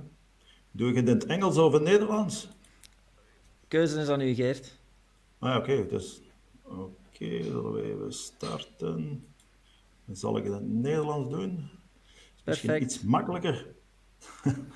Oké, Stefan, dankjewel. Glenn ook, dankjewel. En proficiat met dit mooie initiatief. Spijtig dat het niet in live kan doorgaan, maar dat we het online moeten doen. Volgende keer hoop ik dat het wel live kan, want het is altijd wat plezanter om wat interactief presentaties te geven dan gewoon te presenteren via Skype of andere media. Oké, goed, we gaan eraan beginnen. Zoals ik al zei, Stefan heeft me gevraagd om hier een presentatie te geven vandaag over fotografie, in het bijzonder in wrakken en in grotten, omdat het toch wel iets speciaals is. En misschien eerst eens even stilstaan bij het feit dat grotten en wrakken eigenlijk tot ons een speciale aantrekking hebben. Hè. Er zijn verschillende redenen. Hè. Het avontuur, maar ook het gevaar wat er aan vasthangt. De geschiedenis, dat is vooral met wrakken van toepassing. Soms ook wel met grotten, als er vroeger in de prehistorie wat in gebeurd zou zijn. Verborgen schatten, dat spreekt ook altijd tot de verbeelding. Maar heel belangrijk, en dat is hetgeen wat ik hier eigenlijk wil zeggen, is denk daar zelf eens over na, is wat eigenlijk dat gevoel bij jou oproept. Hè? Want ik kan me voorstellen, of ik weet dat het zo is, dat het één wrak geeft je toch wel een ander gevoel dan het andere. De één grot geeft wel een ander gevoel. En probeer dat gevoel eigenlijk te vertalen in de foto's die je maakt. Veel fotografen gaan er een beetje aan voorbij, die zijn vooral bezig met techniek. Maar probeer ook de scènes wat zo te kiezen, dat eigenlijk dat gevoel ook weerspiegelt wat jij zelf voelt bij het beduiken van die grot of dat wrak, want dat zegt zoveel meer. Dit is natuurlijk iets wat je zelf moet invullen, maar vandaag gaan we het vooral hebben over technieken die je kan gebruiken om die resultaten te behalen. Maar misschien is het wel even goed om stil te staan bij de beperkingen die we hebben wanneer we grotfotografie of wrakfotografie doen. Ten eerste, er is bijna geen tot geen licht, zeker niet in grotten, daar is absoluut geen licht. We hebben grote, we hebben kleine ruimtes om te belichten en dat is al een uitdaging op zich. Hoe gaan we daarmee om? En dikwijls hebben die ook achter elkaar te belichten. Soms hebben we menglichtopnames. Stel voor bij wrakken, als je binnen die ruimte ingaat, maar daar links en rechts schijnt er nog wat licht naar binnen. Hoe gaan we daarmee om? Hoe krijgen we dat mooi in beeld? De koude en de diepte spelen ook een rol, want natuurlijk, je bent toch altijd wat nerveus, zeker als je wat diepe wrakken moet gaan beduiken. Je moet je aan de decotijden houden, of aan de andere kant als je grotten beduikt en het is vrij koud. Je moet zien dat je nog altijd comfortabel bent, want anders is het helemaal over en uit met fotograferen. Iemand die zich niet lekker voelt, die gaat gewoon niet goed kunnen fotograferen. En, last but not least, het materiaal wat meegeshowd moet worden in die grotten en in die wrakken is soms al gigantisch. Als er dan nog zo'n camera bij komt, dan wordt het helemaal een uitdaging. Maar ik ga je vandaag vooral proberen wat wegwijs te maken daarin en we gaan proberen ook wat vragen te beantwoorden. Ik hoop nu dat er voor sommigen wel een vraagteken staat. Ja, hoe gaan we daar allemaal mee om met die verlichting en hoe gaan we alles netjes in beeld brengen? En ik hoop dat na mijn presentatie dat vraagteken wat kleiner geworden is of misschien volledig weg is. Dat het jullie wat comfort geeft om die beslissing zelf te nemen hoe je die foto exact wilt hebben. Oké, laten we beginnen bij het begin. Het meest eenvoudige. Het meest eenvoudige is eigenlijk een camera zonder kunstlicht, geen flitsers, geen lampen. Gewoon, we hebben een camera en we gaan foto's maken. En eigenlijk heb je daar al een paar mogelijkheden om dan mooie beelden te maken. Maar in dat geval, als we geen kunstmatige verlichting hebben, hebben we sowieso licht nodig. In grotten waar geen licht is, ja, kunnen we met onze camera niet veel gaan doen dan. En een van de technieken die je kan toepassen, die ook wel heel mooi is de techniek van silhouetfotografie. Wat wil dat eigenlijk zeggen? Je gaat frontaal tegen het licht in foto's maken, waardoor eigenlijk de onderwerpen, in dit geval op de foto's hier duikers, maar dat kunnen ook dieren zijn, die op die manier afbeeldt. En dat geeft een silhouet, alleen de contouren van een onderwerp. En meestal geeft dat vrij mysterieuze beelden en die zijn ook wel zeer attractief. En ik raad ook wel aan om fotografen ook af en toe, zelfs al hebben ze flitsers en hebben ze lampen bij, als je die dingen ziet, probeer ze ook zo in beeld te brengen. Die brengen altijd iets meer. Een andere methodiek die je kan gebruiken als je geen flitsers of lampen hebt, is hetgeen wat eigenlijk Christophe Geert, dat is een Duitser die al 30 jaar geleden met die techniek bezig was, is met hoge gevoeligheid gaan werken. Dus hoge ISO-waardes, waardoor je eigenlijk een heel korrelige film of een ruizige, in digitale termen uit te drukken, een ruizige foto krijgt. En die geven ook heel mysterieuze beelden. Je kan met heel weinig licht wat je hebt, kan je toch opnames maken. Dat zijn opnames gemaakt in Noordzee en andere gebieden waar er heel weinig licht is. En daar heeft hij foto's gemaakt met ISO-waarden van 40.000 zo in de tijd nog met de Nikonos voor de mensen onder ons die nog kennen, die camera. Maar je kan die met die behuizing, zoals je hier ziet, kan je ook dat soort foto's maken, maar dan moet je heel hoog in ISO-waarden gaan en best ook nadien in postprocessing ze omzetten naar zwart-wit, want de kleuren die je dan gaat zien gaan heel flauw zijn. En in die zin, als je ze zwart-wit maakt, worden ze hard en wordt het verhaal veel sterker. Dus dat zijn eigenlijk 2 technieken die je kan gebruiken als je geen flitsers, geen lampen hebt, om toch attractieve beelden te maken. Maar je ziet, als je geen flitsers en lampen hebt, ben je heel snel uitgewerkt als je tot die 2 technieken moet beperken. En vandaar eigenlijk dat in de onderwaterfotografie al heel snel gegrepen wordt naar artificiële verlichting, wat kan zijn in dit geval flitsers of lampen. En wat verschillen die flitsers en lampen met elkaar is op de manier hoe dat ze licht geven. Een flitser, hier links afgebeeld, die geeft op kortstondige tijd, meestal gemiddeld rond een duizendste van een seconde, heel veel licht en dan is het over en uit. Terwijl een lamp of een videolamp eigenlijk continu licht produceert. En dikwijls bestaan er nog wat bananenverhalen rond van oké, ik heb een heel sterke lamp, die is veel sterker dan jouw flitser, of andersom. En om daar een beetje duidelijkheid in te scheppen, heb ik eigenlijk die 2 dingen eens naast elkaar gelegd. En voor veel mensen is dat moeilijk te vergelijken, want de waardes die je daarvan krijgt, ja, die kan je moeilijk naast elkaar leggen. En ik heb ze een beetje in een tabel gestoken. En hoe heb ik ze nu vergeleken? Hier heb je 3 flitsers met 3 vermogens. Dat zijn de C-flashes, zoals je hier op de foto ziet. En in 3 verschillende krachtuitvoeringen. De sterkste is 150 wattseconden. Dat is de elektrische energie wat hij heeft. 100 wattseconden en 60 wattseconden.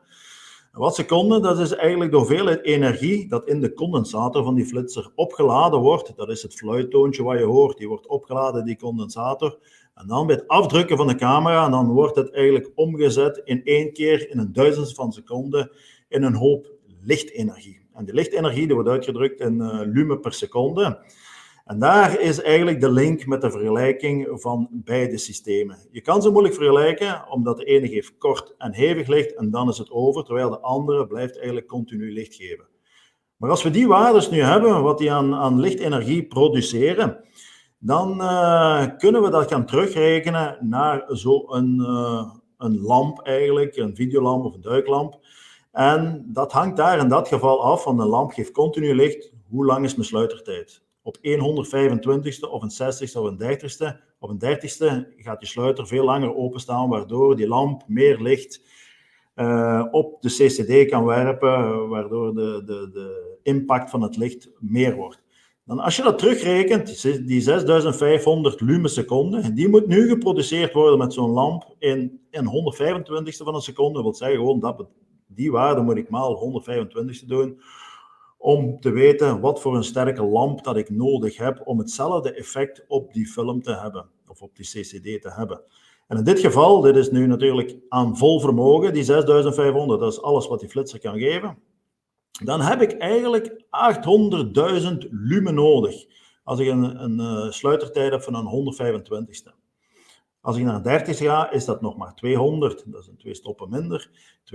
200.000 lumen. Ik zeg maar, want ik kan, als de luisteraars, dat zijn meestal allemaal wel duikers en techduikers.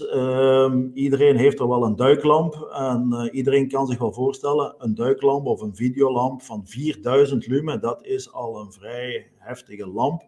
En als je ziet, bijvoorbeeld hier, van die heb je 200 van die lampen nodig om hetzelfde effect te hebben als 1 flits van die flash 150 aan een 125ste. Natuurlijk, als je zegt van ik ga maar een 30ste, ja, dan heb je er maar 50 nodig. Hè. Maar als je zelf dan ziet naar die kleinste uitvoering, dat is een kleine lamp die in je handpalm past, 60 watt seconde. En die 2500 lumenseconden geven. Die lamp of die flitser die wordt aangestuurd met 4 AA-celletjes. Dat is eigenlijk bijna niks. Maar die geven heel efficiënt licht op het moment dat je het nodig hebt. En dan zie je zelfs op een 30ste heb je 80.000 lumen nodig om een lamp van 80.000 lumen. Dus dat zijn nog altijd 20 van die sterke lampen om datzelfde effect te hebben. Dus als we dit even aanschouwen, dan zien we inderdaad dat de lampen een heel stuk minder krachtig zijn. Of omgekeerd dat de flitsers een heel stuk krachtiger zijn dan de lampen. En dat je die dingen niet door elkaar kunt, of met elkaar kunt uitwisselen. Natuurlijk, als je een flitser een heel stuk gaat dimmen, daar staan dimstanden op, ja, dan kun je wel in elkaars vergelijking komen. Maar als je echt licht nodig hebt, ja, dan kan je beter zeggen, ik ga voor de flitsers. Hetzelfde is er ook een verschil in de aansturing. Zoals ik al gezegd heb, een flitser geeft kort en hevig licht op een 1000 seconden, terwijl een lamp geeft continu licht. En de aansturing of de instellingen op de camera gebeurt op een heel andere manier. Dus vandaar zou ik zeggen, meng die 2 systemen niet door elkaar, want je gaat jezelf het heel moeilijk maken om dat allemaal met elkaar in balans te krijgen. Dus vandaar kies dan wel ofwel voor lampen of ga voor de flitsers, maar probeer die dan ook door de duikers te laten gebruiken, dat je allemaal flitslampen hebt. Oké, hoe gaan we daar nu mee om? We zullen met het eenvoudigste beginnen, met duiklampen. En laat ons zeggen dat we allemaal duiklampen gebruiken en dat we daar foto's mee gaan maken. Dat is geen enkel probleem, dat kan. Maar misschien is het wel belangrijk om eens even te kijken, wat voor lampen hebben we dan nodig? En heel belangrijk, zoals hier aangeeft, willen we in wrakken en in grotten foto's maken, dan is het vooral de bedoeling om maximale scherptediepte te krijgen. Want het heeft geen zin als we een foto maken in een wrak en op de achtergrond wordt het onscherp, of in de voorgrond is het onscherp. Dan willen we eigenlijk een foto die helemaal scherp is. En dat wil zeggen dat we eigenlijk met heel kleine diafragma's moeten gaan werken.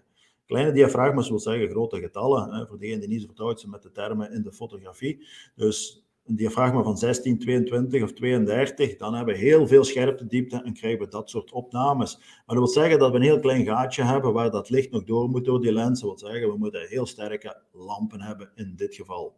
Als we er niet komen als lampen, dan kunnen we eventueel nog met die ISO-waarde wat omhoog, maar dat is niet aanbevolen, omdat dan verliezen we wat kleur en krijgen we wat ruis in onze beelden. Dus ook die zo laag mogelijk en diafragma zo hoog mogelijk.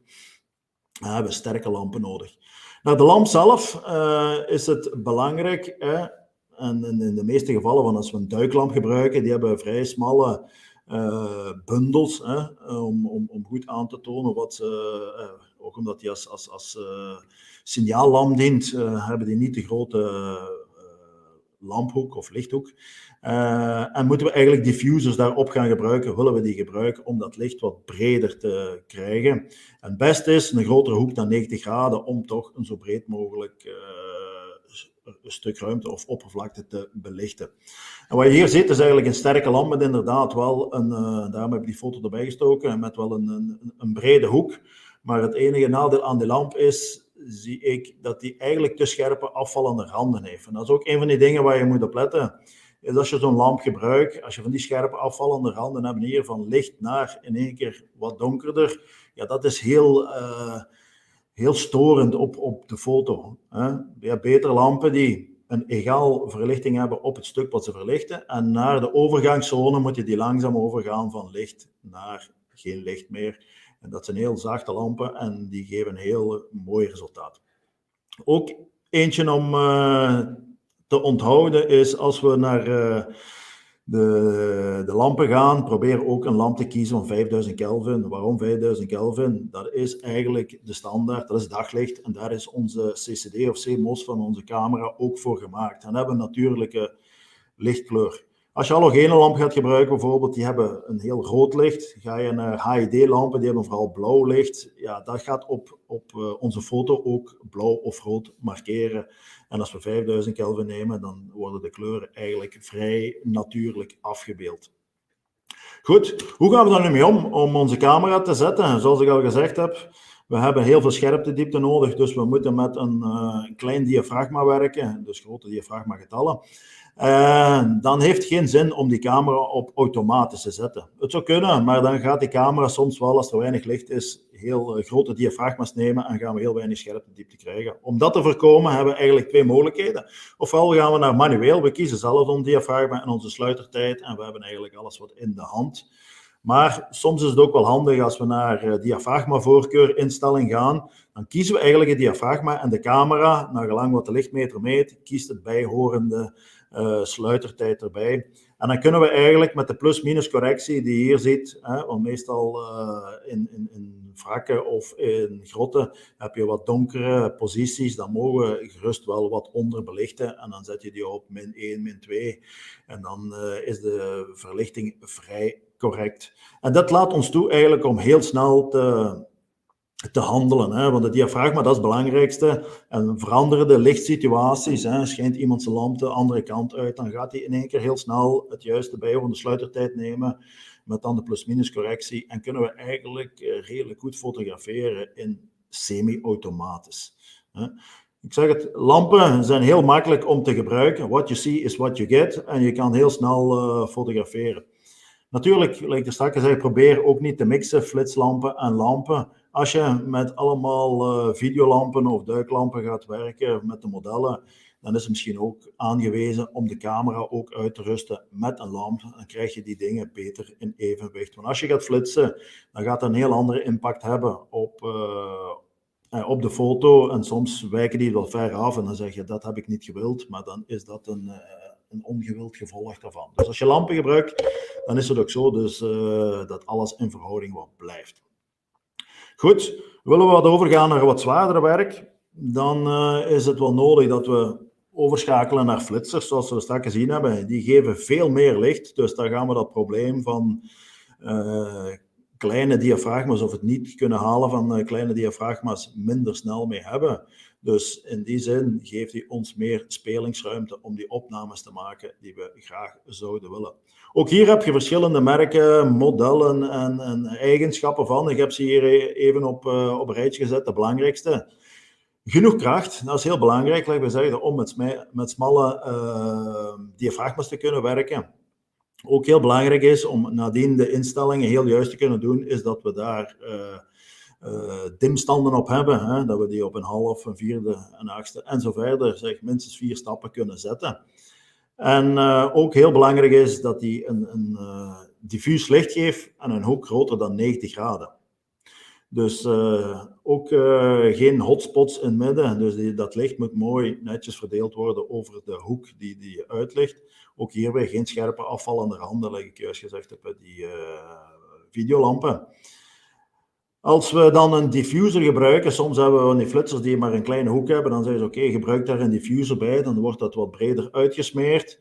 Dan moeten we daar wel rekening mee houden dat de kracht van die flitser daar wel een heel stuk mee achteruit gaat. En daar kom ik straks nog even op terug. Ook belangrijk of heel interessant is, als die flitslamp ook nog een pilootlicht heeft, dan kunnen we eigenlijk die lamp gebruiken als een beetje als duiklamp, om onze weg te vinden door de grot of in het wrak. Maar het geeft ook de richting aan waar die flitser in flitst. En dat kan ook soms wel heel handig zijn. Als die geïntegreerd is, zoals hier in de flitser, is dat meegenomen. En anders kan je soms nog een soort pilootlamp of een duiklamp hier tegen monteren, zodat die in de richting van de flitsrichting schijnt. Wat ook heel belangrijk is, want als we met meerdere flitsers gaan werken, in grotten of in wrakken, dan is het belangrijk dat die ook allemaal op hetzelfde moment gesynchroniseerd worden. Want als die in één keer heel veel licht gaan geven, dat moet op het juiste moment gebeuren. Dan hebben we dat, of we kunnen niet aan elke flitser een kabel gaan maken waar we die mee synchroniseren. Dus dan proberen we die andere flitsers te synchroniseren via een slave sensor. Een trigger wordt ook al gezegd. Sommige flitsers hebben een ingebouwde, hier zie je zo'n klein sensortje. Dat sensortje is eigenlijk de slave sensor. Wanneer die een andere flits in de buurt ziet afgaan, een piek in de lichtintensiteit die verandert, dan gaat hij dat herkennen en gaat hij meeflitsen. Als je flitser dat niet heeft, of je wilt er heel zeker van zijn dat hij het zeker ziet, dan kan je ook nog zo'n losse trigger of slave sensor aanschaffen. En die kan dan verbonden worden, hierachter is een connector met een kabel, zo met de flitser. En op het moment dat die ergens een andere flitser ziet afgaan, dan kan die eigenlijk die flitser triggeren en mee laten flitsen. Dit gebeurt soms met flitsers, dat zie je vaak in grotfotografie, dat er naar achter geflitst wordt om de grot naar achteren uit te lichten. Als die flitssensor dan in de andere richting staat, is er kans bij dat hij die niet ziet. In grotten is dat natuurlijk minder, want dat reflecteert heel makkelijk daar. Maar in wrakken is dat wel wat anders. En dan is zo'n aparte slave sensor wel handig. Die kan je altijd in de richting van de masterflitser die op de camera zit richten en dan flitst die mee af. Dat is wel heel belangrijk. Goed.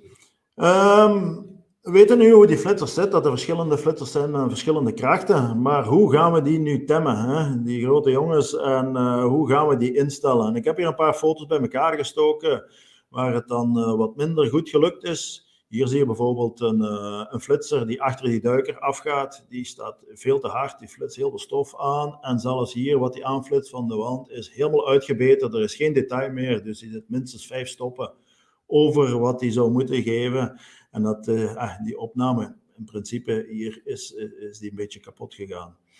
Het omgekeerde bestaat natuurlijk ook. Als men niet hard genoeg flitst, dan blijft het allemaal vrij donker en heb je ook weinig detail. Wat is dat hier? Dat wordt allemaal vrij zwart en heb je moeilijk, is geen detail en dan kan je ook niet in postprocessing nog terugkrijgen.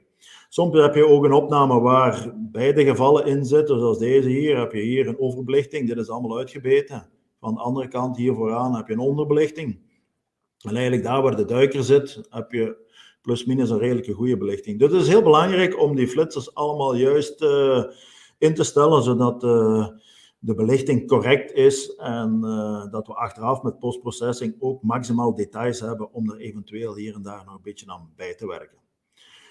Goed, om dat nu goed in te stellen is het belangrijk dat we ook weten hoe die flitsers werken, zodat we kunnen redeneren wat gebeurt daar nu juist. Hè? En om echt bij het begin te beginnen heb ik hier een foto of een tekening bijgestoken over hoe eigenlijk onze camera werkt. En eigenlijk de sluiter van onze camera, dat zijn 2 gordijnen. Zo wordt het ook genoemd. Een eerste gordijn, en als we een camera opspannen, vroeger was dat met de hand, nu is dat automatisch, dan worden die gordijnen opgespannen. Het eerste gordijn is dicht opgespannen, het tweede gordijn is open opgespannen. Op het moment dat we op de afdrukknop drukken van de camera, dan gaat het eerste gordijn open. En na de ingestelde sluitertijd zal het tweede gordijn volgen. En dan krijgen we eigenlijk zo'n curve. Het eerste gordijn gaat open en de tweede volgt eigenlijk daarna op de sluitertijd. Wanneer wordt de flitser nu ontstoken? Op het moment dat die eerste gordijn volledig open is en daar is ook een X-contact, daar zit effectief een contact ingebouwd in de camera en die creëert een kortsluiting waardoor eigenlijk die flitser ontstoken wordt. Dan krijgen we hier op een duizendste van een seconde een krachtige flits en dan is het over. Dus dan komt er geen licht meer uit, heeft hij alles gegeven wat hij kon geven en dan is het over. En dan zie je ook al hier heel snel, dus flitsers die kan je niet controleren met de sluitertijd. De sluitertijd die kan je langer nemen, korter nemen. Dat flitslicht heeft gegeven wat hij kon geven en het is over. Met de sluitertijd heeft geen enkele invloed op de kracht van die flitser. Dat is heel belangrijk om te onthouden en daar komen we straks op terug, want dat gaat ons ook helpen in andere situaties. Goed, wat is nu eigenlijk de definitie van de kracht van een flitser? Want we kopen flitsers en daar worden wel waardes gebruikt om aan te geven hoe sterk dat die flitser is. En dat is eigenlijk de waarde of de uitdrukking. Dus het richtgetal in het Nederlands en het Engels is dat guide number. Dat geeft aan hoe krachtig een flitser is. Je gaat straks zien, het is ook niet helemaal waar hoe krachtig dat die is. Dat is eigenlijk het licht wat die genereert op de oppervlakte, wat dat die uitlicht. En wat is dat nu? Een richtgetal. Een richtgetal is eigenlijk het diafragma wat men nodig heeft om iets op 1 meter afstand correct uit te lichten. Op vol vermogen van die flitser en op ISO 100. Als we ons ISO-waarde gaan veranderen, dan veranderen ook die diafragma's. Dus vandaar, dit zijn de aannames. Vol vermogen en ISO 100. Dus wanneer we een flitser hebben en we weten dat hij een richtgetal heeft van bijvoorbeeld 11, dan weten we als we iets willen gaan uitlichten op 1 meter afstand, dan moeten we onze camera instellen op 11, diafragma 11, en dan is dat correct belicht. Heel simpel. Natuurlijk gebruiken we ook nog andere afstanden dan 1 meter. Ja, hoe moeten we dan die camera gaan instellen op een halve meter, op 2 meter? Ik weet het niet. Dus daar bestaat een heel eenvoudige formule voor. En de meeste van u zijn technische duikers, dus die kennen ook wel het formuletje van PPO2. En eigenlijk is hier het formuletje niet moeilijker dan de PPO2. Is het richtgetal is eigenlijk het diafragma maal de afstand. En de afstand is eigenlijk de afstand van de flitser tot het onderwerp. Niet de dubbele afstand, maar het afstand van flitser-onderwerp. En dan krijgen we eigenlijk een heel eenvoudig formuletje. Natuurlijk, als we dat allemaal moeten gaan berekenen, ja, dan wordt het voor elke toepassing die we hebben, wordt dat wat moeilijk. Vandaar heb ik het even in een overzichtje gestoken. En dat geeft toch wel een interessant beeld. Hè? Hier is eigenlijk een flitser van bijvoorbeeld een richtgetal van 11. Dat wil zeggen een diafragma van 11 op 1 meter afstand. Op 1 meter afstand stel ik diafragma 11 in. Dan ga ik eigenlijk dat formuletje van juist toepassen. Hè? Om diafragma maal de afstand. En als we stap voor stap de diafragma's gaan aflopen, dan weten we ook de afstanden waar dat die diafragma's moeten toegepast worden. En dan krijgen we eigenlijk heel die reeks hier. 1 meter, 1,4, 2 meter, 2,8, aan de andere kant 7,5 en zo verder. En dan kunnen we daar een diafragma tegenover zetten. Natuurlijk, zoals ik daar straks zei, een richtgetal dat zegt niks over de hoek wat die flitser uitlicht. Alleen als ik hier een onderwerp, als ik hier een flitser heb met een smalle hoek, dan zal die hier op die smalle hoek een bepaalde hoeveelheid licht genereren en zeggen, oké, dan heb je dat diafragma nodig.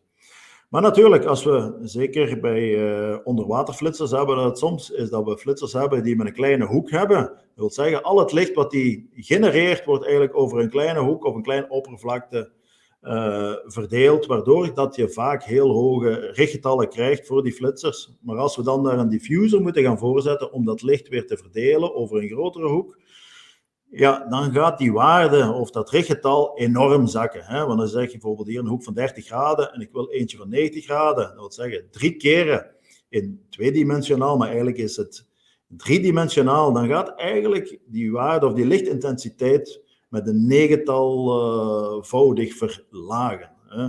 Van 30 naar 90. En in die zin zie je dat het heel snel terugvalt als we diffusers gaan gebruiken. En dikwijls gebeurt het ook wel dan dat je eigenlijk in de technische fiche van bepaalde producten gaat zien dat die dingen wat door elkaar gegooid worden. Hè. Ook heel belangrijk is om te zeggen, ik was dat net vergeten te zeggen, is dat de onderwaterrichtgetallen zijn iets afwijkend van de bovenwaterrichtgetallen om de eenvoudige reden dat eigenlijk water absorbeert licht. Als we onder water gaan, dan gaat een deel van dat licht, voordat dat aan het onderwerp komt, al een deel kwijt zijn, wordt dat geabsorbeerd door het licht. En op 1 meter afstand is dat ongeveer een stopverschil. Gaan we natuurlijk dichterbij, dan zal dat effect veel minder spelen en gaat dat meer en meer correct worden met de richtgetallen van boven water. Gaan we wat verder zijn, dan gaat die meer absorberen, het licht, en gaan die afstanden hier wat opschuiven. Dus in die zin vind je dikwijls in technische of in datasheets van flitsers, dan vind je soms het richtgetal van boven water. Ja, daar ben ik niks mee, onder water. Daar staat dan ook niet bij wat is de hoek wat die dan heeft. En dan zeggen ze nadien van oké, de hoek wat die uitflitst is met de sterkste diffuser. Daar staat dan ook niet meer bij van wat is dan het richtgetal. Dus het is heel verwarrend om met die data te kunnen gaan rekenen. Vandaar eigenlijk dat het heel belangrijk is dat je voor de flitsers die je hebt of die je wilt aanschaffen, dat je die tabel zelf of die test zelf gaat doen en dat je die waarde zelf gaat bepalen. Want anders kom je er nooit uit. Goed, dit is nu effectief zo'n tabel. Wat je ook ziet is eigenlijk hoe verder we weggaan, hoe verder dat die stappen groter worden, of hoe verder we gaan, hoe groter die stappen worden, hoe dichterbij we komen, hoe sneller die diafragma's op elkaar gaan opvolgen. In die zin heeft dat wel zijn consequenties voor die mensen die macrofotografie doen, maar dat gebeurt niet zo vaak in grotten en in wrakken. En dan zie je dat het wel heel kritisch wordt, want een 10 centimeter verschil, dan zit je al in een ander diafragma. Gaan we wat verder, dan is dat systeem wat vergevensgezinder, en of we tussen 2 meter of 3 meter zitten, dan is dat al bijna hetzelfde. Dus in die zin geeft dat wel iets aan en neem dat mee, dat je zegt, als je dichterbij gaat, dan wordt het kritisch tegen als ik verder weg ga. Natuurlijk, dit is op vol vermogen, dat ik hier aangegeven heb. Die bolletjes, of die diafragma's die je ziet, dat is op vol vermogen. Maar we hebben op de meeste flitsers ook nog wel dimmers of stopstanden. Dus dat wil zeggen, ik kan die flitser dimmen. Dat wil zeggen, 1 stap is de helft van het vermogen. Dan is het eigenlijk heel eenvoudig. Dan schuift eigenlijk dat diafragma telkens 1 positie op. Gaan we die nog een stap verder dimmen, dan schuift die 2 posities op. Dus eigenlijk altijd heel modulair. Fotografie is heel modulair en kan je altijd omrekenen naar boven, naar beneden. En dan maakt het wel gemakkelijk. Natuurlijk, zelfs voor mij, als ik dit moet gaan gebruiken en berekenen en denken, ik moet 2 stappen voor, 2 stappen achter, dat werkt niet. En om het praktisch te maken, kan je dat beter natuurlijk in een tabel steken. En het goed nieuws is natuurlijk, techduikers, dat zijn meestal ook wel mensen die gewend zijn met tabellen te werken. Dus dat valt mee voor hen om ook deze keer met tabellen te werken. Het nadeel van die tabel is, je moet ze zelf maken. Op zich is dat geen probleem, want eigenlijk die tabel is opgebouwd ook weer in stappen. Als ik eens 1 waarde heb, dan kan ik ze voor de rest helemaal zelf opbouwen. Wat zie ik in die tabel? Aan de ene kant zie ik hier diafragma's, van de kleinste tot de grootste. Zijn hier opgesomd. Aan de andere kant heb je verschillende ISO-waarden. Heb ik dan de afstanden bij ISO 100, waar het richtgetal voor gemaakt is. Ook hier weer. Dat wil zeggen, op 1 meter afstand heb ik op vol vermogen diafragma 11. Dan zie ik hier, als ik de ISO-waarde laat stijgen, dan schuift hij ook telkens eentje op. Gaat hij naar links schuiven, dan schuift hij allemaal naar links, 1 voor 1. Ook hier weer, als ik dichterbij kan, schuift dat ook altijd eentje op. Als ik dim, gaat hij ook altijd 1 diafragma groter gaan. En zo kan ik eigenlijk alles netjes opbouwen. Als we zo'n diagram gaan maken of een tabel gaan maken, dan kun je daar ook al snel een deel van gaan wissen. Want als je wrak en grotfotografie doet, dan ga je nooit op 5.6 fotograferen. Eigenlijk kan je dit er al afknippen. Ga je ook nooit heel ver. Ga je niet proberen perfect uit te lichten. Als het zo ver 4 meter gaat, hier kan je ook al een stuk van afknippen.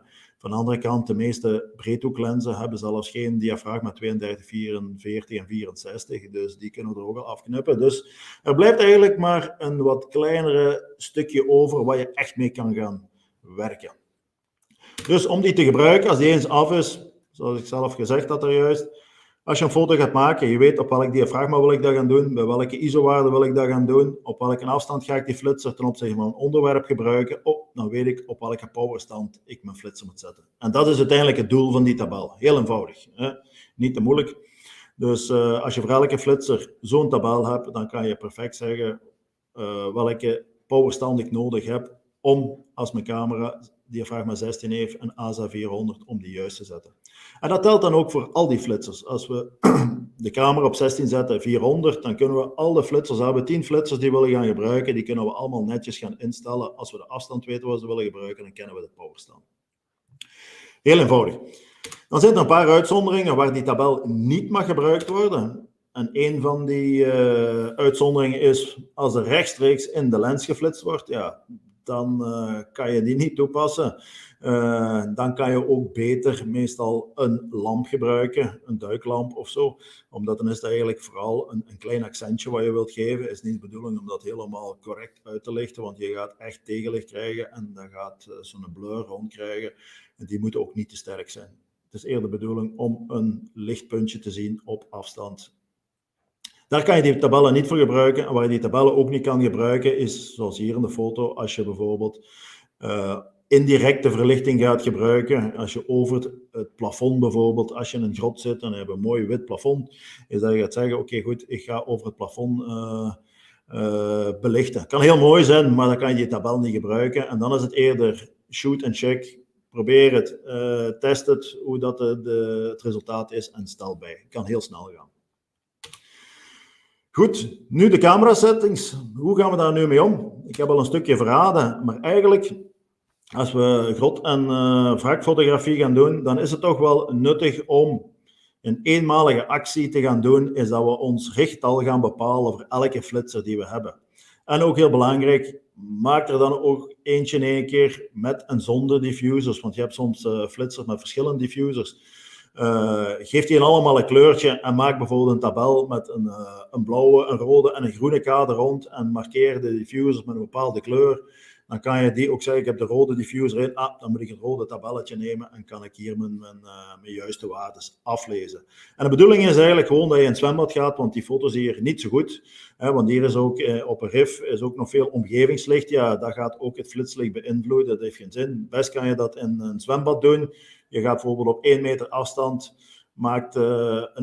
gebruikt de flitser op vol vermogen en maakt opnames met verschillende diafragma's en kijk waar dat die juist belicht is. En dan heb je eigenlijk het richtgetal wat je nodig hebt. En de rest van die tabel is gewoon stap, stap, stap, verder, vooruit, achteruit. Voor degenen die dat een beetje moeilijk mee hebben, ik ben altijd bereid om jullie te helpen. Ik kan je dit format ook doorsturen en dan kan je dat netjes zelf opbouwen. En dan heb je eigenlijk een goede basis. Plastificeer die flitstabel en hang die ergens aan de flitser of ergens in de buurt. Als je moet bijstellen onder water, dat je weet in welke richting en hoe je dat moet doen. Maar dit is eigenlijk een eenmalige actie die je nodig hebt om die tabellen te hebben per flitser. En vanaf dan is het eigenlijk vrij eenvoudig. Zoals ik juist gezegd heb, je kiest je diafragma, je kiest je ISO-waarde. En dan naar gelang die twee... En weet je op welke afstand je de flitsers wil gebruiken, dan kan je perfect de powerstand van de flitser gaan instellen. De sluitertijd heeft geen enkele invloed op die opnames, dus daarom zou ik zeggen, zet hem, en ik ga je dadelijk ook zeggen waarom, zet hem op een 125ste, dan is dat nog altijd goed gesynchroniseerd. En ook wel belangrijk is, want veel vergeten dat, de hoofdflitsers, dat zijn eigenlijk de flitsers die verbonden zijn met de camera. Denk er ook goed over na of die al echt nodig zijn in de foto. Want ik zie die soms die flitsen wel af, maar er is niks speciaals te zien. Dan gaan die meestal alleen maar stof aanflitsen en dan is eigenlijk niet de bedoeling om dat te doen. Dan kan je beter zeggen, schijn ze of laat ze naar buiten flitsen, dat je ze niet in beeld ziet, maar dat ze toch de andere flitsers triggeren. En die laten mee afgaan. Dus ook denk aan je eigen flitsers, ook hoe dat die staan, en hoe dat ze gepositioneerd zijn en of dat ze een toegevoegde waarde hebben.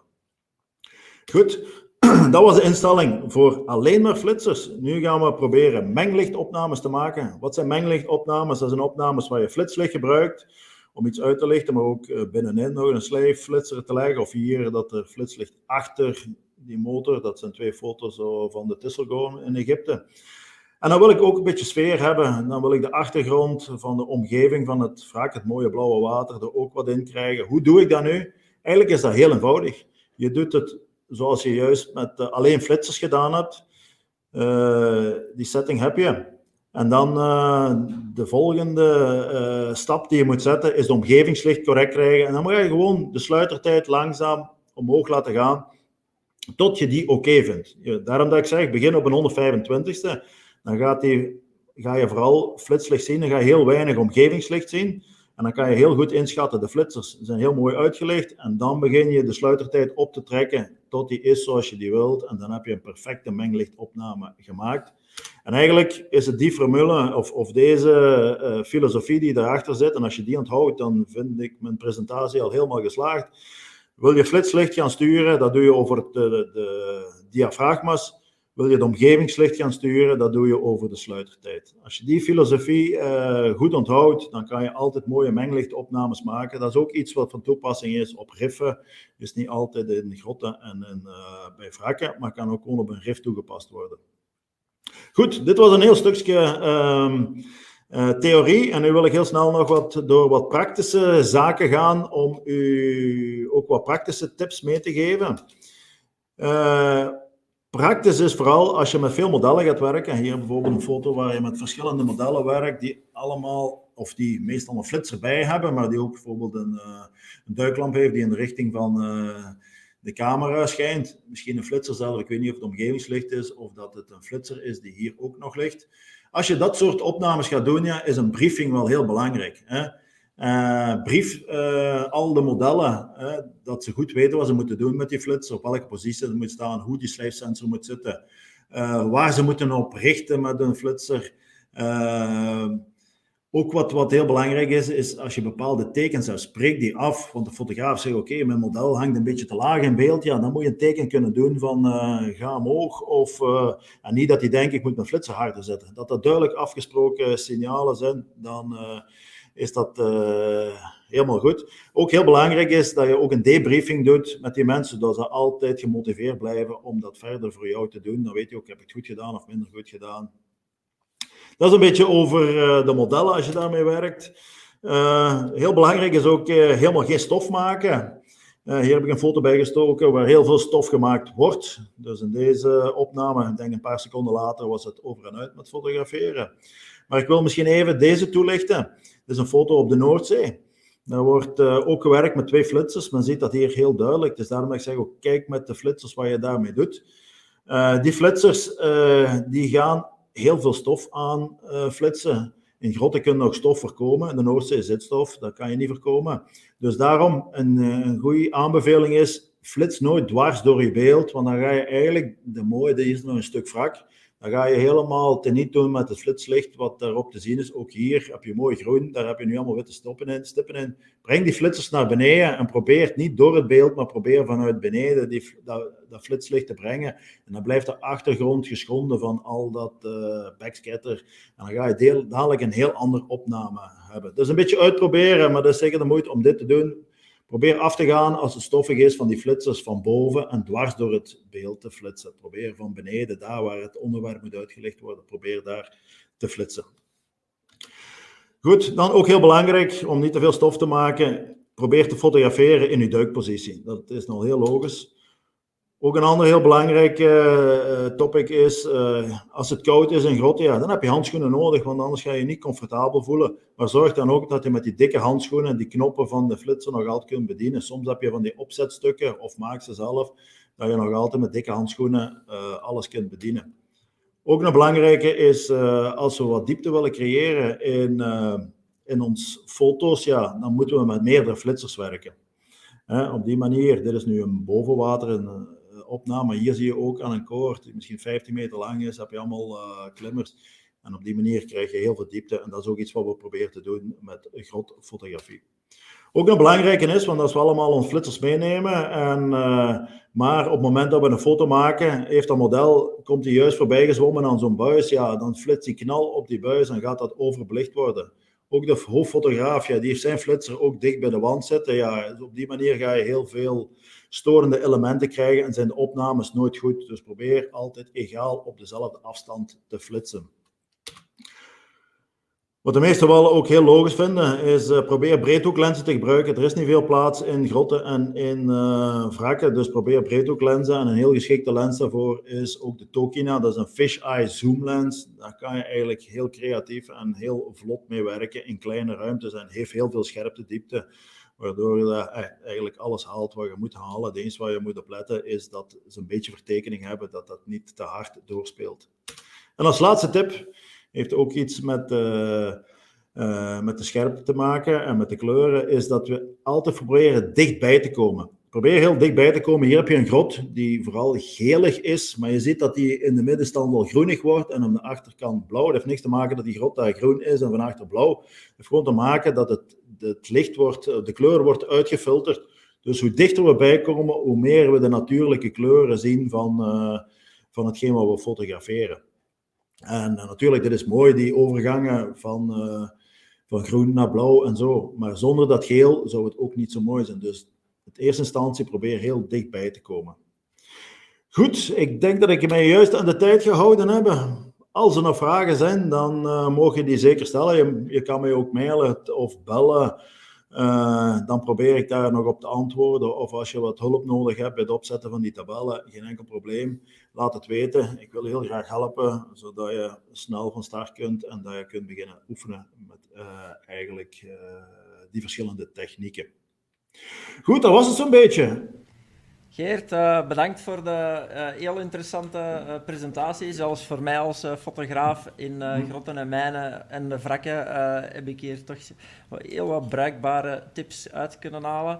Ik dank u voor de presentatie en zoals gezegd, als er vragen zijn, kunnen we steeds ook via onze Facebookpagina of via de Polygon Seahorse contacteren en dan passeren wij die door aan u, Geert. Ik dank u en tot snel.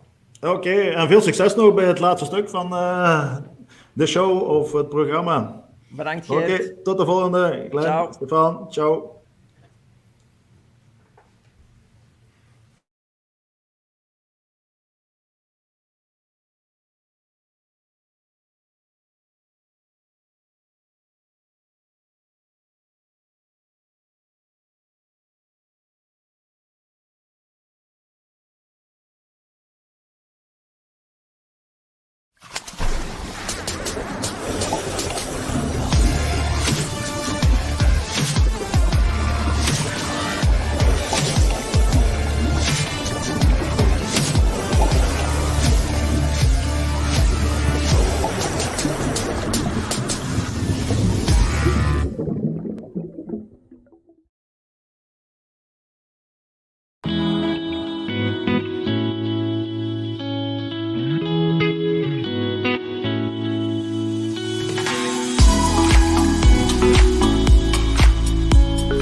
Okay, we are ready. Ik ga u klaarzetten. Even kijken. Yes, doe maar. Zo, dan zijn we aanbeland bij de volgende spreker en bij Seppe Machiels en zijn collega Jean. Een zeer interessante topic, denk ik, voor velen van ons. Onbekend of weinig gekend, voor mij toch zeker althans. Seppe, in 2001 bij de Belgische marine in dienst gekomen, waar hij zijn master degree heeft behaald aan de Royal Military Academy. Daarna heeft hij gediend op de mijnenjagers en in 2010 heeft hij kunnen beginnen met zijn cursus als militair duiker en in 2011 operationeel als duiker ontmijner. Vandaag zal hij samen met zijn collega, zoals ik zei, Jean, wie een collega is van de bekende Fly uit Kamp Waas, een presentatie geven over militair duiken. Dus ik ben zeer benieuwd. Seppe, ik geef het scherm en het woord volledig aan u. Dank u wel, Stefan. Ik hoop dat ik ga voldoen aan uw verwachtingen. Goedemiddag iedereen, ik ben Seppe Machiels en ik werk inderdaad voor Defensie. En zijn de slides nu aan het sharen? Ja. Oké, ja, dank u. Voilà, en ik hoop u vandaag iets meer te vertellen over het duiken binnen de Belgische Defensie. Yep.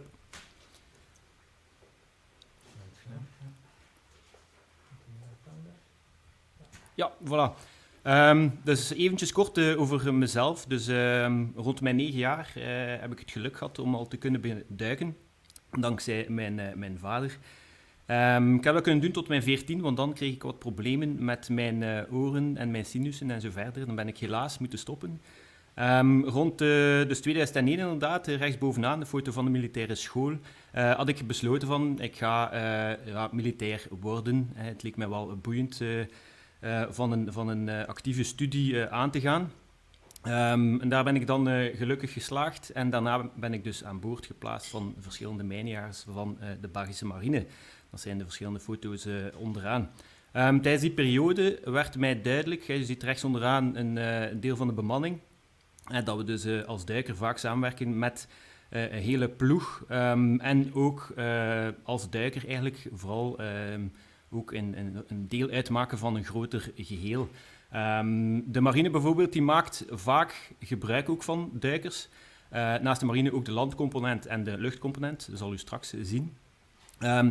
En de marine heeft ook veel mensen vragen zich wel af van ja, waarom hebben we nu eigenlijk een marine? En daarvoor heb ik er toch eventjes voor gekozen om het volgende filmpje erin te steken om eventjes te tonen waarom we eigenlijk bestaan en wat we zoal doen. Yep. The Straits of Dover is the busiest shipping route in the world. It's the hub for internet and power cables, ground for new materials and clean energy.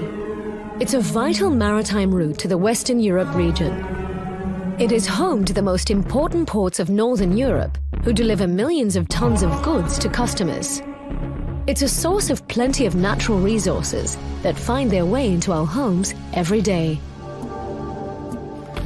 Did you know that almost 90% of all the goods that we consume every day come through the channel? That at the bottom of the sea lay a network of hundreds of kilometers of cables that provide us with internet, telephone, energy. And that a lot of our natural resources are collected from or transited by the sea. Imagine a world without natural, healthy food. Imagine a world without underwater cable hubs.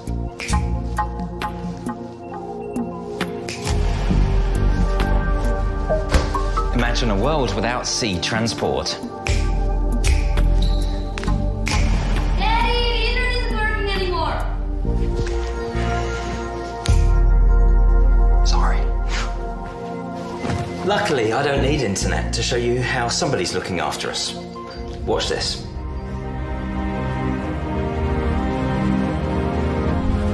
We come from different navies.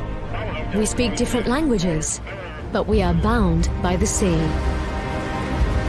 We are committed to keeping the channel secure. We share the same regional interests, threats, and risks. We share and take responsibility, shoulder to shoulder. Because together, we are stronger. International cooperation is in our Navy's DNA.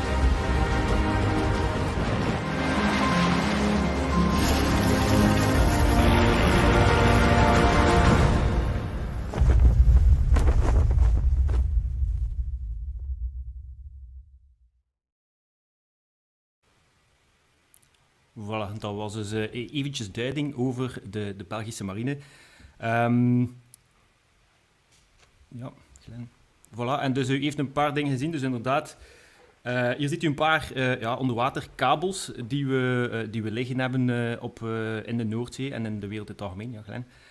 En dan iets misschien concreter, maar dat vele mensen nog altijd niet zien. Dus af en toe hoort u wel op het nieuws van DOVO rijdt rond, dus de Belgische Ontmijningsdienst. Misschien hebben sommige duikers onder ons ook wel al munitie tegengekomen op de zeebodem. Maar voor vele mensen is het toch wel onbekend dat er toch nog altijd heel veel munitie op de bodem ligt. Dus eigenlijk hier ziet u een kaartje die Sarikon gemaakt heeft. En u ziet dat er eigenlijk heel wat munitie gedropt is in de Tweede Wereldoorlog. Nu, die munitie ligt er nog altijd, want bovenaan rechts ziet u het aantal gerapporteerde munities, dus 1914, waarvan er 1409 tot op vandaag ontmijnd zijn. Dat wil dus zeggen dat er nog heel veel munitie op de zeebodem ligt. En dat ziet u ook aan de foto's rechts. Baggermaatschappijen, vissers, die halen nog regelmatig wel iets boven dat ze liever niet in hun netten of in hun zuigmonten hebben. Yep. En dan natuurlijk, in 2010 besloot ik van ik zou graag duiker worden, of alle mensen die duiker willen worden binnen het Belgisch leger, die moeten eerst en vooral een paar proeven doorgaan. Bij de marine is het zo dat rechtstreeks van de civiele wereld eigenlijk, na de school kunnen we onmiddellijk binnen of kunnen ze onmiddellijk binnen als duiker. Bij de landmacht en de luchtcomponent moeten ze eigenlijk eerst een tijdje dienen in het leger. En dan die proeven, dus we hebben onder andere de sportproeven. Waar u daar onder andere de kaaisprong bijvoorbeeld ziet, een 6 tot 8 meter waar we moeten springen. Persoonlijk niet mijn favoriete, maar dat is persoonlijk eventjes knop op 0 op die moment en dan gaan. En dan, daarnaast zijn er ook de medische testen en ook nog de psychologische testen die we moeten doen voor je duiker kan worden bij ons. En dan kort eventjes over die opleiding. Dus eigenlijk, wij maken een onderscheid tussen de technische en de tactische opleiding. De technische die is puur omgaan met het duikmateriaal van Defensie, dus hoe gaan we duiken en met bijna alle toestellen duiken die Defensie heeft. De tactische is meer over, we hebben dan het toestel, we kunnen duiken, hoe gaan we dat nu eigenlijk in een tactische omgeving toepassen? En ik denk dat Jean daar straks ook iets meer in detail zal gaan. De technische scholing wordt gebeurd in de duikschool in Defensie voor alle eenheden van Defensie en ook de federale politie, dus de DSU, die volgt bij ons zijn opleiding. En we hebben grof genomen eigenlijk 3-tal opleidingen. Dus we hebben de scheepsduiker, die ongeveer 11 weken duurt. Dus de verschillende typen duikers ga ik straks nog wel verder dan de duiker. En dan de duikmeester. En de duikmeester is eigenlijk ook een duiker, maar die mag dus de leiding nemen aan de oppervlakte over verschillende ploegen duikers, als het ware. En daar ziet u dan eigenlijk ook de duur ongeveer zoals die duurt. De hulpduiker volgt dus een deeltje lucht, waar we dus duiken met lucht, backmount lucht. We leren geen sidemount of iets van die systemen aan. Oxy is dus eigenlijk voor de duiker en duikmeester. En daarmee gaan we duiken met de CCR. En nitrox is eigenlijk alles om met nitrox te gaan duiken. En dan nog SSE ziet u daar staan, is de Shore Supply Equipment. Dus eigenlijk met een umbilical, de Kirby Morgan, eigenlijk met bevoorrading, luchtbevoorrading vanaf de oppervlakte dat we gaan duiken. Ja. Nu, duiker. Wat is duiken? Dus wat zijn een beetje de gelijkaardigheden met de andere duikers, laat maar zeggen. We zitten allemaal onder water, dus dat wil zeggen dat we allemaal blootgesteld worden aan dezelfde gevaren en ook aan dezelfde mooie omgeving soms ook natuurlijk. Hè. En ook de gassen die we gebruiken verschillen eigenlijk op zich niet van de gassen die gebruikt worden in de commerciële of in de technisch/recreatieve sector. Ja. Nog hetzelfde is eigenlijk de type systemen. Dus scuba, voor de mensen die het niet kennen, dat is een self-contained underwater breathing apparatus. Dus eigenlijk het niet geconnecteerd zijn aan de oppervlakte. Aan de linkerkant en dan aan de rechterkant. Dus eigenlijk zijn we geconnecteerd met de oppervlakte voor onze luchtbevoorrading en communicatie en zo verder. Dus links voornamelijk, ook technische recreatieve duikers zullen dit ook zeker kennen. Rechts wordt voornamelijk gebruikt in de commerciële wereld. En dan nog hetzelfde, opnieuw de systemen zijn als we dan naar scuba meer in detail kijken. Dus de foto links, dus de open systemen gebruiken we ook. Dan de semi-closed rebreather, ziet u de foto rechts bovenaan. Wij gebruiken de Viper tot 55 meter en de Viper Plus tot 90 meter. Dus eigenlijk, de principes zijn daar allemaal hetzelfde. Ik ga hier niet in detail gaan, want de Polygon Seahorse podcast heeft daar ook een heel mooie aflevering van. Dus ik raad aan om daar eventjes naar te gaan luisteren voor meer technische info. Hetgene wat hier voornamelijk verandert is eigenlijk dat dit toestel ook amagnetisch is. Omdat we komen niet zo graag bij zeemijnen, die kunnen afgaan op magnetisme. Dus ze houden dat magnetisme graag laag. En dan rechts onderaan de gesloten rebreather, die gebruikt wordt door de gevechtszwemmers om dus onder water te zwemmen en dus geen bellen uit te stoten. Ja. Wat maakt ons een klein beetje verschillend van de technische en de commerciële duiker. Commerciële duikers, de gelijkenis is eigenlijk een taakuitvoering. Dus wij gaan in principe niet echt onder water om te gaan kijken naar de vissen, als het ware. We gaan onder water om een taak uit te voeren. En vandaar dat verandert dus afhankelijk van de specialiteit die we hebben. Dus ik ben ontmijner, dus dat wil zeggen dat ik onder water ga om te ontmijnen. Jean is gevechtszwemmer, dus die zal onder water gaan voor andere redenen dan hij die straks ook meer zal uitleggen. En dat betekent ook dat we in principe niet zo lang of verkiezen om zo kort mogelijk onder water te zijn. Een standaard voor een ontmijner of een MCM-duiker, Mine Countermeasure duiker, zitten wij standaard pakt 10, 15 minuutjes onder water ongeveer. Dus eigenlijk niet zo bijster lang in vergelijking met technische duikers, denk ik dan. De duikmethode, dus wij mogen in buddy duiken, is ook onze geprefereerde manier om te duiken in het algemeen. Alleen mogen wij ook. Maar dan moeten we communicatie hebben met de oppervlakte. Kan zijn elektronisch door spraak, een lijn, dus door lijnsignaal of een boei. Het vrije duiken, dus niet in het teken van apnee, maar hier eigenlijk los, is eigenlijk exceptioneel door bijvoorbeeld de search and rescue duikers, dus die mogen dat doen. En dan komen we bij de risicoanalyse in die zin. Hier ga ik eventjes over naar de commerciële duiker. Die, als je kijkt naar IMCA, dus de International Maritime Contractors Association, de vereniging die eigenlijk de offshore-industrie vertegenwoordigt, als het ware. Die zeggen van, eigenlijk is scuba-duiken onverantwoord. Nu, wij vinden dat niet onmiddellijk eigenlijk, omdat wij niet aangelijnd kunnen duiken naar boven, of niet altijd. En we vinden dat ook geen gemakkelijke manier om te duiken. Waarom ook? Dat is omdat er eigenlijk er zijn minder lijnen dan en minder kans om te verstrengelen in het algemeen. Soms werken we dus met springstoffen onder water. Het is niet zo ideaal om op die moment eigenlijk een schip bovenaan de oppervlakte te hebben. Dus dan wil je het aantal mensen zo ver mogelijk eventueel. En je hebt dus ook de mogelijkheid om snel de opdracht af te breken, onder andere. Maar alle systemen worden wel getraind, dus eigenlijk het voordeel is, elke duikmeester maakt op voorhand dus een risicoanalyse en afhankelijk van zijn opdracht zal hij dan in principe de correcte systemen gebruiken. En natuurlijk ook, we duiken mogelijk in een vijandige omgeving, waarmee dat ik hier niet het water bedoel, waar we niet kunnen ademen, maar met mensen die het iets minder goed voor hebben met ons. Wat we niet doen, is saturatieduiken in het Belgische leger. Voor de mensen die saturatieduiken niet kennen, dat wil zeggen dat we onder water blijven voor een langere tijd.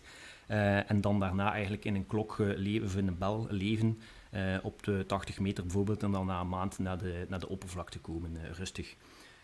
Interessant ook om te weten, of wat ik persoonlijk vond, is dat eigenlijk de voordelen ook nog van defensie, is onze, ik noem het C2-structuur, dus eigenlijk... we hebben het voordeel, we hebben 1 duikschool voor alle eenheden.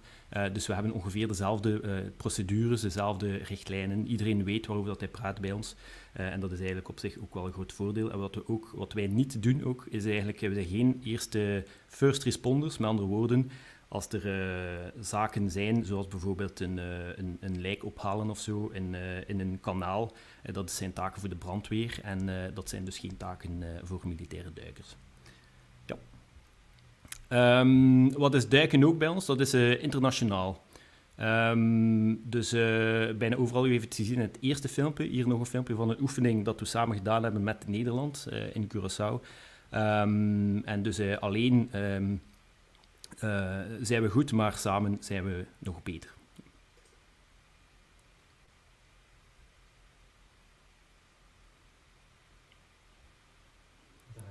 Als die zin heeft. Ja, dat is mijn geluid. Ja. Volop geen zin.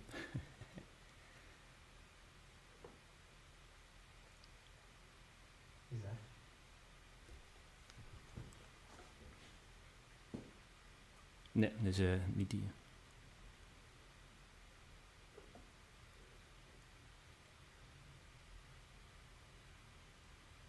Het is nummer 3.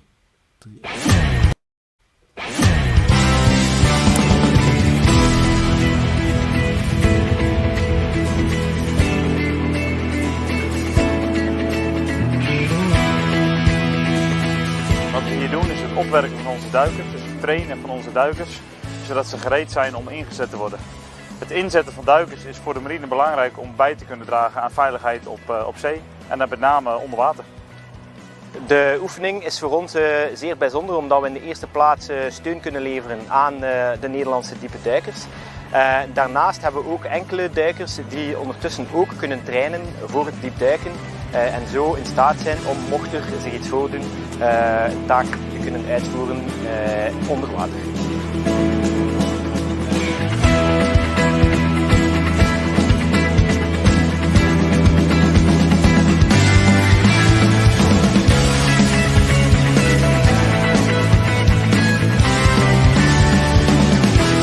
We werken natuurlijk met België al heel lang samen op heel veel verschillende gebieden. En ook op duikgebied weten we elkaar goed te vinden.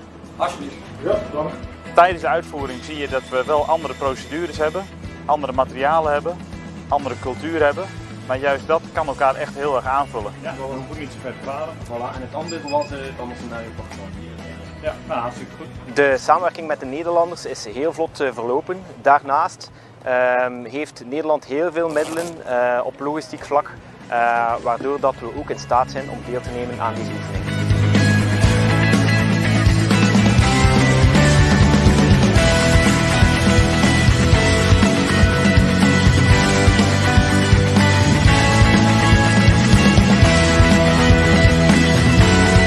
De volgende keer gaan we zeker en vast opnieuw met de Nederlanders trainen.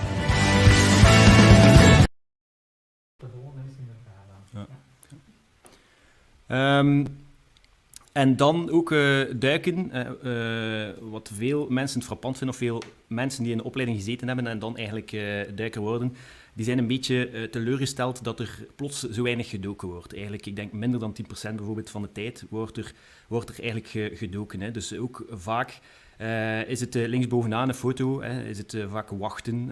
En daar is er iemand die stand-by is voor een helikopterpost, dat er iemand klaar is als die zou crashen, dat die kan hulp gaan bieden. Maar gelukkig gebeurt dat niet vaak, dus het is veel wachten.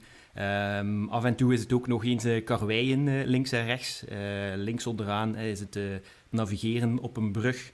Komt erbij computerwerk, administratieve zaken, werken in slecht weer, al die zaken.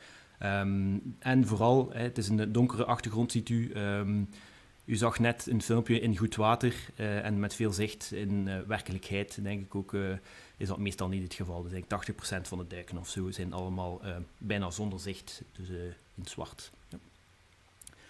Dan, nu, welke duikers hebben allemaal? Nu, het eerste zijn op zich niet echt de duikers, maar ik wil ze toch eventjes aanhalen. Dat is onze medische steun. Dus links ziet u bijvoorbeeld 2 mensen en die mee waren naar Curaçao eigenlijk voor de medische steun. Die zijn op dit moment ook te werk gesteld in of leveren steun met de COVID-crisis aan onze woonzorgcentra en de ziekenhuizen. Dus je ziet ook dat die onmiddellijk naast die hyperbaar gevormd, dan die eigenlijk op zich wel in de eerste plaats ook ambulancier zijn en op andere plekken kunnen ingezet worden. En daar rechts ook zijn het op zich wel duikers, maar hebben we ook aan boord dus apparatuur, dus decompressiekamer, mobiele hier, die ook gebruikt wordt. En in die decompressiekamer, die ziet u nu niet natuurlijk, zit er meestal ook een verpleegkundige. Ja. Dan hebben we de hulpduikers. Dus de hulpduikers krijgen een korte vorming en die gaan aan boord van de marineschepen met lucht, mogen tot maximum 45 meter gaan en zij doen eigenlijk eenvoudige zoekopdrachten en technisch onderhoud. En dan hebben we de MCM of de EOD-duiker. In het algemeen zitten zij dus in Zeebrugge of in Meerdal, dat is bij Leuven, voor het DOVO. Ik denk dat de meeste mensen DOVO wel kennen. En ook aan boord van de mijnenjagers zitten er ook duikers. En zij duiken naast lucht, ook dus met de nitrox, het halfgesloten apparaat, en tot de min 55 meter. En dus rechts de twee tekeningen, of de twee afbeeldingen. Dus bovenaan zijn de huidige mijnenjagers en rechts onderaan zijn eigenlijk de nieuwe die momenteel ontwikkeld worden. En dan de taken van ons, ze zijn eigenlijk het algemeen de iets complexere duiken. Ook het CMD staat voor de conventionele munitie, dus rechts bovenaan ziet u een gewone munitie die bovengehaald wordt. En de IEDD zijn eigenlijk de bompakketjes die dan eventueel onder water ook kunnen onschadelijk gemaakt worden. Dan ook de genieduikers. Dus de genieduikers zijn eigenlijk de mensen die voornamelijk gespecialiseerd zijn in de zwaardere taken, dus met hydraulisch materiaal bijvoorbeeld werken onder water. En zij gebruiken vaak ook dan de shore supply equipment, dus de umbilicals naar de oppervlakte voor een bevoorrading met de lucht. En dan hebben we ook de search and rescue duiker, dus de mensen van de eerste wing bij Cox of het 40e small deel vroeger, die aan de helikopters hangen en die hebben dus of kunnen duiken, dus mogen ook alleen duiken tot op een diepte van 60 meter voor een initiële opdracht om dan een eerste rekje te doen, search and rescue. Ja. En dan hebben we de gevechtszwemmers, maar dat ga ik overlaten aan Jean, want die zal u waarschijnlijk iets meer daarover in detail zeggen.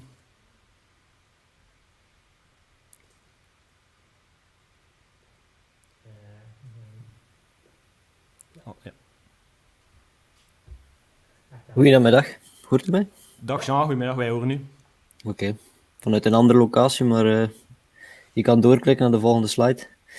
Dus de bedoeling is dat ik me de SF-duikers of de gevechtsduikers wat beter zou uitleggen. Dus ik ben Jean te werk gesteld bij de Special Forces groep. En zoals u weet, door de aard van mijn beroep kan ik me niet zichtbaar tonen. Jammer genoeg, maar ik zal wel mijn best doen om zo goed mogelijk het aspect gevechtsduiken uit te leggen.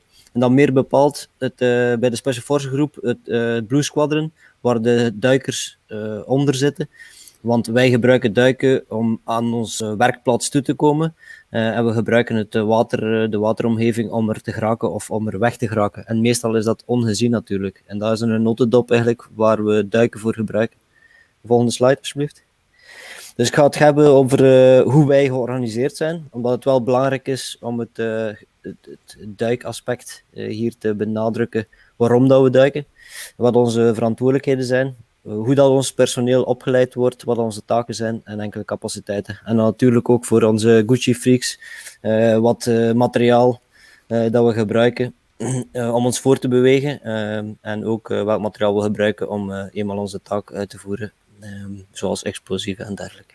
Ja, volgende. Dus wij gebruiken vooral het duiken om ergens te geraken. Hier zie je een duiker van onze teams. Met closed circuit rebreather, zoals Seppe al aangekaart had. Dat is ons apparaat dat we over het algemeen gebruiken. We duiken ook met lucht, maar we prefereren natuurlijk om ongezien ergens te komen, zonder bellen te maken, 100% zuurstof, langere tijd onder water te kunnen blijven, zonder stikstofophoping of saturatie, maar natuurlijk wel een mindere diepte. Dus we duiken over het algemeen, zeker in opleidingen, duiken van 3-4 uur, zijn nu niet meer, worden vaker gedaan eigenlijk. Volgende. Dus wat is de Special Forces groep? Wij doen speciale operaties, dat zijn verkenningen, special reconnaissance, directe actie, dus het uitvoeren van directe acties en bijstand, military assistance, dus bijstand in een vrij onveilige omgeving. En we doen dat meestal buiten België, dus op een internationale context. Volgende. Hoe we daar geraken? Wat wij doen is meestal crisis management. Dus als er ergens snel moet tussengekomen worden, dan doen we dat met alle mogelijke middelen dat we hebben via lucht. Dat is niet onze niche van Blue Squadron. Blue Squadron doet dat via het water, op het water. En dan zal je straks zien hoe we dat doen, maar ook onder water. En wij focussen ons op het tussenkomst op zee, maar we zouden het ook kunnen op rivieren of zelf in binnenwater. Via land, ja, natuurlijk, eenmaal dat we zijn op het object of het objectief waar we moeten zijn, kunnen we ook opereren land. En daar zal je later ook wel voorbeelden van zien hoe we dat doen. Natuurlijk, als het gaat om een schip, als we daar moeten tussenkomen, dan blijft het natuurlijk op het water. We zijn een tool of choice om gevaarlijke toestanden te ontwrichten en op te lossen met een onconventionele manier. En meestal is er een hoog risico aan verbonden en dan worden wij ingezet. Als er geen risico aan verbonden is of er is geen dringendheid, worden meestal andere eenheden voor gebruikt. Volgende. Dus hoe doen we dat internationaal? Meer en meer, ook zoals dat Seppe het aanhaalt dan voor het ontmijnen, doen wij ook veel samen met de Nederlanders. En we gebruiken ook het aanbod van mobiliteit, zijn de duikboten, amfibische landingsvaartuigen en dergelijke, om in het gebied te komen. Internationaal worden we dan ingezet meestal onder mandaat van de EU of NATO en voor een tijd van 3-4 maanden. Volgende. Natuurlijk hebben we ook een nationale verantwoordelijkheid. Dan doen we meestal, wanneer er een urgentie is, komen we tussen. Als dat een nationale wateren is dat in samenwerking met FITPOL, dus met de DSU.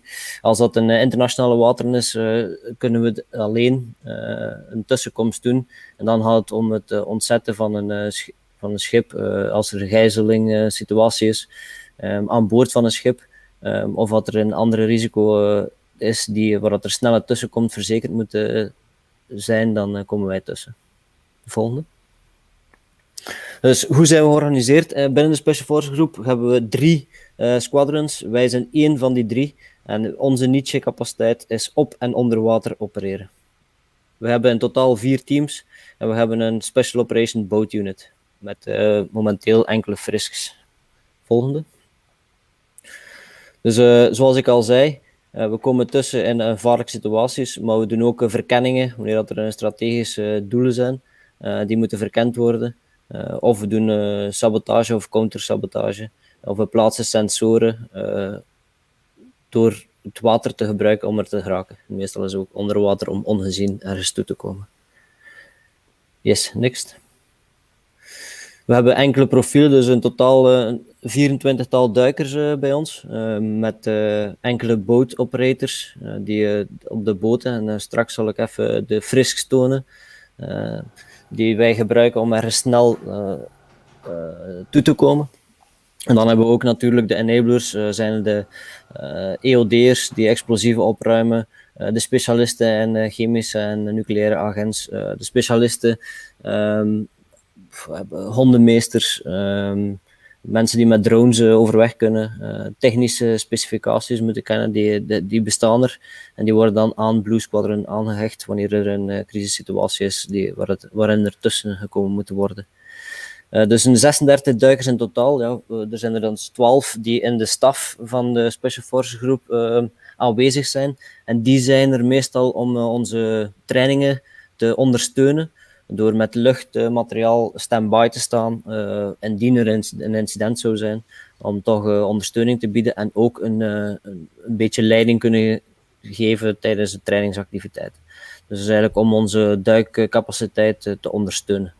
Je hebt er ook logistieke mensen die onze duikcapaciteit ondersteunen, dus het vullen van flessen, het aanbrengen, het verzorgen en het onderhoud van het materiaal wordt ook ondersteund door de staf. Volgende. Dus het personeel is eigenlijk het sleutelelement, dus de operator eigenlijk, is eigenlijk het sleutelelement die zo'n operaties mogelijk maakt. Het kunnen opereren in deze moeilijke omgeving. Iedereen die deze live sessie volgt, die weet dat het niet altijd evident is om onder water een duik te plannen en uit te voeren. Maar in duisternis en met een kans dat er een dreiging is bij aankomst, is het toch wel vrij complex om in deze omgeving te opereren. En het personeel die we daarvoor selecteren en dan vormen, is de sleutel voor succes. Het is niet materiaal, maar het is het manneke die met materiaal moet werken, of kunnen werken liever. Je hoort veel over de naam gevechtsduiker. Wij zijn SF-duikers, ook frogmens genoemd. We vormen onze mensen, en dat ga je straks zien in de Kickforceman-opleiding bij onze Nederlandse collega's. Het verschil tussen de gevechtsduiker en de SF-duiker is dat de gevechtsduiker ingezet wordt voor verkenningstaken om mobiliteit te garanderen van een groter element die later aankomt ter ondersteuning van een groter element. En de SF-duiker die werkt autonoom om een taak te doen, zijn de verkenning of een counterterrorisme taak of een countersabotage of een sabotagetaak, en die zijn autonoom inzetbaar. En dat is het grote verschil. Volgende slide alsjeblieft. Dus enkele taken en capaciteiten. Dus zoals ik al zei, we zijn inzetbaar via de lucht en via het water. Maar een combinatie is natuurlijk mogelijk. Hè. Hier ziet u onze jongens inspringen via de lucht en een high altitude jump, om dan later met de boot die u in beeld ziet, iets vroeger gedropt, om dan eigenlijk de boot te vervoegen en dan onze opdracht te kunnen uitvoeren. Volgende. Dus onze taken zijn special reconnaissance, eerder het proactieve van het werk. En daar houdt verschillende taken staan hier beschreven. Het taggen met sensoren van verdachte schepen, het in beeld brengen van verdachte schepen. En zal straks enkele films tonen, of foto's liever, om eventueel een onderzoek te ondersteunen met beeldmateriaal of dergelijke. En dan het direct action is meer het reactieve karakter van onze taken. Het onderwater oplossen van sabotages of uitvoeren van sabotages, zoals smokkelboten of onbruikbaar maken is er één van. Maar ook het oplossen van hostage rescue operaties aan boord van een schip of aan boord van een huis in de buurt van water. En eventueel CBRN-interventie, die capaciteit zijn we nu aan het opbouwen binnen de Special Force Groep, om ook hierin een tussenkomst te verzekeren. Dus dat is meer de interceptie of de interventiecapaciteit die wij hebben binnen onze Special Force Groep. Volgende. Dus high readiness is een van de karakteristieken die we hoog in het vaandel dragen. Dus we moeten op een snelle en efficiënte manier ingezet worden en aan boord kunnen komen van een schip, als het gaat om een schip, maar ook aan boord van land via het water. En we gebruiken daar onze frisks voor, die je hier rechts in beeld ziet. Onze snelle interventieboten, waar er zeker een team plus aan boord kan genomen worden, en met onze specialisten van de SOBU, die het navigeren onder de knie hebben op het water bij duistere en moeilijke omstandigheden, die ons afzetten op het target of aan land. Volgende. Dus direct action, hier ziet u enkele foto's van een trainingsomgeving waar we een schip enteren, laat het ons zo noemen, en aan boord komen om eventueel een situatie op te lossen. En meestal is dat met een bedreiging tot burgers of Belgische burgers, waarin wij tussenkomen. We noemen dat opposed boarding. Dus wanneer dat er een dreiging is aan boord, dan zijn wij de mensen die dit zullen oplossen. En hier rechtsonder ziet u een sabotageopdracht, het aan boord komen van een schip om een sensor achter te laten of een GPS-tag uit te voeren. De volgende. En dan had ik het over die verkenningen. Wel, hier ziet u enkele technologie dat we inzetten om onze verkenningen te verbeteren. We gebruiken drones op het water om schepen meer in beeld te brengen en de activiteit aan boord van een verdacht schip in beeld te brengen. Maar ook andere sensoren aan boord van de fris maken het mogelijk om op een verre afstand ongezien een bepaalde doelwit te kunnen in het oog houden. En onder water natuurlijk, er is niets discreter, zeg ik altijd, dan onder water ergens aankomen. En dat is ook nog altijd zo. Het is de enige manier om ergens ongezien toe te komen en in het geheim een bepaalde actie te doen. Volgende. Dan onze vorming. Dus vooraleer je eigenlijk als operator te werk kunt in een van onze teams, is er een selectie en een vorming die aan te pas komt. Het duurt ongeveer 3 jaar vooraleer dat een operator volledig operationeel in een van de teams van Blue Squadron te werk kan. Het begint met een preselectie, waar jullie eigenlijk veel van weten door Campoise. Dat was het eigenlijk in beeld brengen van enkele facetten van de preselectie en selectie, om eigenlijk zeker van te zijn dat we weerbaar personeel hebben. En daarna gaan ze de basisvormingen, wat je ook in Campoise hebt gezien, het uitvoeren van basisopdrachten, verkenningstaken. En dan natuurlijk een interventie was er ook in, dacht ik, in een van de laatste afleveringen. Na deze stage van een 6-7 maand is er een complementaire vorming van 1 jaar, waar de mensen vrije val gevormd worden, counterterrorisme gevormd worden, en nog andere dingen, medische trainingen en dergelijke. En daarna kunnen ze kiezen voor een insertiecapaciteit duiker, om duiker te worden binnen onze teams. En dan hebt u gezien bij Seppe de eerste technische training van 4 maanden in de duikschool in België. En daarna gaan ze 4 maanden naar de Nederlandse duikschool om daar de kickforceman-opleiding te volgen. En om even in beeld te brengen wat de kickforceman-opleiding net is, dan heb ik hier een filmpje. Dus jullie mogen het filmpje starten.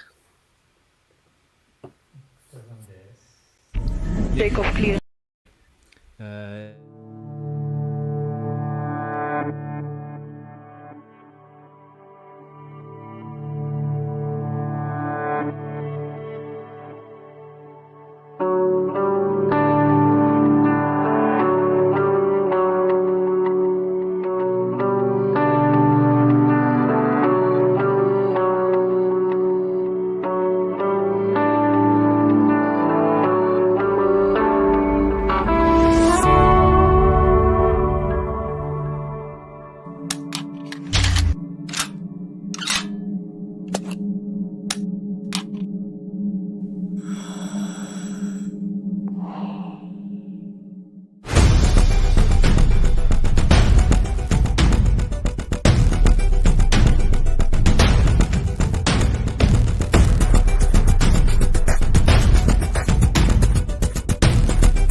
Dus dit geeft wel meer beeld bij woord, denk ik, wat de KVM inhoudt. Het is een fysieke, zware opleiding, maar het geeft u wel het leert u de tactieken die nodig zijn om je voor te bewegen onder water en dan eenmaal aan de oppervlakte je taak te kunnen uitvoeren. Het spreekt voor zich dat al het materiaal dat we meenemen onder water natuurlijk ook van een hoge kwaliteit is, zoals het personeel eigenlijk. En enkele van de testen in de KVM zijn 10 kilometer oppervlakte zwemmen, zag je ook in het filmpje. 5 uur tijd had je daarvoor. 3 uur duiken onder water moet je een afstand van minimum 3 kilometer afleggen. En een beperkt verbruik van 1,3 liter per minuut, wat dat vrij weinig is als je fysieke inspanning doet. weet dat we ongeveer 1 liter per minuut aan de oppervlakte verbruiken. Dus onder water is er nog iets meer met al dat materiaal rond.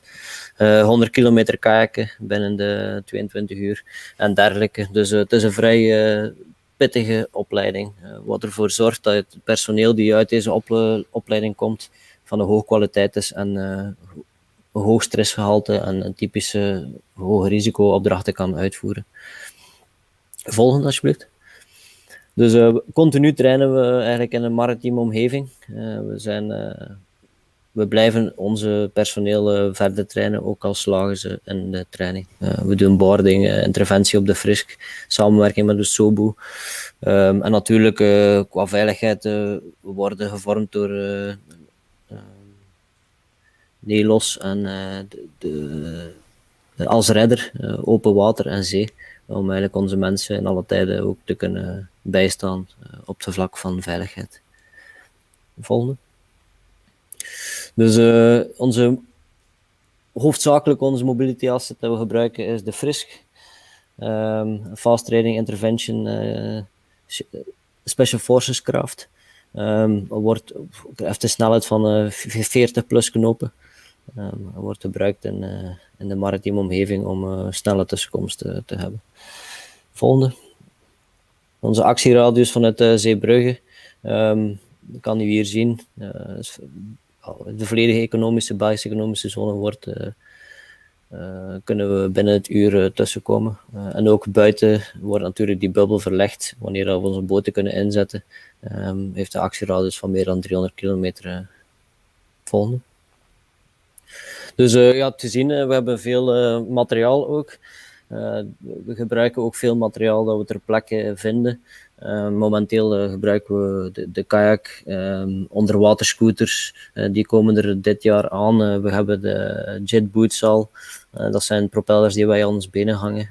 We gebruiken de gewone militaire inflatable boats, die je rechtsonder ziet, die binnen de 2 minuten kan van een klein pakketje naar een opgeblazen boot kan geblazen worden. De jetskis in combinatie met de frisk om als veiligheidsaspect te kunnen tussenkomen. En rechtsboven ziet u een van de operationele ingezette omgevingen ook de mudboats kunnen gebruikt worden, die we dan meestal ter plekke leasen of gebruiken van onze partner forces, onze partners waarmee we optreden. Volgende. Ja, we gebruiken die assets of die mobiliteit, die voertuigen niet apart. We noemen dat layered mobility. We scalen up of we scalen down. Afhankelijk van onze opdracht kunnen we verschillende types of vectoren van mobiliteit inzetten. Dus je ziet hier dus een frisk in combinatie met onze opblaasbare boten. Opblaasbare boten in combinatie met onderwaterscooters. En dan links onze N890's in combinatie met onze frisk. Dus er zijn allemaal verschillende middelen waar ons personeel op getraind wordt om het toe te laten ergens te kunnen komen. Want niet mogelijk staat niet in ons woordenboek. Volgende. Dus ook het personeel heeft heel specifiek materiaal naast de rebreather. En hebben ook onderwatercommunicatie, klimmateriaal.